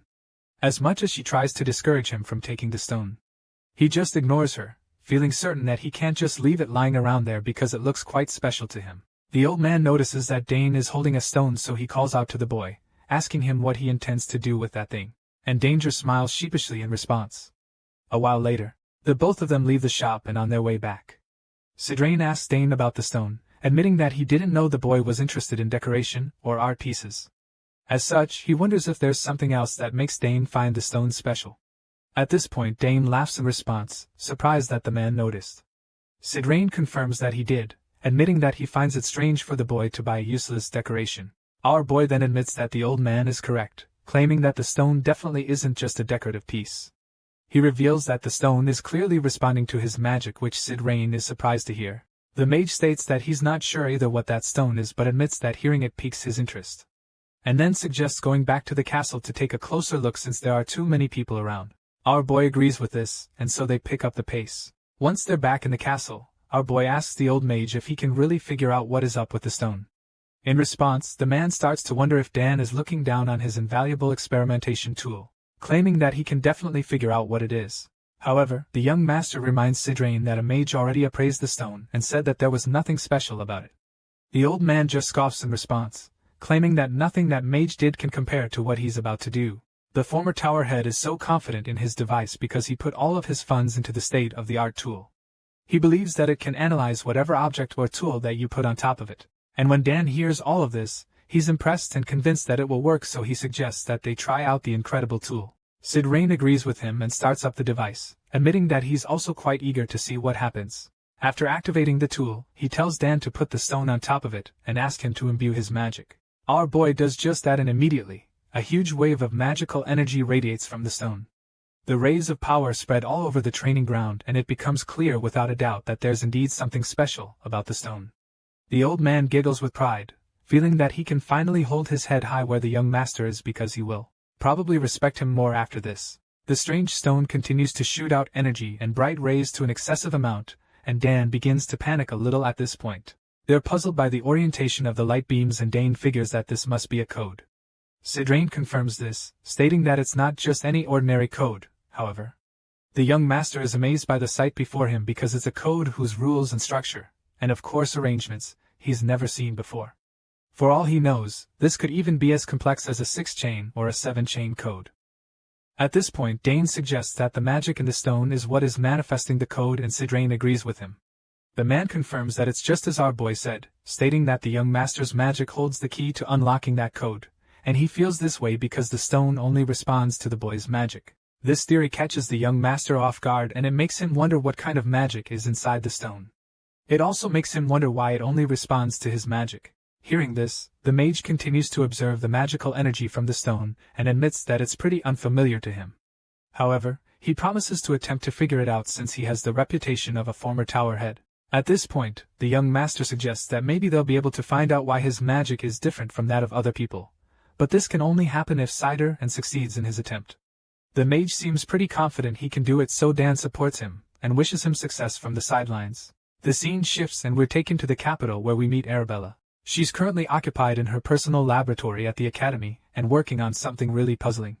Judging by the look on things in the lab, you can tell that Dan's big sister is always busy studying. She has everything she needs in the room, other than the fact that she's a certified genius among her peers. It's easy to see why she excels so much in the academy. The girl stands in front of a wall where she's pasted a log of papers, and realizes that she was right about her earlier guests. It turns out that she's been in the middle of some kind of investigation, and that's why she's been so busy recently. Thankfully, she's now made a break in the case, and the answer is just as she expected. It's only been a guess for a while, but now, she's certain that her brother's magic is clearly different from normal magic. Looking at the papers pasted on the wall, Parabella continues to examine them closely, and after a while, she reaches a conclusion, feeling that there is a special characteristic of the magic code that Dan shared with her. The magic she sends is so rare and special that even a magical genius like her doesn't possess this kind of magic code. And as you can imagine, this kind of thing baffles her a lot. She's stumped at this point because even the field of magic that is appropriate for the code isn't even being revealed in all the results she's come up with. From magic reagents to magic gates to magic engineering. Arabella knows that her brother's magic is none of these. It's something they've never seen before, and so she can only wonder what it could be. Determined to find the answer, the girl keeps studying the results available to her, feeling that there should be something her brother's magic fits with. Of a sudden, she realizes something really important. The girl remembers that there was a magic field code that had been lost, and so she believes that Dan's magic might be suitable for it. She feels confident that this might be a breakthrough in her studies and quickly starts searching for the lost code, trying to remember where she put it. The genius magician rummages through her stuff in search of it, and it doesn't take you long for her to find it inside one of her boxes. Arabella is relieved once she finally finds it. It contains alchemy, divination, spiritualism, necromancy, and there's even a primitive magic code. Just then, she hears a noise that startles her, causing her to drop something, and when she turns around, she's surprised to see that it's a book of ancient magic. At this point, she suddenly remembers that there used to be a magic kingdom a long time ago. There was also magic inherited from Reincarnated, and given that it's an ancient magic formed 200 years ago, Arabella feels that no one would even know how to use it. The whole idea just makes her burst into laughter. She doesn't even know what she's saying anymore, and feels like she's just reaching this point. Everyone knows that ancient magic disappeared over 2,000 years ago, so there's no way that Dan's magic would be suited for it. Even though her theory is pretty flawed logically, she's still willing to give it a shot, knowing that she's got nothing to lose after all. For now, it wouldn't hurt to give it a try, so that's exactly what she does. The magical genius gets right to it, and it takes only a few seconds for her entire laboratory to be filled with magical energy. The bright blue beams whirl around the room as well as her body. She examines the energy deeply, and after a while, she can feel the magic on a much deeper level. It's starting to show something, so she pays close attention, and that's when the blue beam flows toward one of the papers in her room. It's one of the results she got earlier, so she checks it out again, wondering what it could be that the magic is trying to tell her. She is curious to see if it could be alchemy, divination, or even something else. Arabella feels that it would be great if the suitable match turns out to be anything but necromancy. Anyway, she picks up the paper and starts to read through it once again. The girl anxiously checks the paper, and all of a sudden, a wave of horror washes over her. The magical genius is horrified by what she discovers, and it's pretty unbelievable to her. She has no idea what in the world she's even looking at. While the girl is receiving a big shock in the capital, the scene shifts and we catch up with the guys back in the Sagar's Monarch training ground. There, the magical energy is still as potent as ever, and they seem to have also made a breakthrough in this side as well. The old mage gets excited all of a sudden when he sees that the seal of the strange stone has finally been broken, and Dane just feels a little nervous because he knows that there has to be something inside. Sidrene confirms this, and then offers to take out whatever object is lying in there. Just as the old man predicted, his invaluable experimentation tooled the job, and now that he's proven just how efficient it is, he feels even more confident than he did before. With this in mind, the old man reaches for the item under the rocks with excitement, while the young master just watches closely with a worried look on his face. Thankfully, he has no reason to be afraid because Sidrene easily takes out the item in there, and then hands it to him. The maid shows it to our boy, who realizes that it's a silver bracelet. He's pretty confused when he sees this, and the former tower head suggests that it looks just like a plain bracelet anyone can buy off the streets. He's pretty disappointed because he thought there would be something more special about its material. Unfortunately, he doesn't feel anything special about the bracelet. The boy is still trying to process the whole thing, so he just keeps staring at the bracelet. At this point, Sidrene gives it to him, telling him that this was it, and since it only reacted to our boy's magic, he suggests that the young master should try wearing it. Hearing this, Dana agrees immediately because he feels that it makes more sense. They have no idea what the bracelet is all about, so wearing it would probably be the best way to figure out what's really going on. The white-haired boy puts it on immediately, and at first nothing happens, but after a few seconds, the bracelet starts glowing brightly. The old mage notices this and states that it's reacting already just as he expected. The kid is pretty perplexed by the whole thing because he can even see strange characters inscribed on the bracelet now that it's glowing. Sidrene is shocked by this, so he curiously asks the boy to let him have a look. Dane looks like he's worried by the situation, and you can't blame him too much since he has no idea what's going on. Concerning the symbols, he asks the former tower head if he knows what they are. It turns out that he knows exactly what they are, because after taking a look for a few seconds, he's able to confirm that the characters or ancient runes no one in this world can read. Hearing this, the young master is a little puzzled, so he asks to confirm what exactly he means by the word ancient.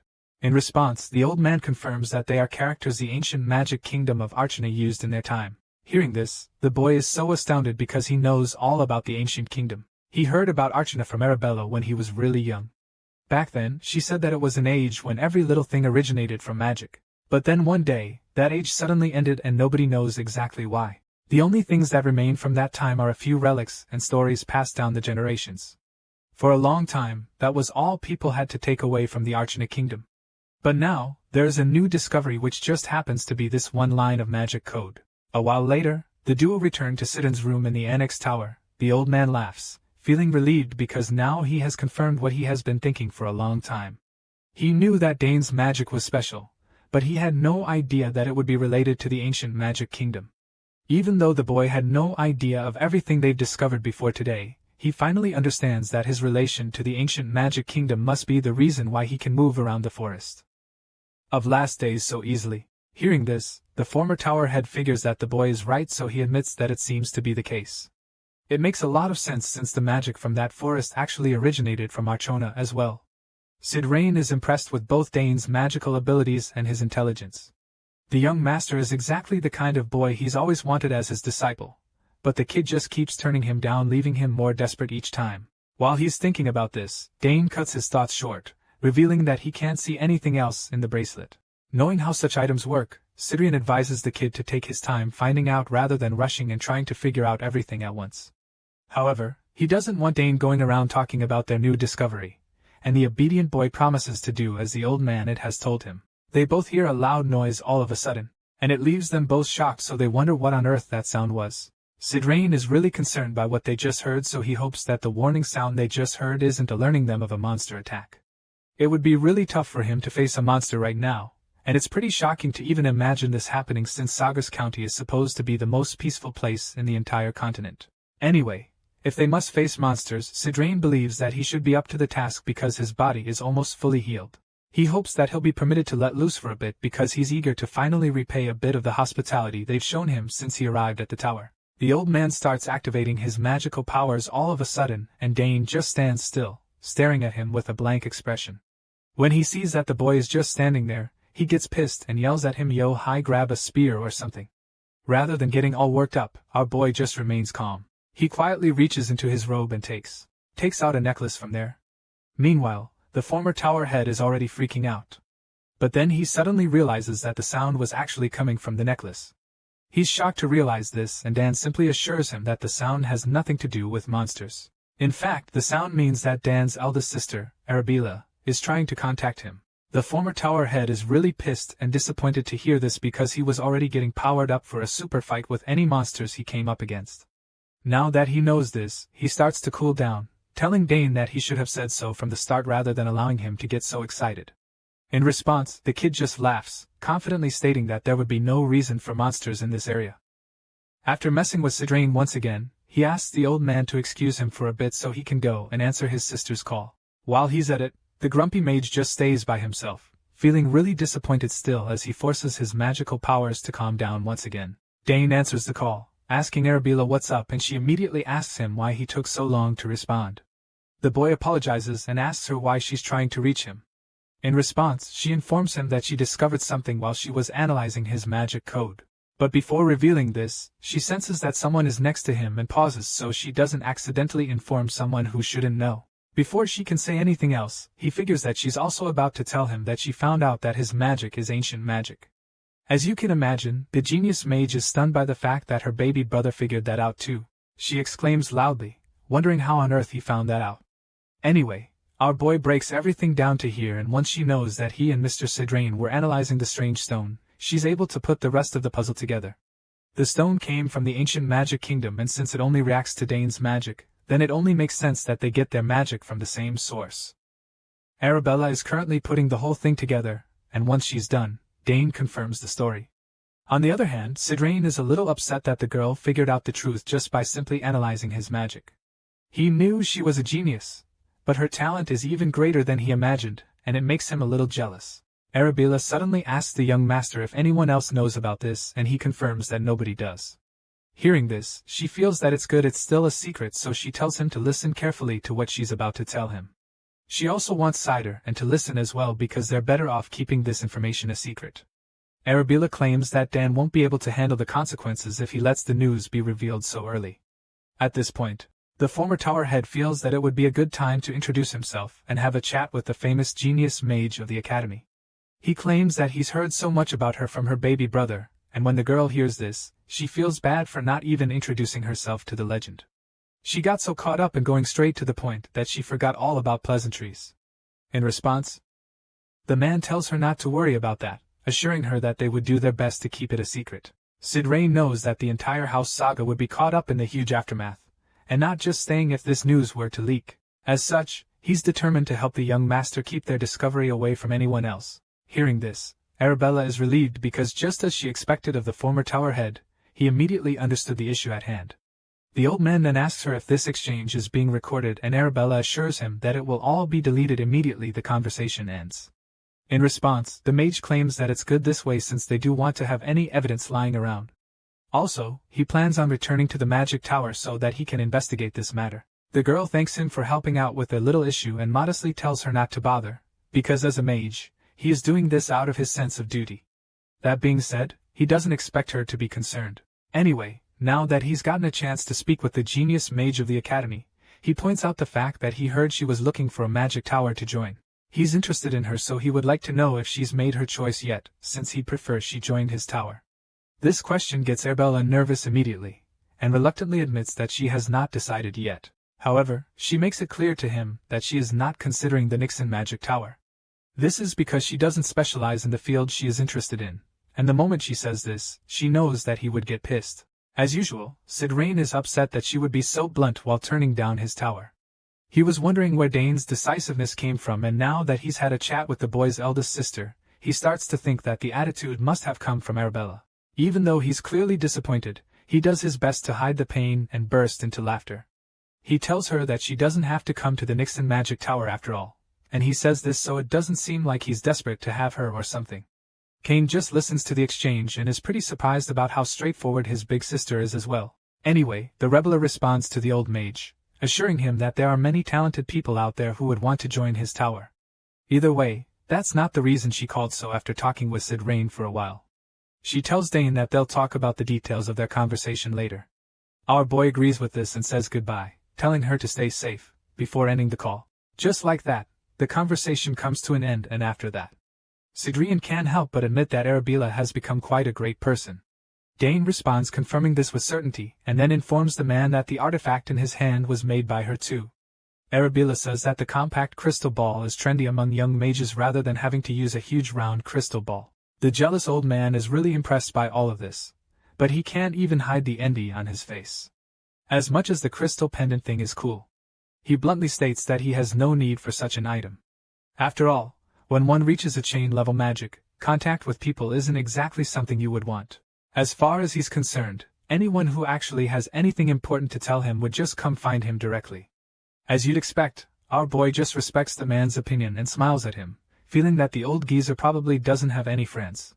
Not long after, we see that Dane is having a conversation with his parents. He tells them everything that happened between him, the Arabella and Sid Rain, which leaves them really surprised. Lily claims that she's worried when she hears this because she's not exactly familiar with ancient magic. However, Arkin just laughs, telling her that she has no reason to worry because if anyone targets Dane, he'll personally make them pay. The concerned mother is a little relieved when she hears this and decides that she'll also silence the culprits in her own way if they try to hurt her son. The young master just smiles when he hears these words from his parents. Sure, he feels really protected by them, but also can't help the thought of how murderous they sound most of the time. Anyway, the Count continues to ponder on the news, and that's when he suggests that the lineage probably holds latent ancient magic of what Dane found out is true.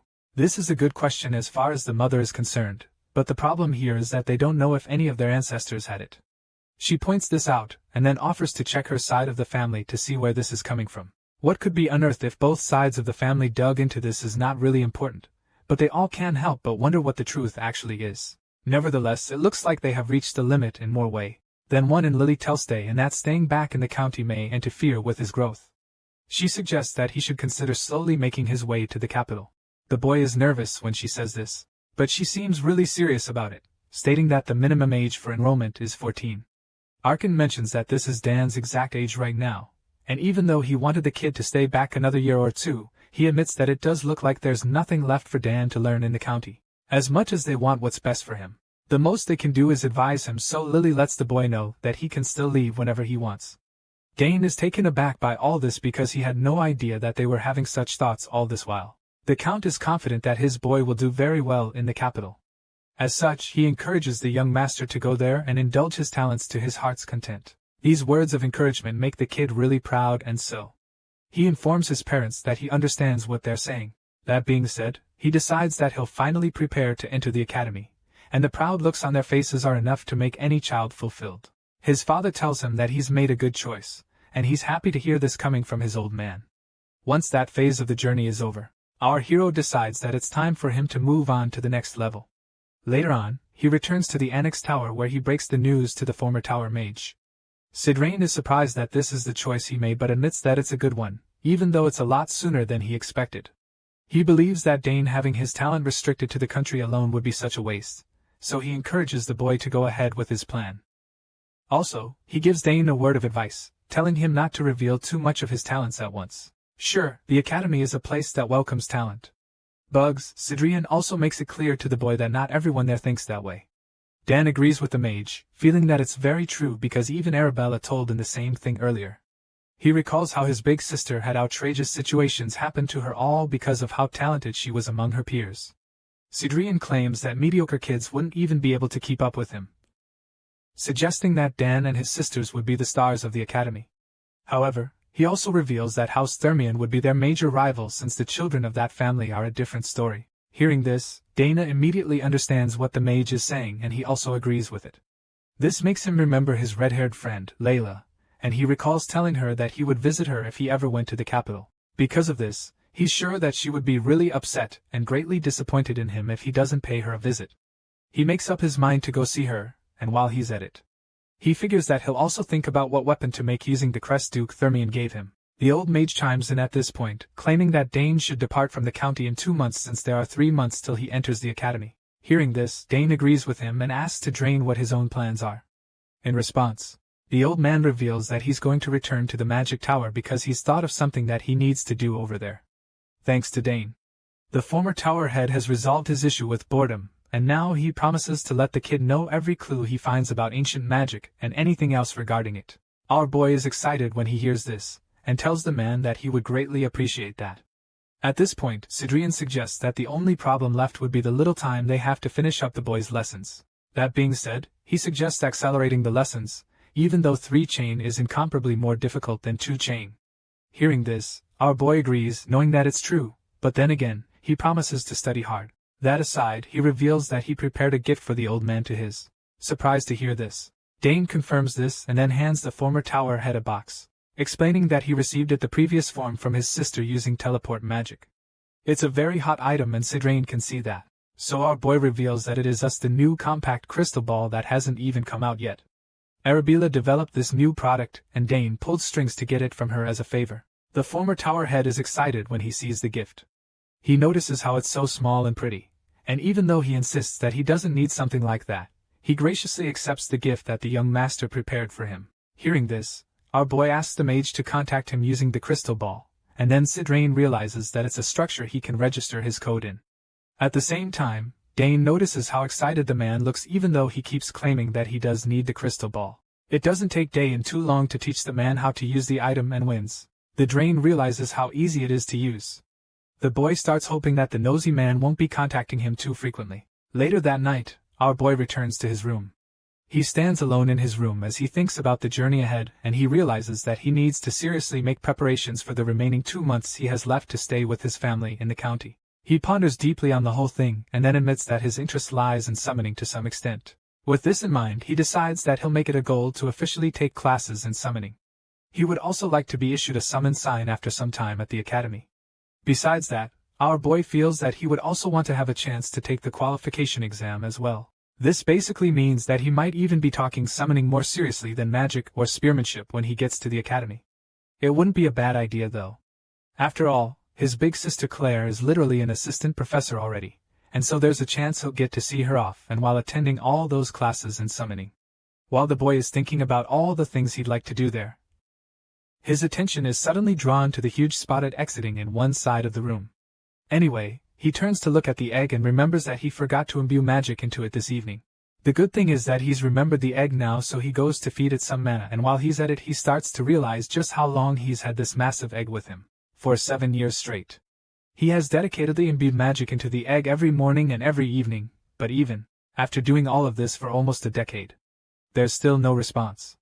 However, given the magic he imbued it with is not going anywhere else, as long as it's being absorbed by the familiar alone, then he's certain that it will happen someday. Right now, our boy has pumped the egg with 7 years worth of manos, so there's no doubt that whatever creature is inside the egg would be really powerful. It's just a matter of time. The story continues with talks of the fast approaching enrollment into the Magic Academy. The enrollment exam system is simple, and it comes in the form of 2 exams. It turns out Arbel is the one telling our boy about it from her pace at the school. He's surprised to hear that he'll have to take 2 different exams, and she confirms this, explaining that the first one is a common exam while the second is a specialization examination. At this point, he's pretty curious, so he asks her to tell him more about the exams. As such, she explains that the common exam is a type of pre-exam for insight. She reveals that it's an exam on culture, history, and some other stuff, but she feels that he shouldn't have any problems with it. In fact, Arabella is confident that he'd do well in it, and she's happy about that because it would be reflected in his admissions score after all. His big sister goes on to tell him about the second exam, which is the specialization examination. As the name implies, he would have to pick a major and then take a test. The contents of the exam are at the discretion of the professor, but even at that, she still believes that it should also be a breeze for her genius brother. After all, he's already gotten a recommendation thanks to Mr. Sidrain. Hearing this, Dana immediately remembers that Arabella breathes through the specialization examination. He heard that she passed it pretty easily, and the big sister smugly confirms this, stating that it was indeed a piece of cake for her. As much as she believes he would be able to pass the exam, she informs him that he can't change his major after picking it. That being said, she explains that he would have to stick with any major he picks for the specialization exam. And because of this, she feels that he has to choose carefully from the beginning. At this point, we get to see our boy, Dan, who is currently in the middle of an intense training session. He's been talking with her over their special communication device while swinging his sword around in the training ground. She admits that she would prefer it if he chose magic as his major, and when he hears this, he just smiles coyly, realizing that his big sister still hasn't given up in her quest to make him a full-time maid like her. As such, he assures her that he'll think about it, and then goes back to asking her about the enrollment in the academy. He's curious to know if there's truly no other way to change one's major after enrolling into the academy. In response, Arabella explains that this is the case most of the time, claiming that he could also just graduate and come back for another major. Sure, he'll be able to take classes in other majors, but by the time he gets to the third year in the academy, the school doesn't usually allow non-majors to take the higher-level classes in that major. Dane is pretty speechless when he hears this strict rule in the school and finally realizes that he really doesn't have a choice but to pick one major. He's having this chat with her while using magic and swordsmanship at the same time so effortlessly. She confirms that he really would have to pick only one major, but admits that extremely talented individuals like him could have an autonomous major system. Hearing this, Dane is really shocked because he had no idea that the academy had something like that. However, he's not sure if it's actually a good thing for him. He expresses his concerns to Arabella, who bluntly tells him that he shouldn't apply there unless he plans on failing. At this point, our boy is pretty curious to know what the big deal is all about, so he asks her why. And that's when she reveals that nobody has been able to pass that exam so far. As you can imagine, this all sounds like a challenge for our young prodigy. He's intrigued by what she just said and judging by the tone of his voice. Arabella begins to panic because she knows what her brother is capable of. She quickly asks to make sure that he's not thinking of doing something else, but he assures her that he doesn't have any crazy ideas. Right after that, he claims that he has to end the call because Mr. Sidrain just walked in and promises to contact her again some other time. After the call ends, Arabella begins to feel that maybe she was a bit pushy about him joining her to study magic. Then again, she shakes off the thought, feeling that magic is still the best thing for him to study at the academy. As far as she's concerned, it's the best choice for Dane, and while she's still thinking about all of this, someone calls her all of a sudden, telling her that the professor is looking for her, and of course, she answers immediately. The scene shifts back to the Sagres Manor where we catch up with our boy and the white-haired geezer. Mr. Sidrain hands him a sealed envelope, revealing that it's the recommendation he promised him, and Dan excitedly accepts it, seemingly really surprised that the old man actually wrote it.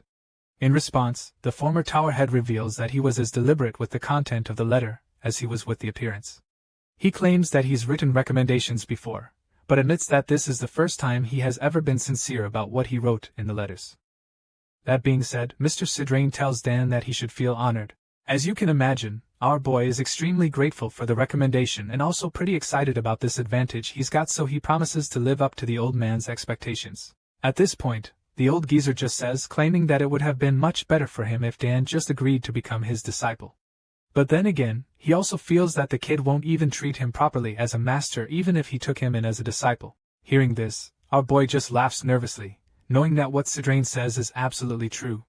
He probably won't give the old man enough respect and wonders how the geezer already knows. Anyway, Sidrain changes the topic suddenly and asks Dan if he finished getting ready to leave yet. In response, the young prodigy confirms that he has, claiming that there isn't really much for him to take along with him after all. Also, the academy's dormitories are equipped with everything he needs, and Sidrain confirms this, stating that their facilities are great indeed. However, the problem is that only a select few have gained monopoly over them. But then again, he's confident that Dane is talented and smart enough to benefit either way, so he figures that there's no way the kid would lose to any of them. From what Dane has heard, the academy has become a gathering place of sorts for the thugs of the nobles. While he's still thinking about the This, Mr. Cedrian goes on to give him a piece of advice even though it might sound a bit savage. The old man reveals that the academy is a place where numerous kids would immediately bare their fangs if they think they're being looked down on. Hearing this, Dane is a little bit relieved because he's pretty familiar with the concept, since that's pretty much the same thing that happens on the battlefield. In response to the former tower head's advice, Dane claims that he understands completely, and then Mr. Cedrian tells him to reach out if he ever needs anything while at the academy. He recalls the compact crystal that Dane gave him and admits that it looks useful, so he promises to make good use of it too. Right now, it's starting to sound like Cedrian is saying goodbye, and our boy can sense the tone too. He calls the old man out for talking as if he's going to leave soon, and Cedrian is surprised that the boy figured it out so quickly, so he reveals that he's leaving the following day. As you can imagine, this comes as a shock today, and he expresses the feeling. So the former tower head makes him understand how weird it would be if he kept hanging around. The old mage feels that it would be troublesome if he keeps staying in the annex even after Dan leaves for the academy. After all, Count Saga has already offered him a position as a mage advisor, but he admits that the office would be something to consider when he truly has nothing to do. That being said, he reminds Dan that he has things to do when he gets back home. Cedrian thought he had done everything he needed to handle before, but now it looks like more things have come up. Hearing this, Dane realizes that the man must be talking about ancient magic and decides not to have a problem with him leaving him, or more. After all, it's not a bad idea since it helps him out. Anyway, Cedrian thanks our boy for everything, and of course, Dan thanks the old man as well for all this time. In response, Cedrian admits that he looks forward to seeing how much stronger Dane would have grown the next time he sees him. The two men smile warmly at each other, and then the old geezer starts walking off. He bids the boy goodbye and tells him not to follow him out since that would be awkward. Of course, they don't understand, so he bids Cedrian farewell and wishes him a safe trip. As he watches the geezer walk away, he admits that he feels sad and figures that it's probably because he has grown closer to the old mage. The next day, Cider departs safely, and afterward, Dane's parents are saying goodbye to their son as well. He's also leaving that same day and confirms that he's ready to go since he's done with all his preparations already. The Count and his wife feel really sad letting their baby leave home. With Dingen, their castle would feel really empty, and while the mother is getting extremely emotional about it, Arkan tells her not to be too sad. He comforts her and admits that he's relieved that Dan is leaving so soon. In his mind, there shouldn't be any problems along the way since the kid would be using the teleport gate that Arabella has prepared for him. As far as the Count is concerned, nothing can go wrong, and Lily agrees with him, claiming that she's worrying over nothing. In any case, Arkan believes that they've done a great job raising their 3 kids. They've all turned out great and independent, while the children of other houses are busy fighting each other over succession. Sure, he knows that they'll have to make that decision one day, but he's pretty confident that any of their children would be fine. The conversation is suddenly interrupted when Dane enters the room calling out to his parents. He's all dressed and ready to leave, and when they see him they look so proud. Dan's mother asked him if he's taking Nighthorn and the mark that she gave him, and he confirms this with a bright smile. At this point, she tells him that he should take the mark to the place she told him about, and show it to them just in case a situation arises where he needs help. Dane assures her that he'll remember this, and then asks her if the people there are really her colleagues. Lily confirms that they are close colleagues of hers and is confident that they'd all be willing to help him even though it's been a while since she got to see them. This all sounds like a wholesome moment between the mother and her son, but Arkan is absolutely furious when he hears this. He realizes that his wife is leading Dane to the place where he would probably end up walking the path to becoming an assassin, so he's pretty pissed since that's not what he wants for his son. As annoyed as he must be, the Count just keeps his cool. He tells Dane to look for Duke Thermion when he arrives in the capital since the Hexac last night will help him get into the academy. It's getting really clear that their baby boy is finally leaving home, and Lily is pushed to tears all of a sudden, because Dane is now all grown up. The Count starts to feel nervous as well, but he urges his wife to send their son off with a smile. He comforts her and reminds Dan that they won't ever be far away, seeing his parents so heartbroken. Then, Dan finds it difficult to leave them like that. Then he finally summons the courage to say goodbye. Once he leaves, his father assigns a hooded figure named Gillette to tell our boy as carefully as he can. He wants the guy to confirm that Dan reaches the teleport gate safely before coming back to report to them. Hearing this, the masked man understands the instructions and sets out to trail the young prodigy. Turns out Arkan isn't the only one keeping tabs on the boy because Lily assigns someone named Shadow to follow Dane. The guy probably knows what his job is already, but she just clarifies that he has to make sure nothing strange happens after her son teleports. The scene shifts and we catch up with our boy who's finally made his way to the teleport gate with Herman by his side. The butler is really overwhelmed when he sees how huge the teleport gate is and almost goes crazy, while he's busy being astounded by it. Our boy just calmly confirms that his sister, Arabella, installed the device before him. As they walk closer to the massive teleport gate, Herman suggests that Lady Arabella must be a really amazing person. Of course, they confirm the cheese and then finally starts to understand why it took her a whole year to set up the teleportation device. The curious butler asks then if the device will be activated the moment he walks in. Our boy confirms this with a smile, and it just makes him wonder how much effort it would have taken her to set up something as amazing as this. Teleportation, like other magic, can only be used by arranging code properly. The magic has to be continuously imbued into it while the code is rearranged before casting finally becomes possible. With all of that being considered, the teleport gate Arabella installed as a perfect device where all the teleportation conditions have been met. While our boy is admiring the machine, Kerman starts bidding him farewell. This is where they part ways finally, and the butler is getting really emotional because of it. He looks like he's about to cry as he tells Dane to take care of himself, and our boy can feel it, so he pats the guy on the shoulder and tells him to take care too. So after that, he starts walking into the teleport gate and then stands in the middle of the device. Once he's there, he remembers what Arabella told him. She said that he just needs to pour magic into the gate for it to activate, and so he does just that. Of course, it works, and the Mammothie imbues magic into the device. The whole place starts glowing, confirming the activation. Dane closes his eyes as the magical energy surrounds him, and after a few seconds, the teleportation starts to take place, and that's when he opens his eyes all of a sudden. A bright light shines from the middle of the woods and it's clear that the teleportation has finally taken place. Next thing we see is a white flash, and right after that, the scene changes once again. Not long after that, our boy finds himself at the entrance of a really busy city with people walking all over the place. Bane is on a horse right now, and by the time he gets to this point, he figures that this must be the entrance to the capital city, Artinia. He's so excited to be here because of how long he's been waiting to see this place with his own eyes. Just when he's about to enter the city, someone no knight walks up to him and stands in his way. The man knows exactly who he is, and this leaves the young master pretty confused. The Scarface Knight quickly introduces himself, claiming that his name is Louis Cusmer, captain of the 1st Corps of Knights for House Thermion. At this point, Dane already understands what exactly is going on. He figures that this guy was sent by the Duke, but even though he's grateful for it, he also feels that it's a bit too much pressure for him to have the captain of the Knights personally come out to greet him. Captain Louis Casmar informs Dane that he'll be escorted by them into the city from this point. And with that being said, the Scarface Knight orders his subordinates to secure the route. These guys clearly mean business, and Dane is a little overwhelmed by how serious they are. The captain claims that they'll depart immediately, and when our boy realizes that he'll be in their care, he becomes a little uncomfortable. He was so excited to reach the capital, but now that he's here, he feels a bit strange. He never would have thought that he would enter the heart of the very Alphean Empire that he hated so much in his previous life. And what's even crazier is that he's coming in here as the most promising person, and not just some random visitor. As they travel through the city, Dane feeds his eyes and is blown away by all the sights.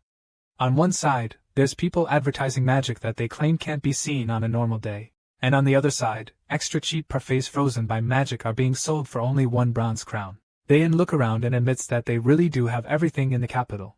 He had no idea that the place was so bustling, and while he's still observing his surrounding, the captain informs him that they're almost at House Thermion's estate. The guy shows him the castle from afar, and when Dane lays eyes on the massive building, his jaw drops. His estate is magnificent in size and he's absolutely blown away by it. But there's something strange. Dan feels like he's been watched by someone, but he's not sure yet, so he starts to think that he might just be imagining things. Right now, he can't be sure, so he decides to shake off the thought for some time so he can focus on what's happening right in front of him. Soon enough, they get to the Thermion estate, and the moment he enters the place, he's welcomed specially by numerous servants. Our boy thanks him for the grand welcome and is just overwhelmed by the flawless lineup of workers. He's also really impressed by their etiquette and adherence to their rules, which seems quite perfect and natural. As far as he is concerned, it's like a stark contrast to what can be seen in the southern region he's from. Anyway, it doesn't take too long for the Hexaclass Knight to come outside and welcome our boy. Ben is so excited to see Duke Thermion again, so he greets the veteran and goes down on one knee to show his respect. In response, Duke Thermion greets the kid as well and admits that it's been a while since they last saw each other. He'd like to know if the kid has been doing all right and suggests that they head inside since he knows that the journey must have been a difficult one. That being said, he takes a closer look at the prodigy and realizes just how much Dane has changed since the last time they saw each other. It's been 7 years since the Duke saw our boy last, so he notices a lot of major changes in the young man's features. He's really impressed to say the least, claiming that kids who are a year or 2 years older than Dane wouldn't even be able to compare to him. With this in mind, he is certain that Count Saggers must be really proud of his only son, and our boy just waves the compliments off, suggesting that the Duke is flattering him a lot. The humble Duke encourages Dan to enjoy himself during his stay in the Thermian estate even though it doesn't measure up to the Sogers family castle. He modestly urges the kid to feel at home while he's preparing for the academy's entrance examination. Other than that, he assures Dan that he'll be stationing a servant to take care of his needs, and then asks the boy to let him know if he needs anything at all. In response, our boy thanks the Duke and promises to do as he's asked before immediately asking after Layla. He's really anxious to reunite with his old friend and asks the Duke if his daughter has been alright. The Hexaclass Knight confirms that Layla is fine, but then he asks Dane if he and the girl in question had a fight by any chance.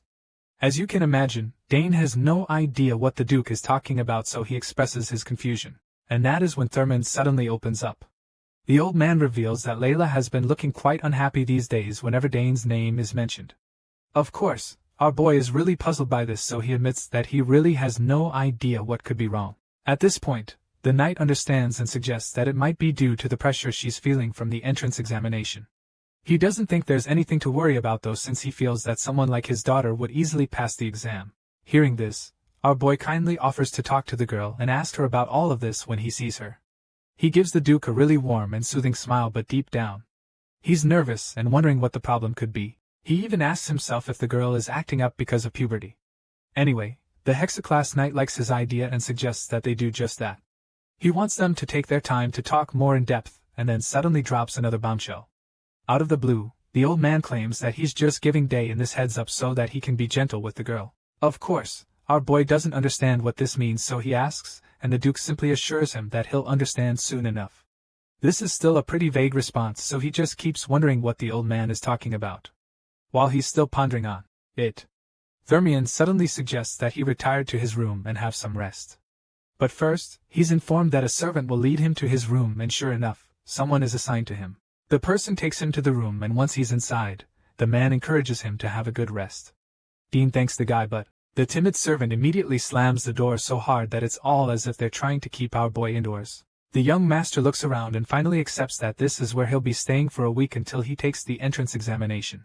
It's all pretty cool and comfortable, but Dane has this feeling that all of this might be a bit too extravagant for a guest room. With this in mind, he figures that he should unpack and find the training grounds first, so he drops his backpack on the floor and prepares to go exploring. But this plan is, when an unexpected visitor enters his room all of a sudden.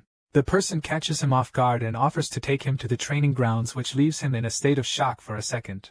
Not just because his privacy was violated, but because of how familiar the voice is. Without giving it too much thought, you can already guess that this person is none other than his old friend Layla. Just like her father said, she really does seem pissed, and starts scolding Dan before he can even confirm that it's her. She snaps at him, asking why it took him so long to come to the capital, and claims that he made her wait so long, wondering when he'd finally show up. Our boy turns around and finally realizes that it's Layla. He's surprised but also really delighted, so he excitedly asks her how she's been doing, and she responds coyly, telling him that she's been doing super well. She makes this statement, and then suddenly starts walking up to Dane, reminding him that there's something he should be saying to her right then. Of course, our boy is just puzzled once again because he has no idea what she is talking about. He wonders why she would think he has something to say to him, and that's when she snaps at him even more, reminding him of the letter he was supposed to write her. But even then, he still doesn't understand what she's talking about. At this point, he's absolutely confused, so he doesn't mind showing it, and the girl just keeps yelling at him, asking him why he didn't write her a letter all this time. He didn't even tell her that he was coming ahead of time, and this really upset her. Hearing all of this, Dane realizes that he messed up, so he apologizes for his mistakes, explaining that he completely forgot after saying that he'd reply. Unfortunately, this simple apology is not enough to pacify Layla right now, so she asks him if that's all he has to say to her. Now, our boy gets really nervous because it's clear that she's extremely mad at him. He smiles nervously, pointing out the fact that he even came eventually despite being very busy with his preparations to come to the capital. As such, he asks her to just let this one slide. Knowing that there's no way to justify his actions, Layla just shakes her head in response, and he can see just how peeved she is. She huffs in rage, suggesting that he hasn't done enough to appease her, so Dane nervously asks her what he has to do to make up for what he's done. He apologizes once again, and then tells her to let him know if there's anything he can do to earn her forgiveness. This offer takes her by surprise, and despite her annoyance, it's something that she can't pass up. The gears in her head start turning as she thinks of something Dan can do to make up for his mistakes. While she's at it, the prodigy smiles nervously, wondering what else he can say to get out of trouble first. He asks once again what he can do to make up for his offense, and that's when Layla suddenly suggests that they have a light sparring match. This is like the last thing he expected to hear, so expresses the shock. But then when he sees his excited Layla is about the match, he can't say no. He claims that it sounds great, and instantly agrees to it. The girl smiles coyly when he agrees and asks him if he's sure he wants to do it, claiming that she's way stronger than she used to be. She assures him that she's no longer that whiny child who learned how to release MANHWA from him, and this just makes Dane start to panic. Seeing how confident she is right now, he figures that she must really have grown a lot stronger over the last 7 years, and it makes him a little worried. But with this in mind, he suddenly recalls how she told him that she won a competition in one of her letters to him, and she confirms that it was the Dantra Cup hosted by the royal family. At this point, our boy suddenly remembers exactly what she's talking about. It was a tournament for girls and boys under the age of 15, and Layla came out on top despite it being a really fierce and tough competition in that tournament. The girl claims that he would have gotten to the finals if he had participated in that tournament, and admits that it's a shame he wasn't there with her. However, Dane feels that they can make up for it now, and even though she's down for it, she wants to make sure that he's okay with it too. He came here to prepare for his entrance exam, so she wouldn't want him to get hurt while he's staying with them. This makes Dayan laugh because he's wondering who told the girl that she'd be able to hurt him. With this in mind, he assures Layla that she doesn't have anything to worry about, and a very excited look appears on her face. You can literally see the hunger for a fight laced in her eyes. Layla feels that it's already late today to have the duel, so she suggests that they have the sparring match as soon as they get up the following morning. And of course, Dane doesn't mind at all. The next day, they're not outside and ready for it. Layla asks him if he has a practice weapon, hoping that he's not still using a bladeless weapon like he used to. Dane then responds, claiming that it's normal to use practice weapons since they're having a light match. Our boy informs her that she can't handle every situation no matter how much she has trained as a warrior. That being said, he asks her what she would do if she were to get hurt while sparring intensely with him, and once again, she simply tells him not to worry about her, claiming that they have the best healer in the Empire living in their estate. Hearing this, Dan asks her what they'd do if something were to happen before the healer could intervene, and Layla can't give an answer. So, he explains that she needs to be mentally prepared before deciding to use a bladed weapon. In response, the girl wonders why he's being so serious when it's just supposed to be a light sparring session, so he finally gives in and agrees to use practice weapons. Our boy is satisfied at this point, and then Layla asks for some practice weapons. The servants scurry to bring them, and Dane just starts thinking about how she's as confident as the rumors say. The rumor monitors say that it won't be long before she reaches the status of her two older brothers who are both active knights. It's believed that House Thermion may even its first female head of the family if she continues at this rate. And Dane can't help but feel that teaching her how to release mana was a huge turning point in her life. The young girl thinks back to that day and admits that it's all thanks to Dane she was able to learn the basics of how to wield magic much faster than other people her age. Right now, she's even formed 2 Mon cores, and that's a really big deal too. Layla has waited so long for this day to come, but she wonders how Dan would feel if she wins him, and begins to wonder if she should go easy on him during the sparring session. Rathouts are interrupted when the servant suddenly returns with the practice weapons. He hands them to her, and she thanks him. Dane is giving a spear, and it doesn't take him long to start flexing his skills with it. It feels fairly light, and he figures that it's probably because it's a practice weapon. Nevertheless, it doesn't really matter because on the battlefield, one must make use of whatever you can lay your hands on. With this in mind, he points his spear at the girl and asks her if she's ready to begin. Layla is certainly poor and down for the duel, so she agrees, and just like that, their sparring session begins. She remembers facing a spear wielder in the Danta Cup, and he wasn't all that hard to beat, so she feels that Dane would be a similar case. Since the spear is a long-range weapon, its destructive power rapidly falls as the range gets shorter. In that case, Layla decides that she'll go to Dan immediately without holding back at all. With this in mind, the girl charges at him with her bladeless sword, and, just when she thinks she's got him, she receives a massive SH. Because he suddenly disappears all of a sudden. Dane literally vanishes into thin air in the blink of an eye, and while she's trying to look for him, he appears right behind her and pulls her with the spear to show her just how inferior her technique is. Layla is stunned when she sees him behind her, and wonders how he got there so quickly. Dayan simply responds by telling her that she should consider herself lucky they're only using practice weapons, because she would have been in real trouble if they were real bladed weapons.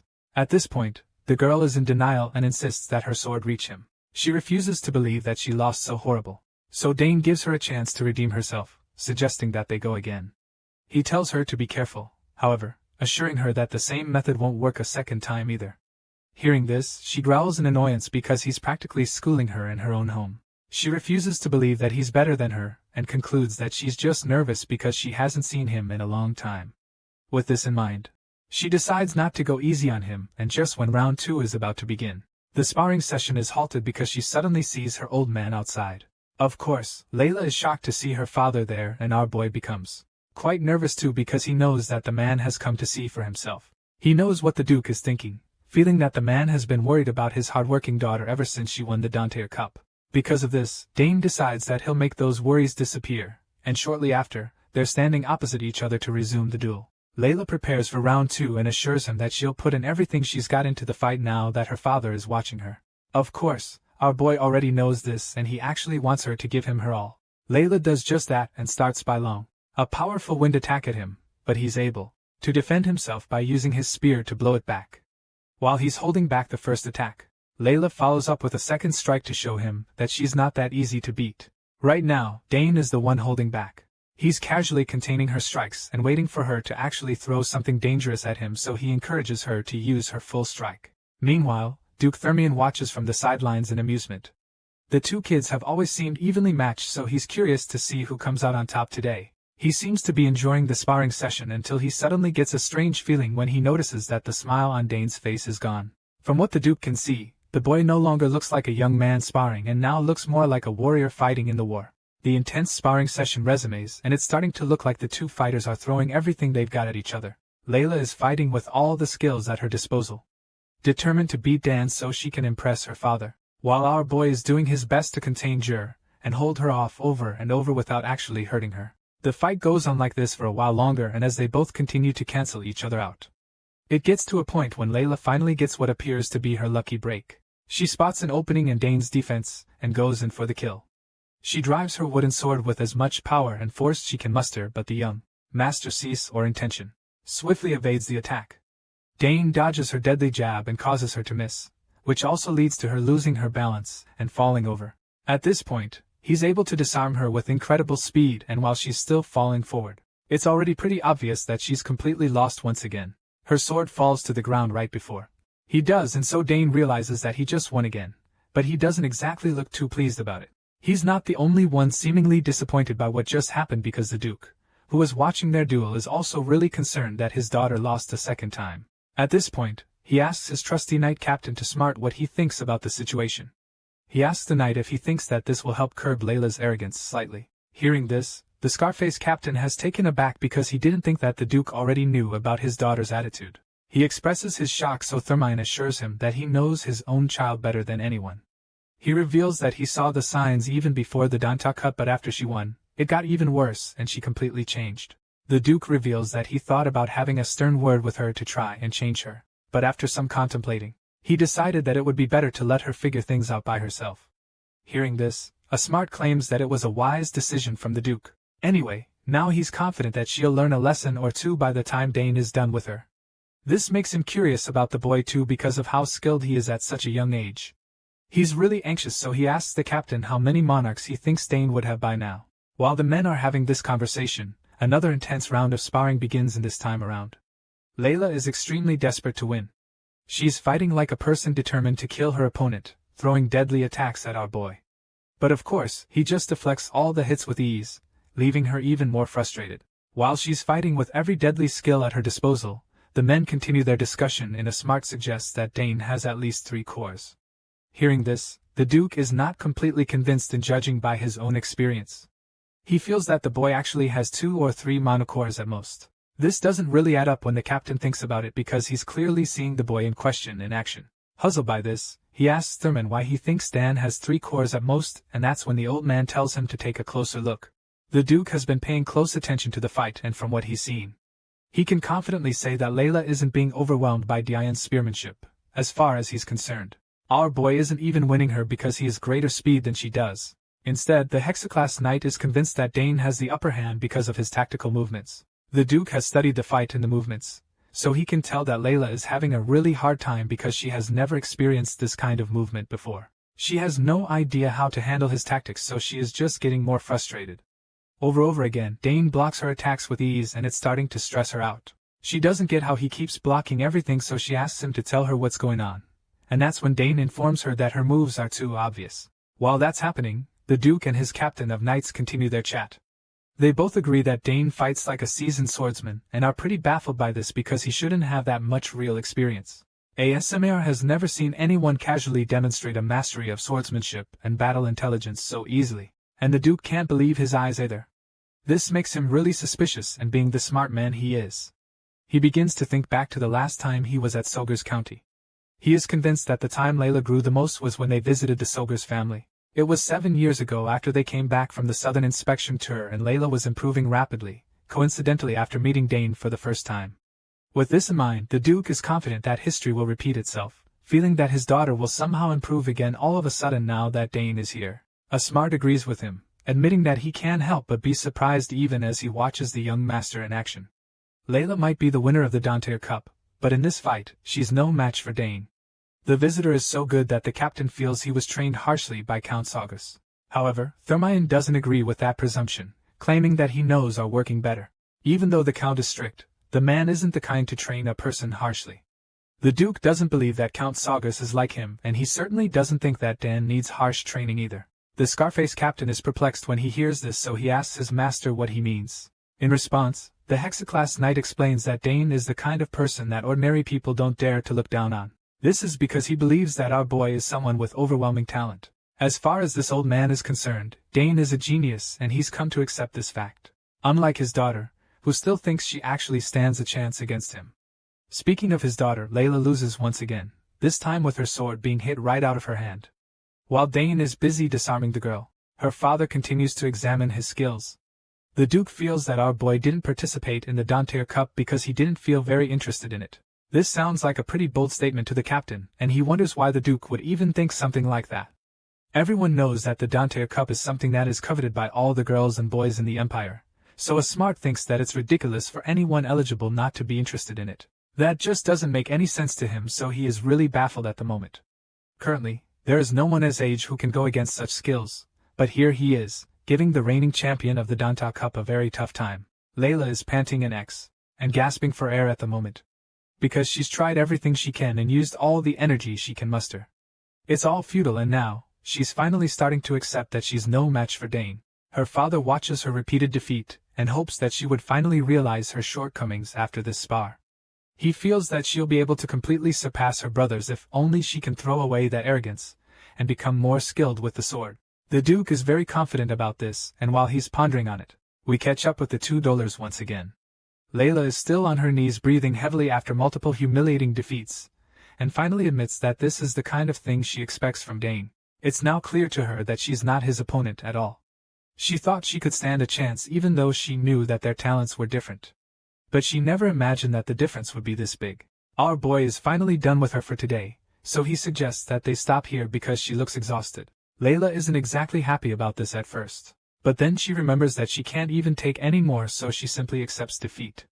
Hearing this, our boy's glad that things went the way the Duke would have wanted, and he's convinced that Layla has finally felt the sting of defeat, and now realizes that she's not the best.